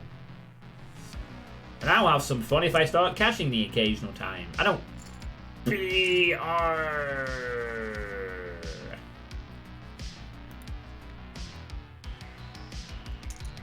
Yes, BR indeed. Okay, at this point we are going to 3x this to 220. Because we're in mid position and we really don't want anyone behind. Well, I'm not happy Connie called there. We have to 3x it. Even though our position isn't the strongest. We were hoping not to get called by anyone who had later position over us, but anyway. We'll see if these min raisers are going to 4x and shove, or whether they're just going to call. Oh boy, that is an ugly board. I would love to continuation bet here, but 3 players just called, and I'm not asked to act, sadly. And that's a horrible board anyway, because they could have a 5 or something. Now, they all checked. I don't like this at all. They might have like ace jack, ace 10, ace king. They're just really slow playing it. I don't know. I just don't like the fact I was called by this player. So I'm just going to play passive and just... Yeah, look at that, ace king. So fair enough. I think I dodged a bit of a bullet there. I'm surprised Kazoo didn't 4-3x back at me there. I could have stolen that pot off them. Oh, that was so annoying. That was so annoying. If this player had just stayed out the fucking hand, I could have c-bet in position. But because that player was there, I couldn't c-bet out of position, because if I threw it, they might have jammed or done weird shit. And keep in mind, 3 callers. They could have had a pair to the board. It wouldn't have been out of the question for any of them to have like a really big pair there and be looking for a slow play spot. I figured one of them had an ace-king kind of hand, but 3 players, that was a really awkward spot, and I just didn't want to bet there. It sucks that we hit a full house here when we could have limped in with 9-5 maybe, but whatever. That was a bit annoying. Take Connie out the equation, I just c-bet and win that pot probably. I could have c-bet there, but it was risky, sadly. Maybe I could have made the c-bet a bit lower, the 3x bet, but I don't know. At least, to be fair, I didn't actually lose any further money in that hand. So I got my 220 in and that was it. I didn't invest a single dime and no one bet it. So, you know, I lost minimal, I guess. Alright, now here with 7s in mid position, we're obviously going to get a raise, and we're going to call a small raise because we're in mid position. But if it goes 3x and crazier, we're obviously not playing it. The power of position is very important in poker. You take Connie out the equation, I'm last to act, I see 2 checks, I'm c-betting, especially since I have the 3x razor.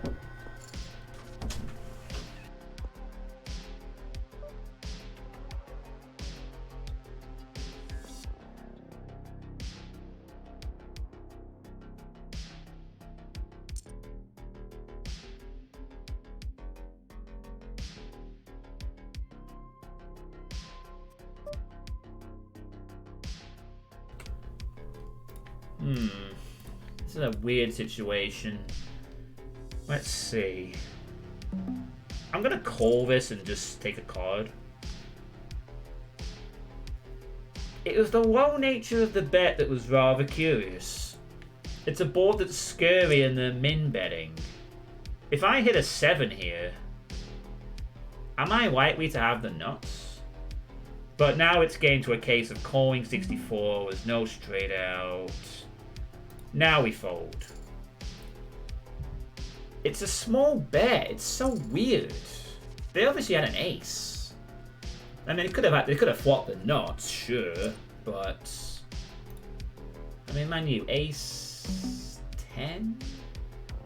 Well, okay, even though they had ace 10 there, a 7 and I fucking nailed them with that paired board that comes up.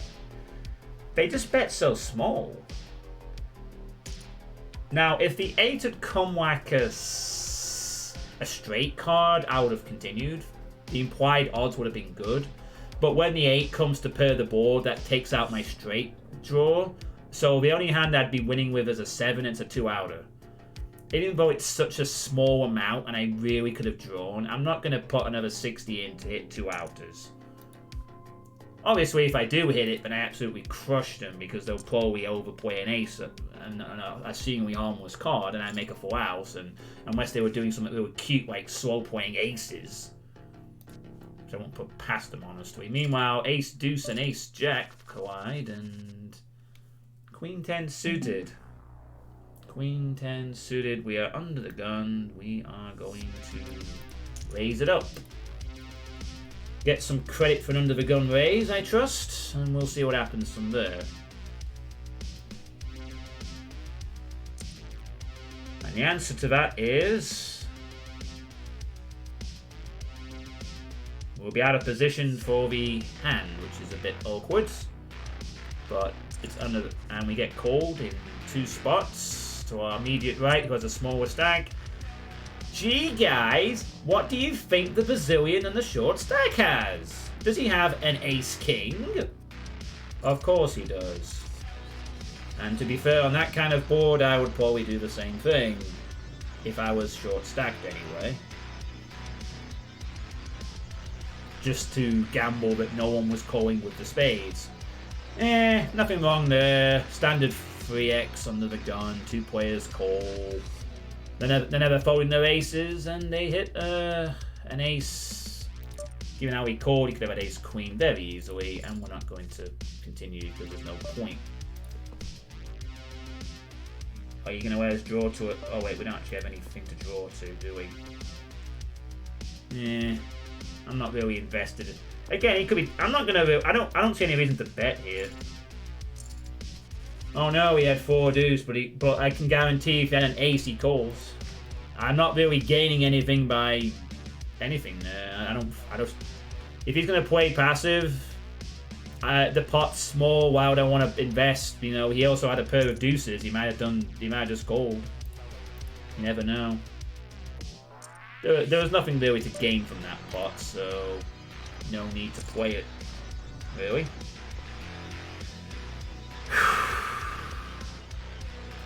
Oh yeah, the game capture's working, that's good. So this will be my last poker game of the night because my mum's gone to bed, and also, you know, I start winding down for work too. Of course.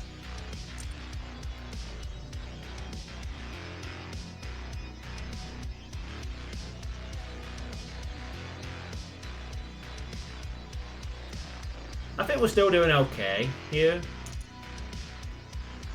This player really likes jamming, don't they? They really like jamming, and I'm assuming they're jamming with quality hands just to get the hand over with. Obviously that means if we have a better hand, they're getting fucking stacked. But we have to get the hand first.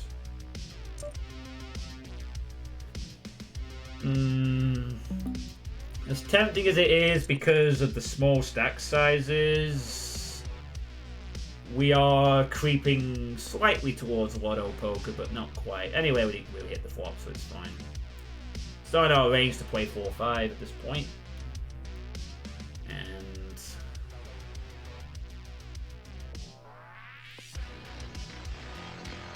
it seems like Rude Eris basically plays passive unless they hit something, and then they just go all in as soon as they can secure a hand. They don't want any situation with flushes or straights. It's like, I have ace queen, I call, flop comes ace with 2 clubs. I'm going all in because I can't be asked anything else.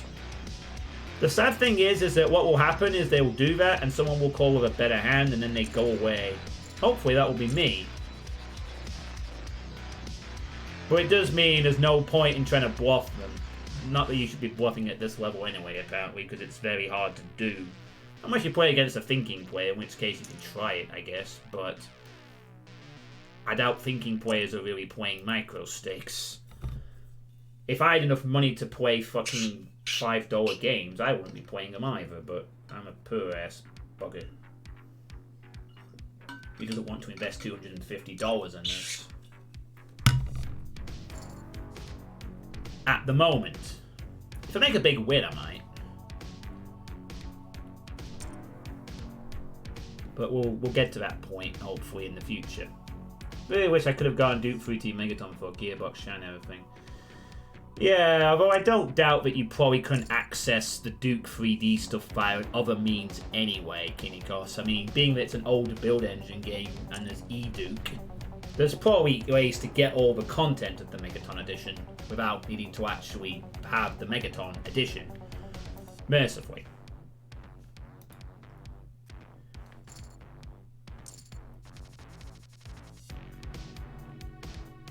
I'm sure the expansions of the Megaton edition are probably floating around the internet somewhere if you really want them. It's kind of like how easy it is to play the final Doom expansion. All you really need is the WAD file. And if someone just gives it to you, or hell, you could just go onto a fucking public Doom server and download it, you know? You want to play that's all you have to do, really. Just go onto a Zaydemon server, book for a server with Bretonia TNT, it'll download it for you. You have TNT.WAD. Congratulations, you have Final Doom. Just run it in a source port and you're good. Not great for reselling, but that's literally all you get with the versions. It's just a few technical files for DOSBox and the WAD.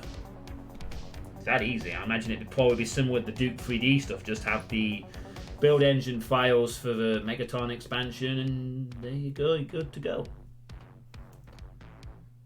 Plus, you'll be able, on eDuke, you'll be able to play all kinds of custom stuff. I never actually played a custom Duke 3D thing, come to think of it, either. Or Blood, or Shadow Warrior.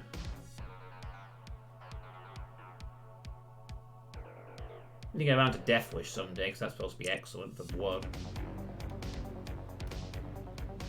AMCTC. Yeah. I got too much stuff to do for Doom, though. Although maybe after my second request list is complete, I might I might do something different for a while after it's done. Maybe I'll play like some other games custom content, you know, Quake. I want to play Quake custom stuff for a bit. I definitely want to play Deathwish. I might see if I can check out some Duke stuff. Maybe.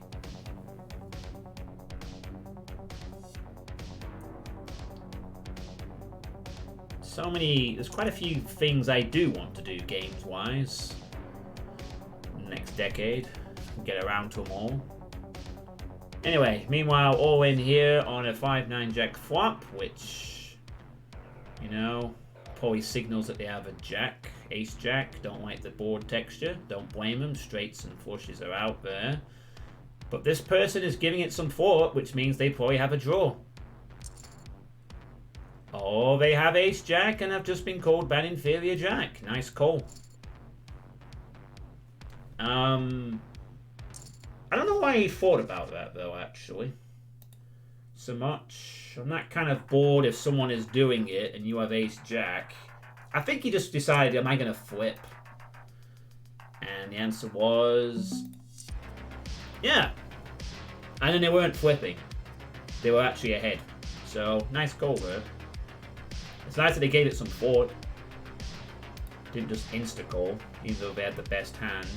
Oh boy. Oh, no squeeze play. I mean, it's not no squeeze play. No raise. Alright, well, we don't hit our set. Obviously don't need to invest another chip into this pot because even if we hit a 4 of spades would give a flush. So it kills one of our outs, really.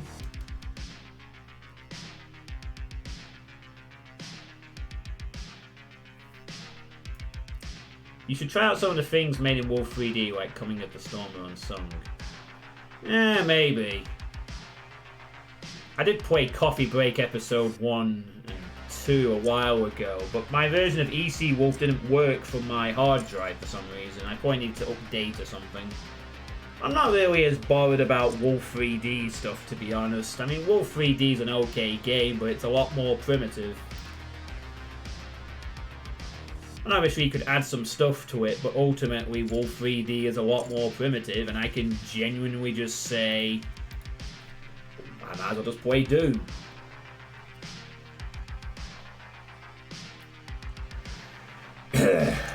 Because that's kind of thing about Wolf 3D. Its simplicity is charming in doses, but long term, it's a bit too basic, really. And you can only do so much, so... eh.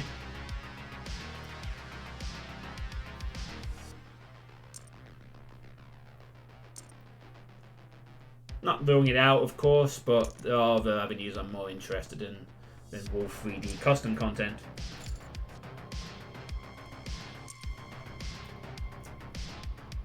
Really, I'm more interested in Quake. Oh wow, aces versus a flush.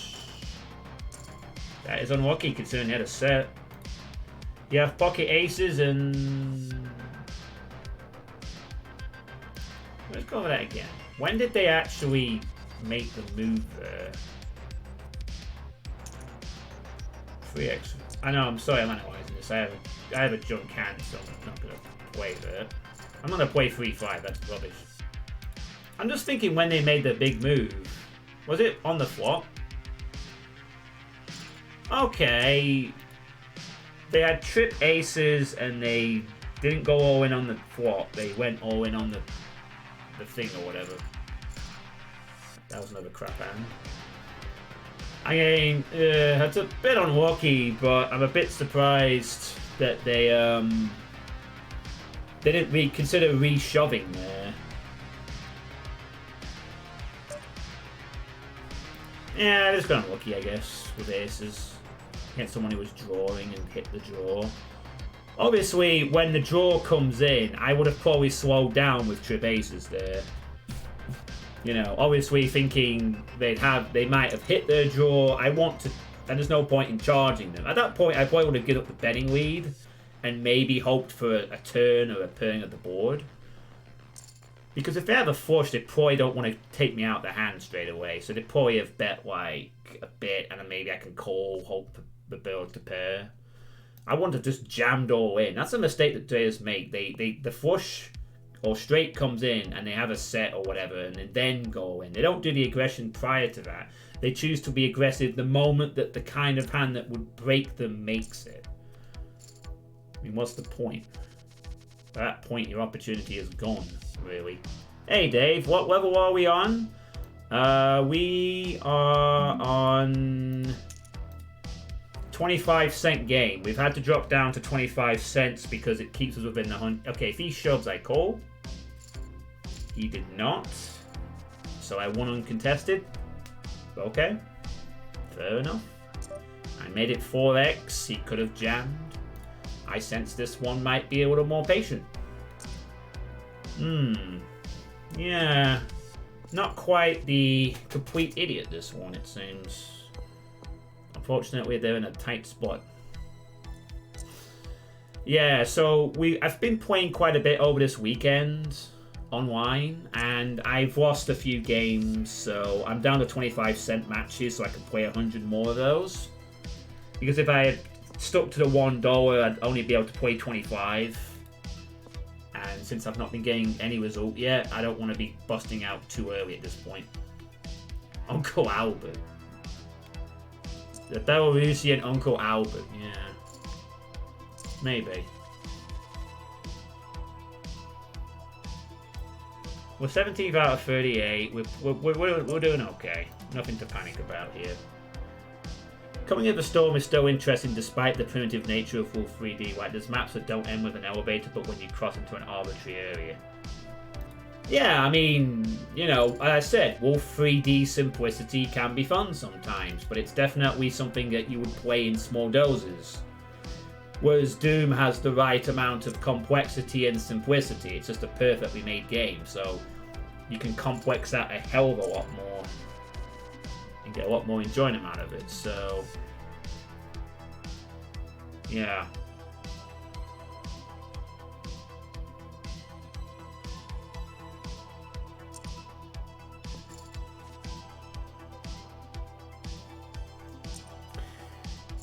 It's just that I don't really have an interest in Wolf 3D, basically. Whereas there are other things I am more keen to check out in the future, like playing Tomb Raider 1 and 2, for instance. Like playing a bunch of PS2 games. Like, you know, Death Wish, Arcane Dimensions. I'm not gonna call for value here this time for once. I don't fancy it. And we are at that position where we are having to be a little more careful with chip bleeds, so I'm not going to call there. If my hand was like King, Queen 5 suited, maybe, but nah, I don't fancy it. Don't always want to be just calling just because it's a value. Yeah, I played Wolf 3D first, but then I played Doom, and Doom is just a better game all round. You know.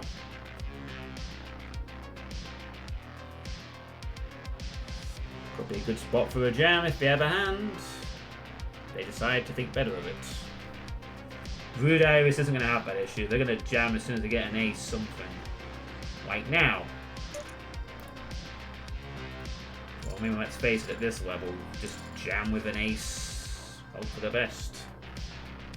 Yeah, I'd like to play Tomb Raider 1 and 2. I don't know about any other Tomb Raider games, but I'd like to revisit 1, and I'd like to play 2. And after that, I'd probably leave them.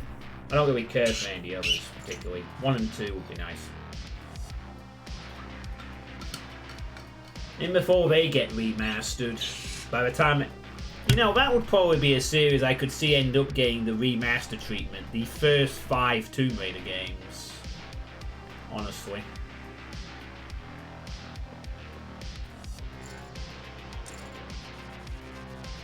Fair enough, Dave. You've played Tomb Raider a bit more than me. My general consensus is that while the other 3 Tomb Raider games in the original pentology are fine games and okay, I believe 3 is a lot more punishing in some spots. I don't remember it being quite as fun. And I think 4 and 5 are okay, but it starts to get a bit stale.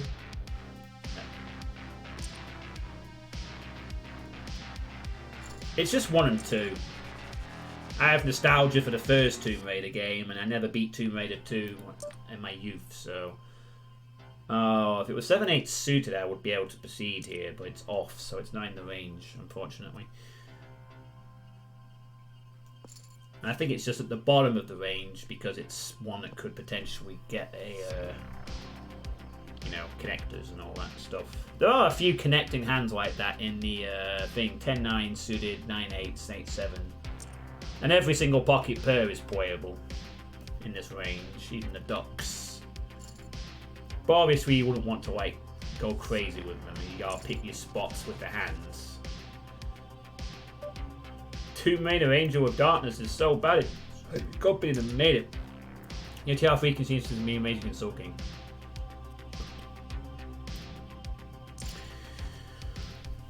Yeah. But I honestly could see them remastering Tomb Raider 1 to 5 at some point. It just feels like the kind of game series that would be given that treatment if they could find a way of monetizing it, you know. Play the first 5 Tomb Raider games with modified graphics. And we'll fuck something up in all of them.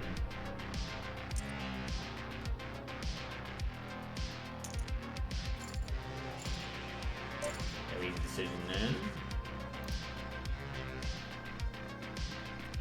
I mean, if it was put in careful hands, I probably would too, just because it's an easier way of playing Tomb Raider 1 and 2, but I don't know if I'd play all of them.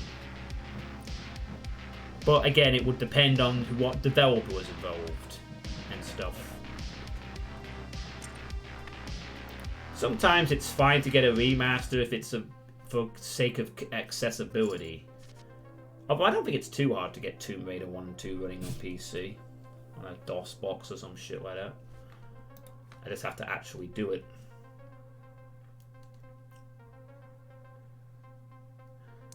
Yeah.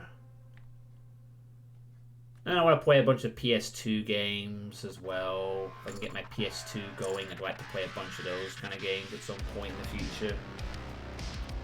There's other FPS games I want to check out. There's modern FPS games coming on the horizon. Quite a lot of them I want to play. He's going to jam. Do we jam with Jack 8? No. We will stick to our plan. Because... nah, I just didn't fancy it, honestly.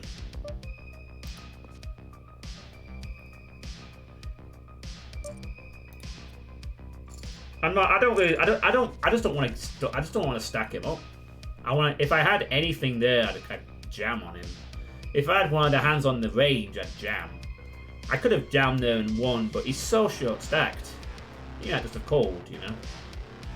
That's the thing I had to keep in mind. I don't think, given his stack size, jamming would have worked there with the hand I had.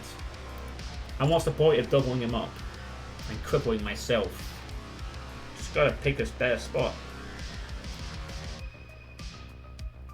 If I had like Jack 10 suited there, I just jam all in and just see what happens. At least then I have something sensible. But I'm not gonna do it with Jack 8 suited. Even if he just bet, he could have just decided to go all in. Oh wow, hits his flush. 5-eye flush takes, and now he's not the short stack anymore. Because somebody got impatient. And now we're down to 4 tables again. 36 in a minute. Being joined by Orwell from Brazil. Orwell999, who has a Bugs Bunny avatar and has played 500,000 real money hands. Liaison FPS, also from Brazil, who may have actually provided a picture of themselves as their avatar, I don't know.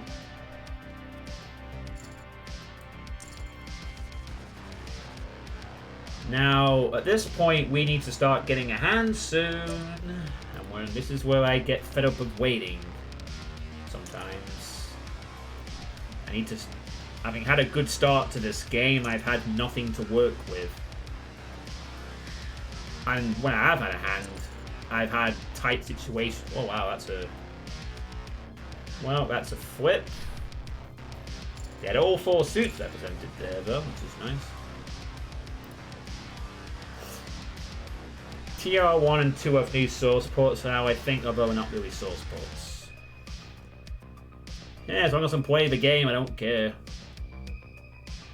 Obviously, I'm not going to do any of this other game stuff until I complete the other games on my current gifted list. I am really going to try and get the other games done by the end of next year. I really want that other game list to be gone by the end of 2022. Which I think will be achievable, really, if I spread them out over the year. Oh, wow. Ace, Queen. Oh, could hit the flush. Oh, that's a sick feeling. They had the same hand, but he had the flush, and he wins. And Liaison FPS is out of here. That is unlucky as hell. Bit of luck. But, oh, yeah, that's got a bit of luck on the Irish, perhaps.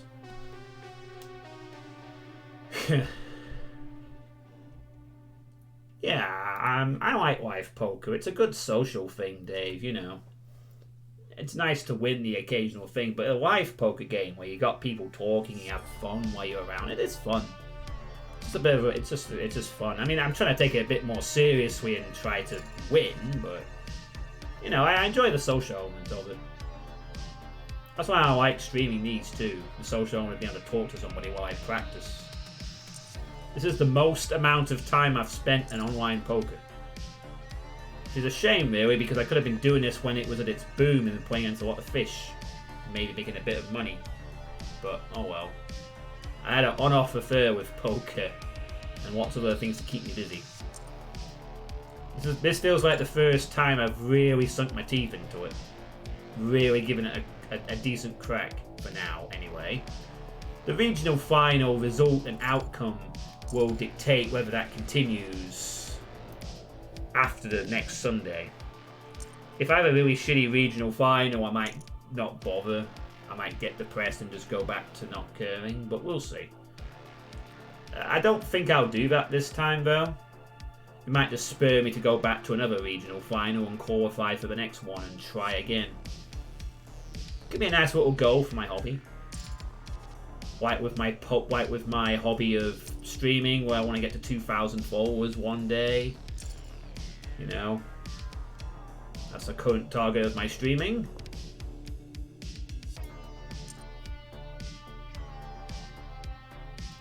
Put them all in. They call with Queen 8 versus King Ace. Don't know why the hell you're calling with an 8 there, and they're gone.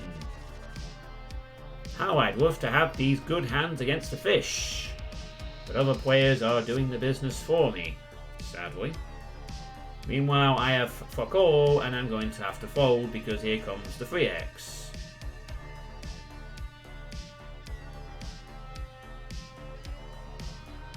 But not from this player. From the guy on the small blind who wants to steal. I want to steal your fucking small blind. Oh, I'm going to go all in with my crappy pair. But I can't call. The fact that you thought about that means you were nervous. It was like, I'll just steal it. Fuck it. What's the chances they're going to have a hand? I'm not bloody likely when you're doing that. That's a stupid move, though. Really.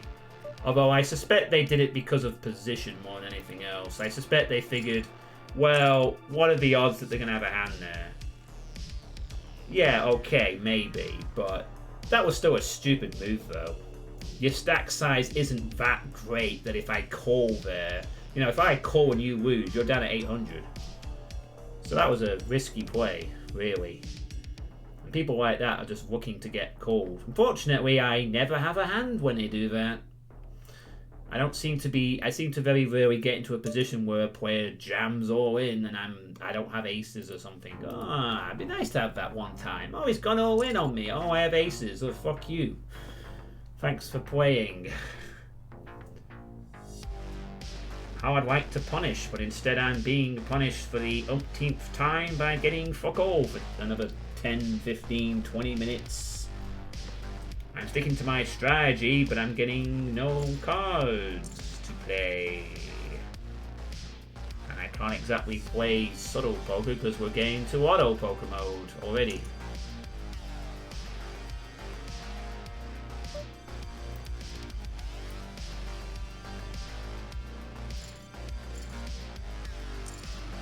So once again, we just wait and wait and wait and wait and wait and wait, and I really get tired of doing this every single game, honestly. I do, though. I mean, I get that this happens sometimes, but dear God, like every game I've had these periods of long, dull waits for hands that I could play or positions, and then I just take a bad position. I think that's the thing. I don't know whether I should loosen up on occasion. I think I'm playing the right poker. I just don't. I'm not currently seeing how this is a benefit sometimes, but I know why, and I can't. Basically, I want to cash, and then I can perhaps see the benefits slightly. No, I've never seen rounders, funnily enough. Oh, there we go. Ace-Jack. Now, I'm going to 3x here and not go all in because obviously it's not great against fucking Ace-King, Ace-Queen, Aces, Jacks. We're at Auto Poker stage, and obviously I want to see who jams on me. Or, being that it's a south set... Oh boy. Now we have a decision to make. The big blind has gone all in now. So they either have a... I'm going to have to call. And they have queens. And I hit an ace. Okay. Flip. And I won. Fair enough. That was a gamble. But at this stage of the game, you have to take those flips. You have to. You will be putting them. And Kazoo did the right move. There was nothing wrong there. I can't fold Ace-Jack because of the position of the player doing it. They were fairly invested, so I know they were serious, so, you know, it was a tough one.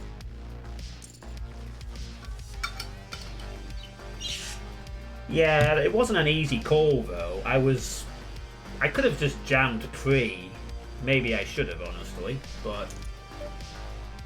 Obviously, this is a lot easier. I'm not going to play deuces. The thing was, in terms of the premium all-in, I was at the bottom of my range. I'm behind to quite a few hands there. So I'm really hoping at best that they had that kind of hand. You know, a queens. Not jacks, queens, kings. I want them to have queens or kings in that spot in pairs. Honestly, that was probably I should have just jammed all in there. And now ace-9 is within our range. Ah, no it isn't actually, it's bottom end, we're not going to play ace-9 suited there. We are now at the Lotto Poker stage of the game. Ish. This player's been very patient. We have King-Jack suited. We have position. And the flop is quite nice. So we are going to bet it hard. If they want to go over the top, then that's on them. But I'm going to want them to call. They could have ace-king, ace-queen. If they have ace-queen, I want to fucking call. No, they wisely fold. They might have had ace-queen there and decided, nope, not risking my stack. So a good play again. Didn't commit to the all-in, so it didn't look too fishy. Made it look sensible. So they had something to think about. So I think sometimes you just go all in, you don't get credited because you just see it as a fish. Or it's like the donk bet. But if you sort of put in the smaller one, oh, looks like Six's got a bit of an unfortunate ending for little Big Russ, who was just not getting anything, I guess. And went out to someone who's had the stack size to call.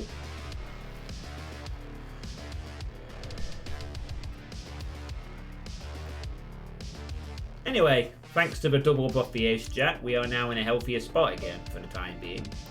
And can proceed for a bit. This may go on for another hour. We may get a final table. That'd be nice. Ace, Queen, King, Jack. Cards everywhere. Has a diamond. Doesn't need it. The Ace, Queen holds. Orwell leaves the table. The flies are dropping, my friends. The flies are dropping. And a white horse from Chile enters. Who apparently is not even here. So that's useful. They built up a stack of around 2,000, 3,000 and then just decided to go and sit out and have a... They decided to chill A. And that makes it easier for Kazura to raise the automatic all-in. Raise because sit-out players just fold by default. And that's an easy pot for Kazura to win. Yeah, I might have to watch Rounders at some point film. It seems like a good idea. I'll see if I can acquire it at some point this week. And yeah, I know poker is gambling, Kinikos, but you know, you gotta gamble smart. Pick your spots. I think my mistake with the Ace Jack was just not going all in pre-flop to shut out the bigger hands. As it was, since Ace Jack is the bottom of the premium range, I think an all-in pre would have been advisable there, rather than just playing a 3x bet and then raising and stuff. Because I don't think I had the chip stack to really go like, oh, can I pick and be choosy about who calls my all-in at this point? It's either I'm going to fold the Ace Jack suited or I'm going to bet all of it. I don't think there was a middle ground decision to be made there. I don't think, anyway.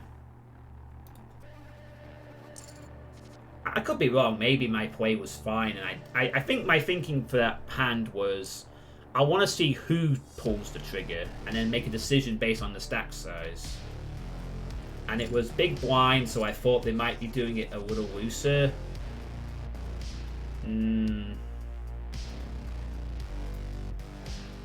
I think I should have just gone all in and made it a simple decision for myself. You know, I go all in, see what happens. And we have a little doggy from Canada. Oh, he's a cute little doggy. I think Kinikos was gambling that you'd laugh at his gambling joke. His gamble failed. Yeah, maybe. So, we're not really in Lotto poker mode at the moment. But it's not far off being that way again, given the blind levels. Meanwhile here, one of the bigger stacks has to fold.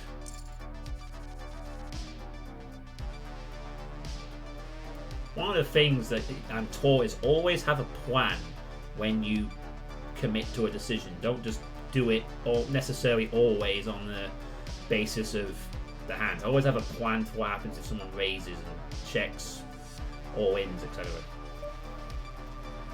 Sounds like they had a tough decision there. I sometimes need to try and remember that, but I mostly do try to have some plan in my mind, even if it's a flawed plan of how I'm going to proceed when I have a hand in a certain spot or whatever.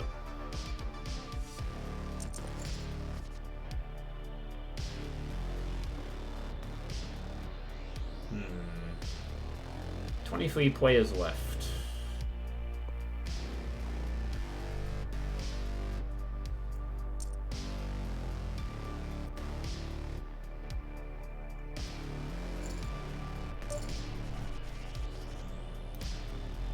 Easy fold there.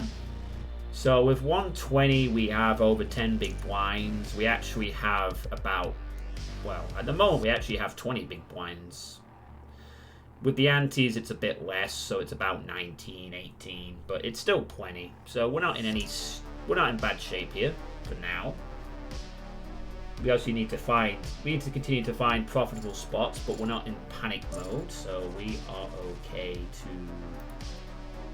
10-9 suited, that's a call. 10-9 off is not.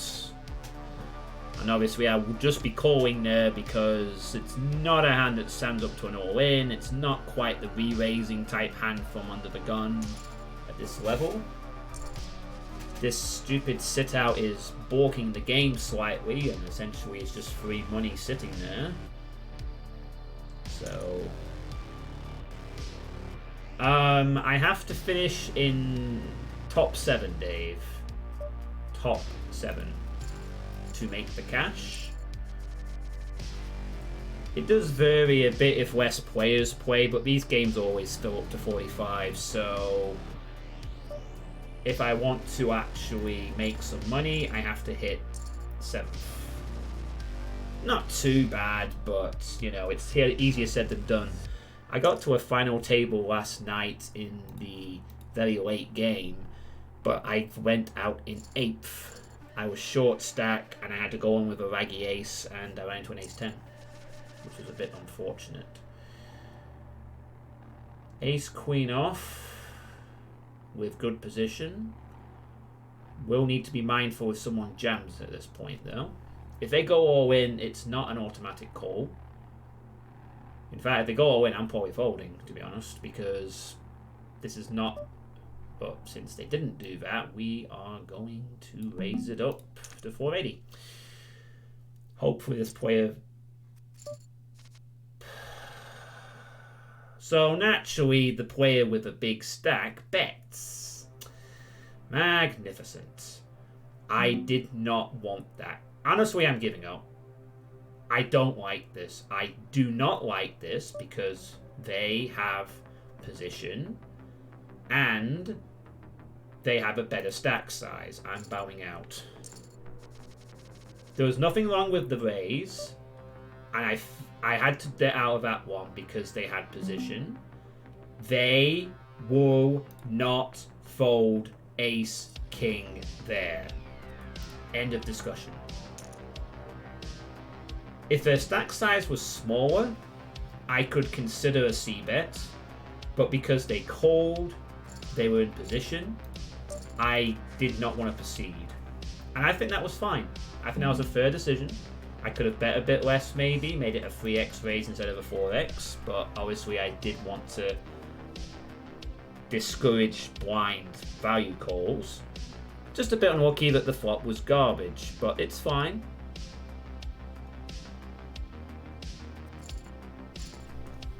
Maybe could have bet 3x there instead of 4x, but... Actually, no, hang on a second. It was a 3x bet, so it was fine. There was nothing wrong with it. Didn't do anything really wrong there, then. I thought I bet 4x, but because it was 160, it was actually a 3x bet. So actually, I didn't do anything wrong there. I folded when I figured it was a bad spot. Pure and simple. If I hit any part of that board, I jam. But because they had bigger stack and position on me, I cannot c-bet. Because I guarantee you, they could have had ace-king. I c-bet, they jam. They won't fold an ace. They just won't. If I had ace-king in that spot, I could c-bet. But I had to consider the effective stack size as well. And essentially, they're going to bet again because they really like to bet. And also because, you know, whatever. Just a... This is annoying. Again, I have a hand that I'd like to play. This is within our playable remit, but... What do we do? Well, I have to have a hand, Dave, because this is micro stakes and players just love to... Okay, that makes it a bit trickier. Out of position. Nope. Dave, it's micro stakes. Players love aces. If I have any... I need to have a hand to stop them from bullying me. And they bully me if they take all my chips. Now we're in shitty poker mode again. I don't want them to bully me, but I'm not going to be stupid enough and go, oh, I'm just going to go all in and hope to get lucky. I'm going to do it when the timing's right. Now I really need it to happen. Because the fucking blinds keep going up too fast. I'm not allowed to sit back and wait for it. Also, this has become a... Oh, no, it's not a... I was about to think it's a 6 max. Are they sitting out? This might be a 6 max for a bit.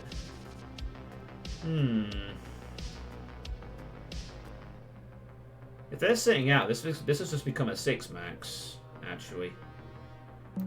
But I don't fancy it. Again, I really hate this player. They have stack and position on me. It sucks. Good fold. Don't want to hit. But I think we're in 6 max now. This player's sitting out for some weird reason. Then again, it doesn't change the fact that they're going to get 2 cards. So I think we'll... Do I switch to the 6 max thing for a brief moment? Nah, maybe not. Come on. Give me a good hand, please, so I can double up. Oh, has the music stopped? Oh, it has. Let's go back to the beginning. I guess we got for the other half of that playlist.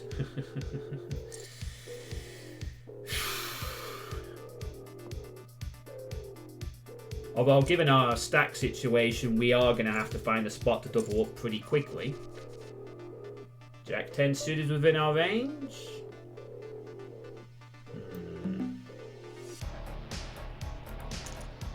I'm gonna, again... Yeah, I mean...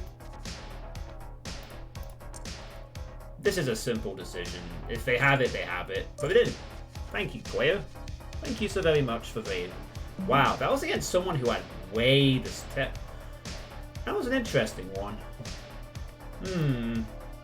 I have top pair, not the greatest kicker. They call. They could have had ace queen, ace king, ace jack, and just whiffed. I'm short stacked. They know they don't want to double me up. Good spot, I think. Yeah, that was a good win. We needed that win very badly. A bit surprised though, because they have a lot of stack effective. If I had like 2 overcards there, given the difference, and considering also they also called off 480 on the flop there, then, you know, I'm a little surprised they didn't like consider the call. Obviously, you know, it was another 600, 700, but let's go over it for a second. I'm gonna have to log that. I'm a bit curious again. So let's take a look at the hand here. So obviously my intention here is, the plan at this point was basically, I'm going to raise. If someone goes over the top, I will call because my stack size is too small and I need to gamble. The reason I decide to not go all in is because sometimes players go all in and have garbage, and players might perceive that and think, well, they're just being stupid with a weak ace. But if I'm raising, they might, I don't know, it's just my general feeling that they might give me a little more credit if I raise, so it looks like I'm actually got something. And that way they don't think like, oh, he's just doing it with a rag ace, I call because I have a pair. It might be like, the raising, I'm gonna fold my crap. So fold, fold, fold. Okay. Call on the button with position. And it only would cost another 800 to call. Everyone else folds. I go all in. Immediately. Snap all in. On that flop. With 2 hearts. A 10. Not the best kicker. Now, what are you calling on the flop, pre-flop with against someone who does a 3x there? Are they putting me on pairs higher than theirs? Jacks, queens, kings, aces? I'm just saying, if I was in their spot and I had ace king, ace queen, ace jack, maybe with 1 heart. Obviously, I think if they had 2 hearts, they call there for the draw. They didn't have that. But if I had like ace king, ace queen, ace jack there, I might have considered calling. Not necessarily because I think I'm ahead, but because I have a chance to knock him out for 800. You know, They're low stacked. They're being sensible, but it's possible they could have ace-10 and fight. Well, I suppose if they put me on ace-10, the ace is a bit counterfeited by the 10. But I don't know. Given that it was only another 798 to call, yeah, you don't want to do it when you're completely donking off. But there is an argument, maybe due to the numbers you've got. You're putting in 798 to call 2100, something like that. You're getting about 2 and a bit to 1. It's a chance to kill a player if they have the kind of hand I had. You know, if they have a pair of 10s of not an ace, you could catch an ace, you could catch a king, you could. I mean, hell, if you go like ace, king, ace, jack, you could hit running straight outs. You know. But I can only assume that the player had a hand that wasn't happy to proceed. Maybe they had like a low pair. I'm just thinking maybe in that spot the player might. I'm just saying if I was in that position and I had 2 overcards to the board, 1 heart in my hand, I'd consider calling just for the opportunity. I mean, if I lose 700, I'm still got a good chunk. But I don't know. Maybe the players just decide to figure, don't risk that. Fair enough. They didn't. I am grateful they didn't. It's just curious, given that they had a overwhelming stack size advantage when they have called on the pre-flop and then they just immediately bow out. But to be fair, they have a lot of chips left and they probably made the right decision at the time, at least for me. Anyway. The biggest player at the game is also that German. They have the most chips so far, as does this Canadian. So these are the 2 biggest stack sizes at the table. There's also one on the other table that's also a Brit. But they are the 2 biggest. Oh yeah, sorry, I'll show you the payouts here, Dave. You can see there, 324 for first, 231 for second, 167, 120, 86 cents, 62 cents, 45 cents. And you can see there that the Little Mao is top, Canadian is second, etc. So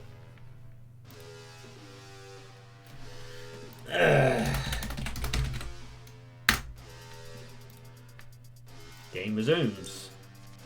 Alright, this is the critical passage of play. Can we squeeze into the last 2 tables? Can we get to final? Let's find out, shall we?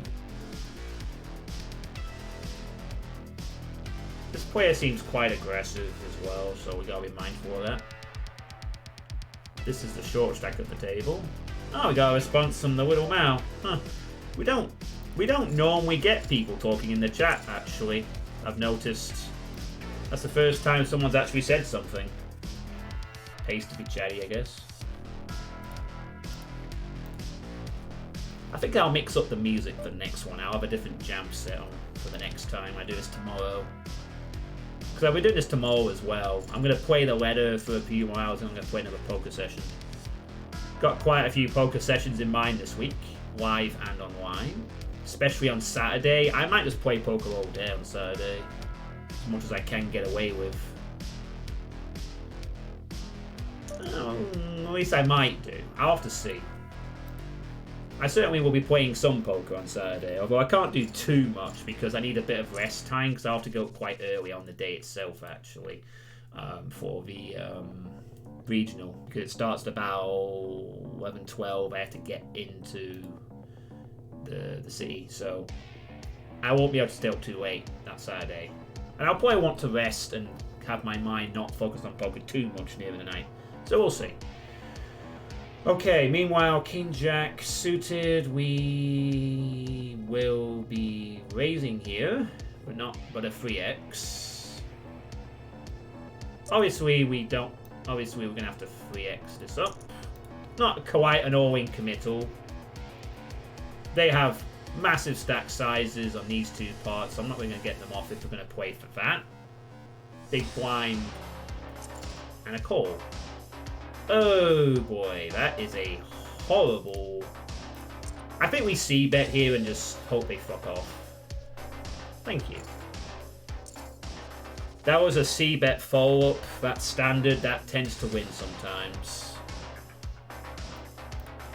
It was a gamble. Absolutely was a gamble, not gonna lie. But a good chunk of the time, if you c-bet, when they don't give you... I mean, if he had jammed all in, I fold. But they checked me. What are you checking on that board? Quads? No way, not this level. They just, if they had quads, they just go all in and lose me as a customer. Or maybe they don't, I don't know. But a good chunk of the time, if you're the raiser and a board flats on you, you bet and you take it down because, you know, if they had something, they'd surely bet it, wouldn't they? Ooh, aces lose to 9-jack. Brutal. Also, even if they had called, I wouldn't have been out of the tournament. I'd have just been absolutely dead on chips. So I think that was a fair play. Even if they had a queen, I have a king out, I could have had runners. It was basically just a semi-bluff of sorts, with the intention of fucking... Oh wow, dominated. Yeah. 6-10. Guess they figured that was their spot. This Kazuya's done alright. They've taken this table about $1,000 and they're now up to 8. They've done alright. They took a big part off the German here. So they might have actually taken the chip lead. So yeah, that was a good hand to win with aggression. That's sometimes something that wins these kind of hands. Aggression does work out.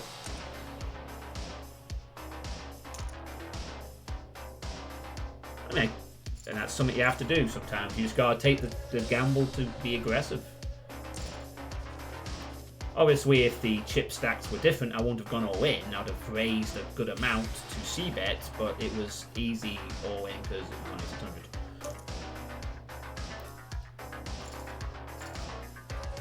We're close to 2 tables at this point. Oh, we're also 6 max.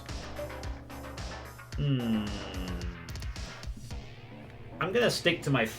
we're on a 6 max at the moment, so I might actually switch to the 6 max range for... Oh, never mind. We just went 2 tables. Back to folding.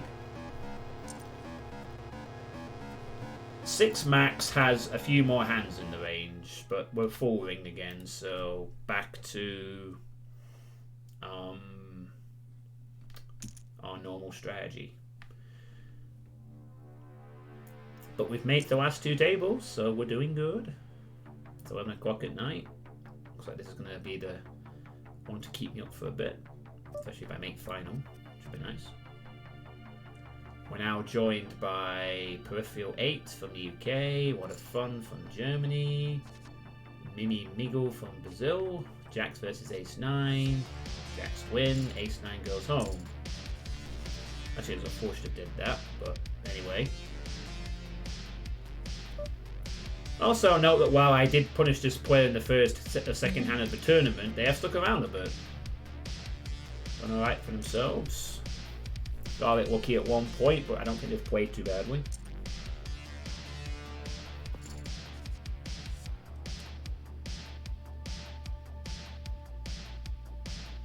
We're not exactly high on chips at this point. We do need to, but we're not. I don't think we're at Lotto poker stage at the moment. We'll be soon though. We are under 10 big blinds. We're just over 10 big blinds, but when the things change, we're going to be below. We will be in worrying territory once again. And we are the shortest stack at the table as well, which doesn't help. But not by a massive amount. We have enough chips in our arsenal to punish the stack. So it's not an easy call for anyone if I do have to pull the trigger. Aggression there takes it down. Queen Jack off is in our range, but I would call here, and I don't fancy it just because of the position. I just don't fancy it. It was in our range, but I just did not like the spot of this, given the fact that I am short stack, being the fact if someone decides to 3x, I'm vulnerable. If I just decide to call, I would have missed the flop anyway, so that's fine. I just didn't fancy it, even though it's in our range to play, to call. It was under the gun. not the greatest spot there.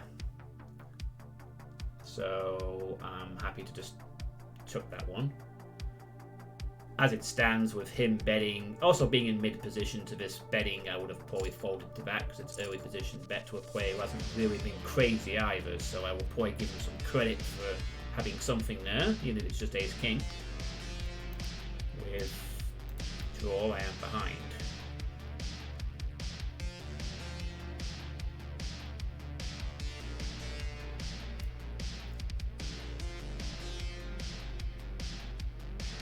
And once again, they're sitting out. Odd. That screams value bet. They didn't really raise it that much. They are begging for a call for value there. They actually considered that. Keep an eye on this one. Then they wanted me to call for value, and then also they would have had position. So, you know, I didn't have anything to really bet at them. I think he was dying for me to call there. But I can't. I don't have anything, so tough luck. Call me when I have a hand, which hopefully will be soon. And we're in the spot of woe stack again. We need a double up again. Can we get it? Can we secure a double up at this point?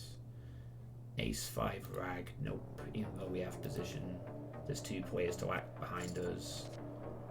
And the flop would have been god awful anyway. If it's suited, I might have considered calling.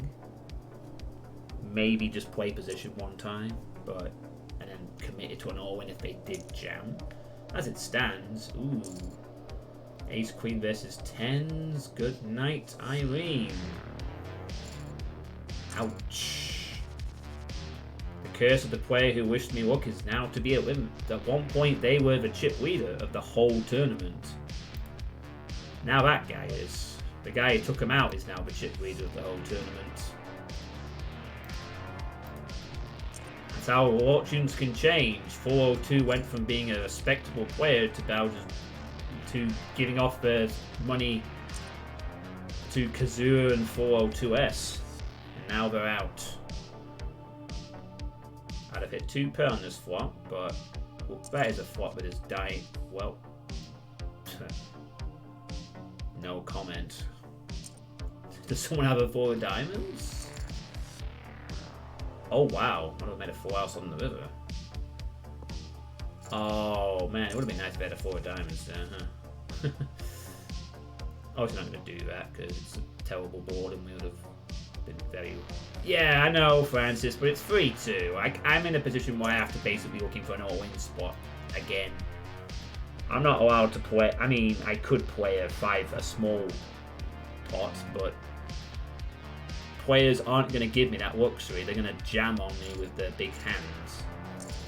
Hey, how's it going, Francis? We're down to the last 14 of a 45 player sit and go, which is 25 cents. We have done okay tonight. This is the second game, actually, of the poker stream. We did actually play another one before, but we ran ace kings into aces, unfortunately. Which happens. There was a spot where I, again, had very little choice, so, you know, it happens. I can't really complain about that too much. And we've made a couple of good plays in this one, but we are so badly waiting for a hand to show up now.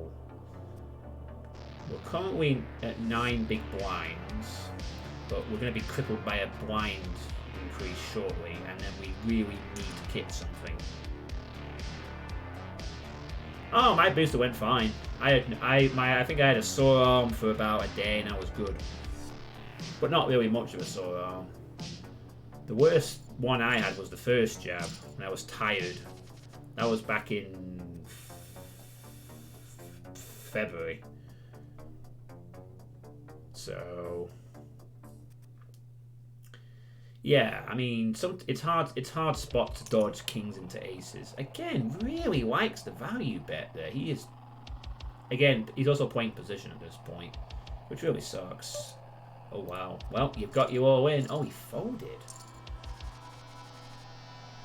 Maybe he wasn't trying to play against me after all. Maybe he just wanted to make this weird raising position, but he ran into someone who actually had a hand. It's like, nah, fuck you. Have a hand, you bastard. I will jam on you. I will make you pay for doing that min-raise shit. But yeah, I had my booster a few weeks ago during the half-term break in October, so I'm already sorted.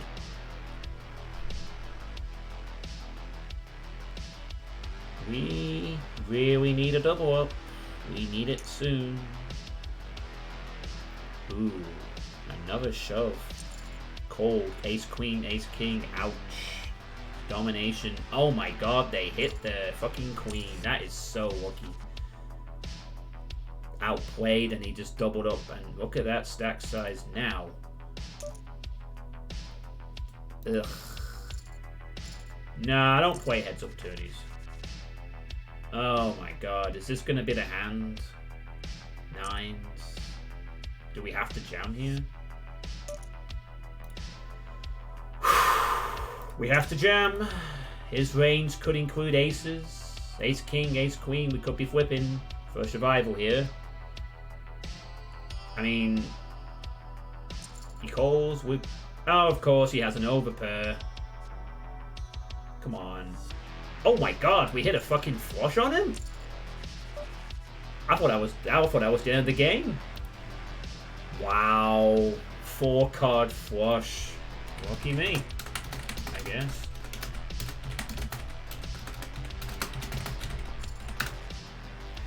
Wow. I mean, to be fair, he just survived ace-queen versus ace-queen by hitting a river. I don't think he's going to complain too wildly, considering he's the overwhelming chip leader at this point. That's a shame he had queens. But to be fair, he could have had anything. He could have had ace king, ace queen. I have to do it. I have to pick these spots. It just sucks. You can't all... I just had to. I had no choice. I couldn't say, oh, I'll fold nines because I expect him to have a pair. It's like, I've got to play it. I've got to gamble. Because I'm short stacked. I'm not going to get these kind of good hands all the time. And that's what happens. You have to play for flips and sometimes pray that you're in a flip. And that, right, you had me dead to rights. But I got lucky.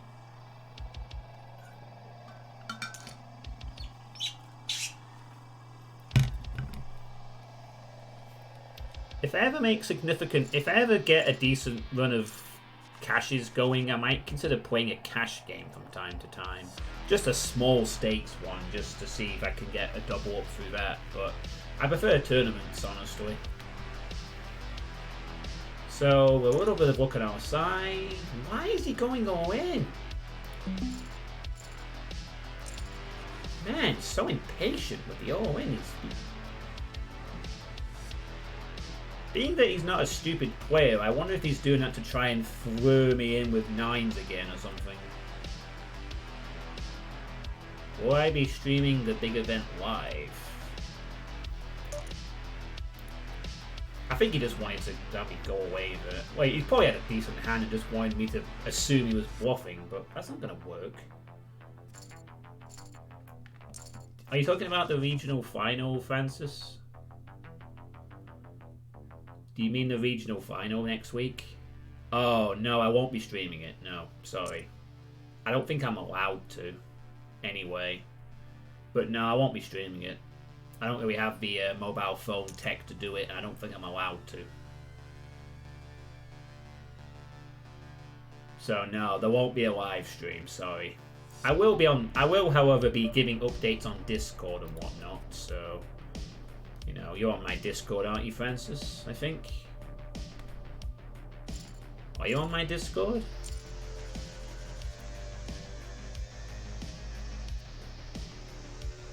I think you are.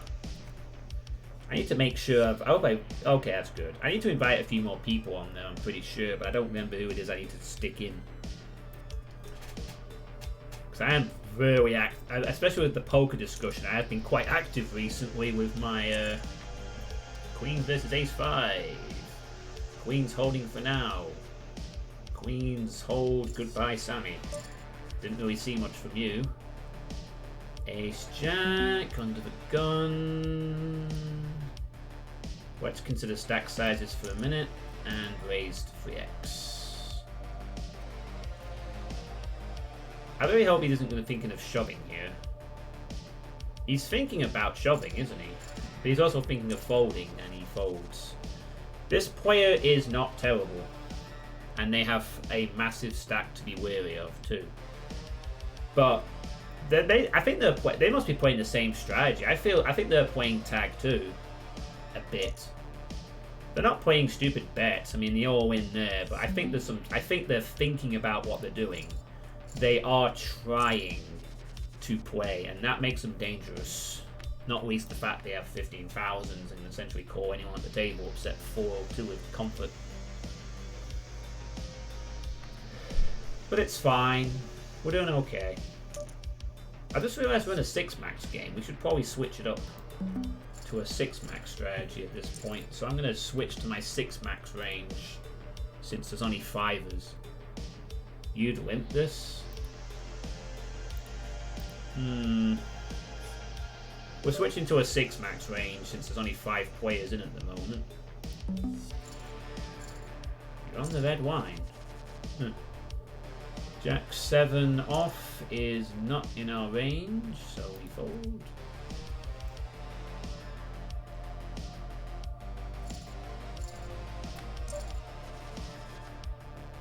Three, 4 is not in our range, so we fold. Oh, the 6-9 suited. Well, nah, it's not in our range, Francis, so can't really do it. Oh wow, all in. Really likes doing that move. I think they just want to get their big hands paid off and hope that someone's gonna play them. That's the one thing that's a bit weird from them, though.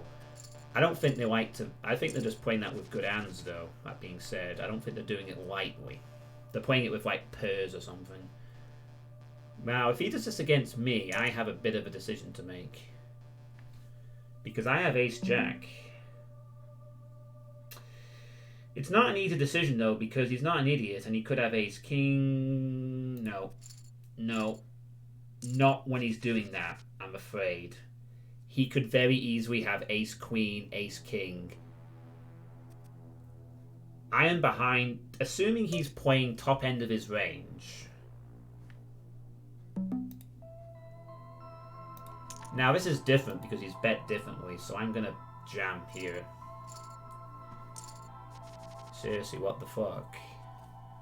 Zero Master, this player is playing kind of tight-ish, and they are doing it with pairs. Ace, when he's spending 2,700 into me, when he was doing that before he min-raised, I jam on him there because I know he's weaker. He wanted me to call. He wasn't folding. So I have Ace-Jack, Zero Master. I am behind to a lot of premium ranges. Ace-Queen, Ace-King, Aces, Kings, Queens, Jacks. I am behind to the bottom of a premium range. Yes, I know Zero Master. I know he's been doing it several times, but I've been playing with him for longer than you've been in. He's generally doing it with something. Yes, Zero Master, I just explained why I did that, because I am at the bottom of a premium range that he's not doing it lightly. And he bet 2,700 before he bet min range, and I jammed on him then because I knew that he didn't have it. I mean, if I call there, he could very easily have Ace-Queen and I'm dominated. And then I'm out. I know it's within my playable range, but I figured that was a bad spot. Pure and simple.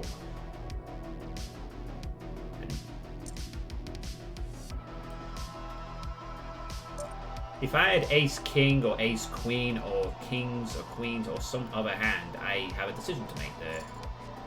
But on that particular instance, I didn't fancy Ace-Jack versus his range that was probably stronger than that. And when I have seen him reveal his hand, he has good hands. Queens I've seen from him. Queens beats Ace-Jack. I'm not in a situation where I need to put my tournament life at stake with Ace-Jack suited at that point.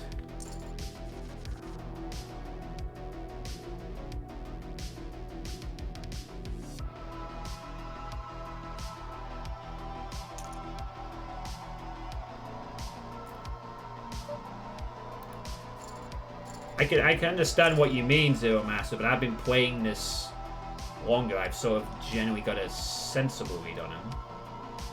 Now, because we're 6 max, we can play A6 suited now unless he jams here. We are going to... Yeah, we have position here. And because we're 6 max, we now loosen our hands a little bit. Granted, we're doing this against a huge stack, but because I didn't go all in, I think we get credited with a better hand. If we jam there, I think they might think fishy.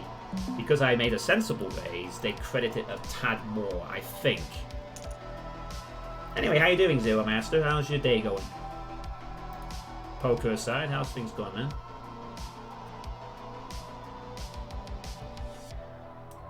Yeah. Now, trust me, if I had just joined this table and he'd done that, I'd have had a lot tougher decision to make, but I had a bit of a read on him. That's the only reason why I did that.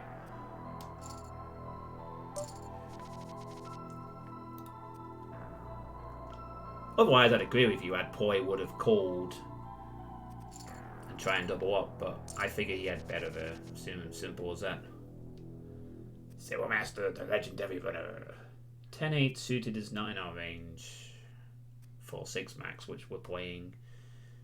I mean, he got a little lucky, but he's. I mean, in this situation, he's not doing this like an idiot. He is picking. He is doing it deliberately. Yeah, I have crap. I suspect he's getting pairs or ace-king type hands and just goes all in to eliminate the possibility of someone drawing out. In other words, what he's doing is he's just throwing value away. I'm not going to call with all in unless I have a better hand. I'm not calling with worse. Simple as that. If he was any good of a player, he'd probably figure that out and stop doing it. Maybe let me try and bluff him back or something. But he doesn't. It's a stubborn determination to like, okay, I have pocket nines, I don't want any more action, I'm gonna jam all in. Ace 5 off is not in our range.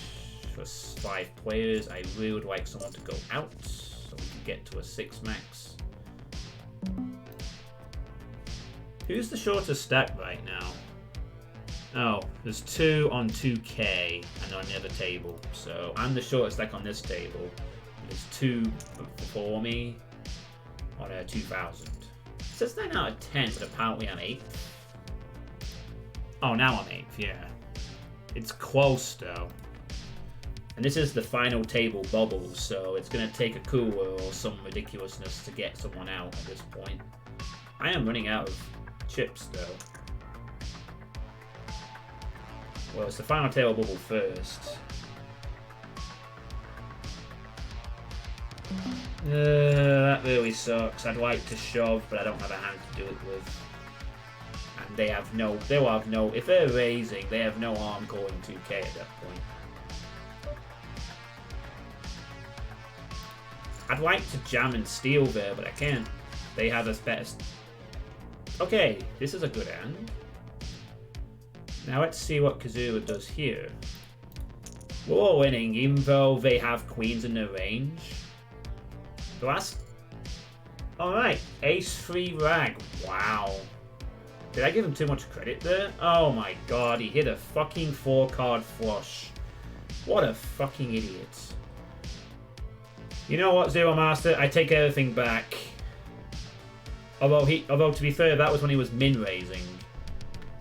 He didn't all-in on me there. He min-raised with ace-3. That is disgusting. What a fucking lucky twat. What a lucky twat.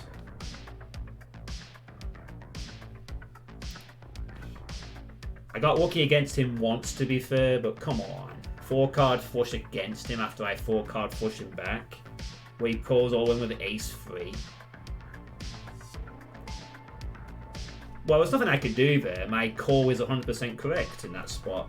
I just got lucky. I can't control the cards after that. No more music.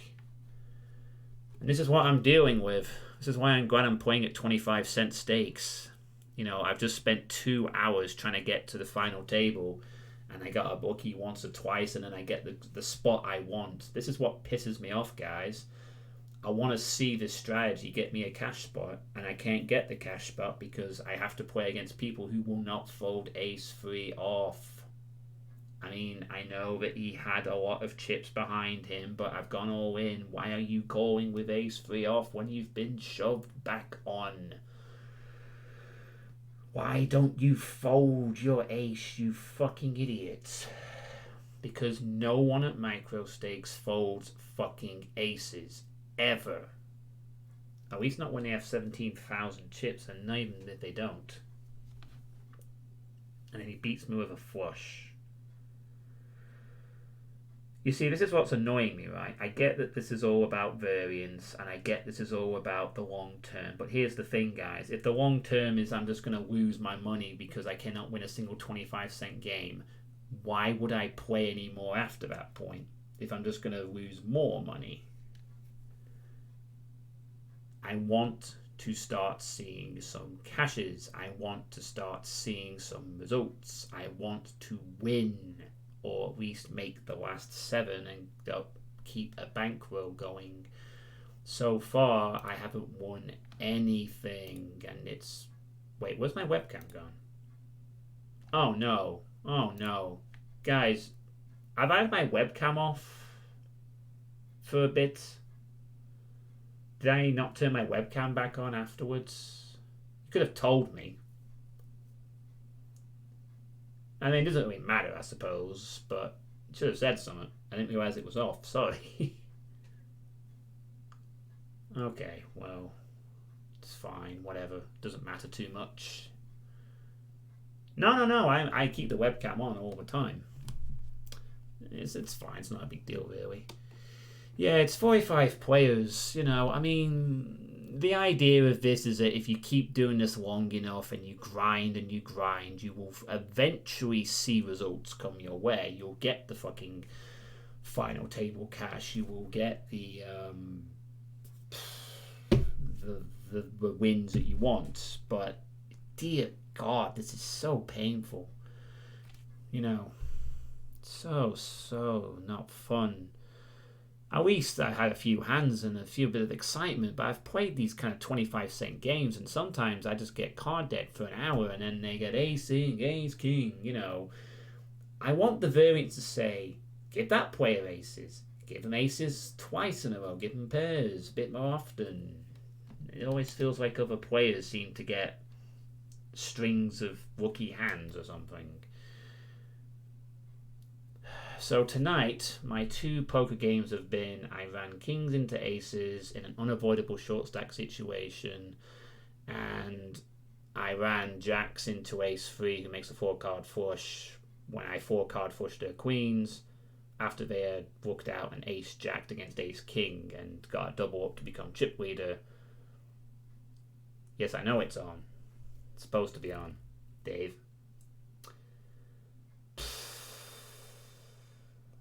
This is... At least we got to the last 10. That was close. Getting closer. You know, final table yesterday, 10th tonight. Just want to get over that line. Give me the fucking 7th spot. Give me that cash. Give me some vindication I'm on the right path. I don't know if I am at the moment. I feel like I'm making some good plays, though. I feel like I'm playing decent. I feel like I'm thinking about the game, but something is missing. Or it's just this is how poker works. Perhaps this is the grind. Perhaps there's nothing wrong and all I have to do is keep going at it. Keep making the smart decisions. Keep folding when required. Maybe this is just how it works when you start playing regular online poker, where you come across the variance, and sometimes it's like the poker guide says, sometimes you can go days, weeks, months without winning. But if you stick at it long enough, you will eventually come up trumps. So in theory, if I keep doing this and I just keep practicing, eventually I'll suddenly win a few cash cash outs. Maybe I'll win a tournament, and then I'll be like, oh cool, I've made $3. Now I can play a few more. Because the idea, if I do well, ultimately, is that I will eventually be able to not play micro stakes games, and I'll be able to play against smarter opponents and learn a different thing. But more importantly, I'll be able to actually get people to fold who don't think ace-3 is a good all-in hand when they're being raised. No, I don't care if you have fucking 17,000. You're a donkey who thinks an ace-3 is a good hand to call after you've min-raised and you have to put another 1,000, you know. I gave that player too much credit, but I tell you that the thing was, that was when he was min-raising. He didn't do that every time. He sometimes just went straight all in. I think when he had those hands, he had a pair, at least, if not an high ace. I just don't think he wanted to play any kind of... He just wanted to basically say, like, fuck it, I have a pair, I'm going all in. A decent pair. I don't want to bother with any fucking subtle play. I just want to go all in and win the block because I have 17,000 chips and I can do that because I'm a luck box. I spent 2 hours and I just didn't get anything. 2 hours and got nothing. Absolutely nothing. Except maybe I learned a few things. And, you know, I'm supposed to get a poker tracker, but that's $90. I'm not doing that. Not yet. If I actually get a decent result, I might consider investing in a poker tracker so I can track HUD track and start to really do that kind of thing. But that may or may not help. I don't know. Just a bit of a bummer when I'm trying to play sensible, good poker and I'm just being punished.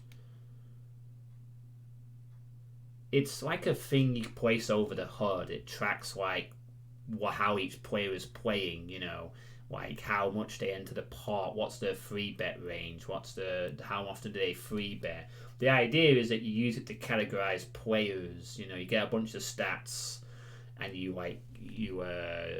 categorize players by whether they're a loose player, an aggressive player, a tight player, a fish.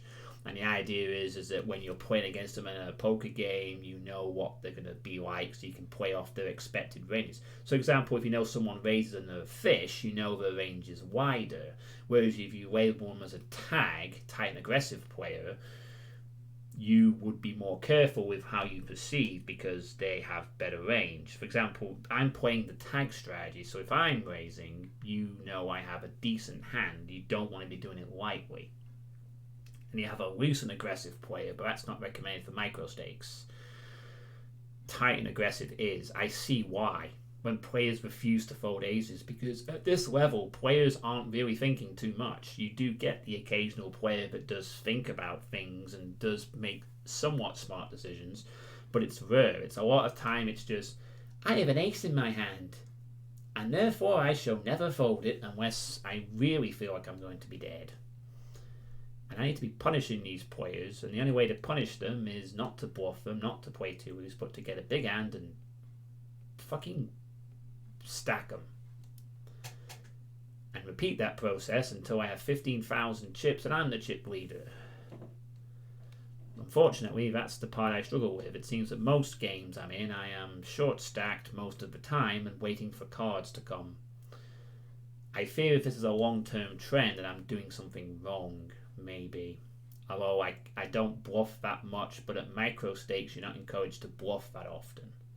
At least not in fewer bluffs. I did obviously do a bluff with a Jack King suited when the board came Queen 6 Queen, but that was a continuation bet and that's not necessarily a full bluff, but it was, you know, aggression. Aggression pays off, but obviously sometimes players are aggressive with shit, and usually the general consensus is you're supposed to have a good hand to call them.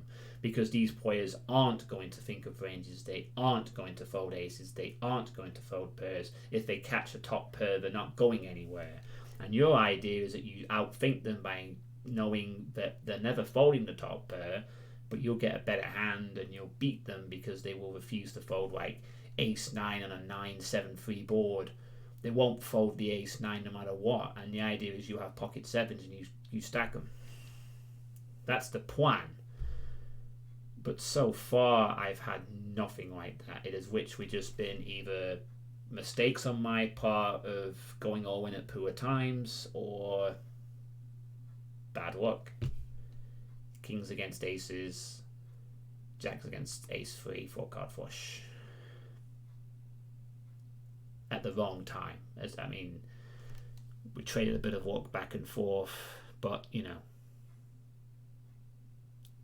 this is, I assume, what is the poker grind? I assume every player goes through this. And since I've never really gone through it before, I have to do the same. That's why I'm playing at 25 cents, so I can take the blows, you know. I have 100 big buy-ins from the 25. I have plenty of games more to practice. I figure in the next 90 plus games, I have to at least cash once. Because quite frankly, if I play 100 plus games and never cash a single time, in that wide, playing well most of the time, I don't deserve to be playing online poker. I deserve to just quit immediately and never touch it again. And just stick to live poker.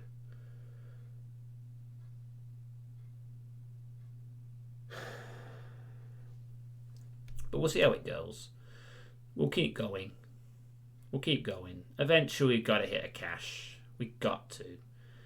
We've got to get that. We'll get that one game. We'll get the one game where I get the luck and I fucking get 8,000-9,000 and I get to a final table and we actually get 7th, and it will be a nice little mental barrier to get over it. I have done it once before a few years ago.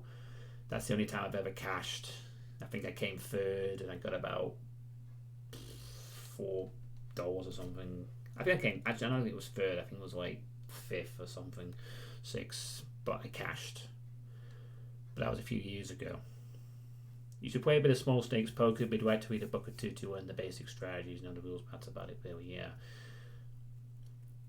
Definitely, I mean, you know, if you sign out with poker, you know, practice, play money game, you can play money, you know, just enjoy it, you know. I enjoy playing the casually to some extent, but I'm trying to get better at the game, and I have a hobby in. I've done okay in live poker though, to be fair. I won a game on Wednesday. Took that down for £6 buy-in, 42 quid won. And I've cashed twice in a £22 buy-in last 2 weeks. Didn't quite get as lucky, but that was because of bad mistakes on my part against better players. You know, when it's my own mistake, at least I can sort of accept it. You know, I know where the improvement's required. It's just a bit more painful when when I can't see the mistake, what I need to improve on, and you know, I need to keep at it. That's all I can do. Keep at it, and eventually get the lucky game where I double up and cash out, and finally celebrate with $2 or whatever. Anyway, that's the end of the stream for tonight. Thank you all for watching. Well, of course, I can still plug away. I have about 95 games I can still play at the 25 cent level.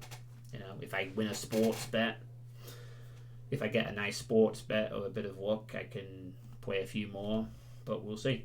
So I'll be playing more of the letter tomorrow. I'm gonna obviously, because the letter's gonna take a while, I am planning on doing other stuff around it, so I might play Spectrum at some point in the next week. I obviously need to do I'm debating whether I do the Iron Man runs. There's a play test session I want to do,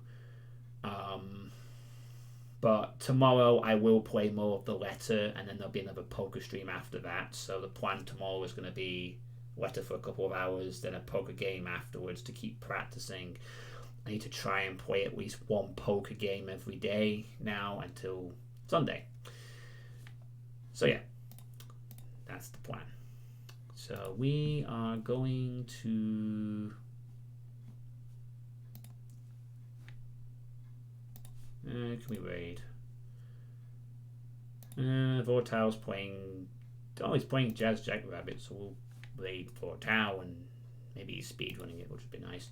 Anyway, thank you all for watching, and I'll catch you all tomorrow for more of the letter and poker. Good night, everyone.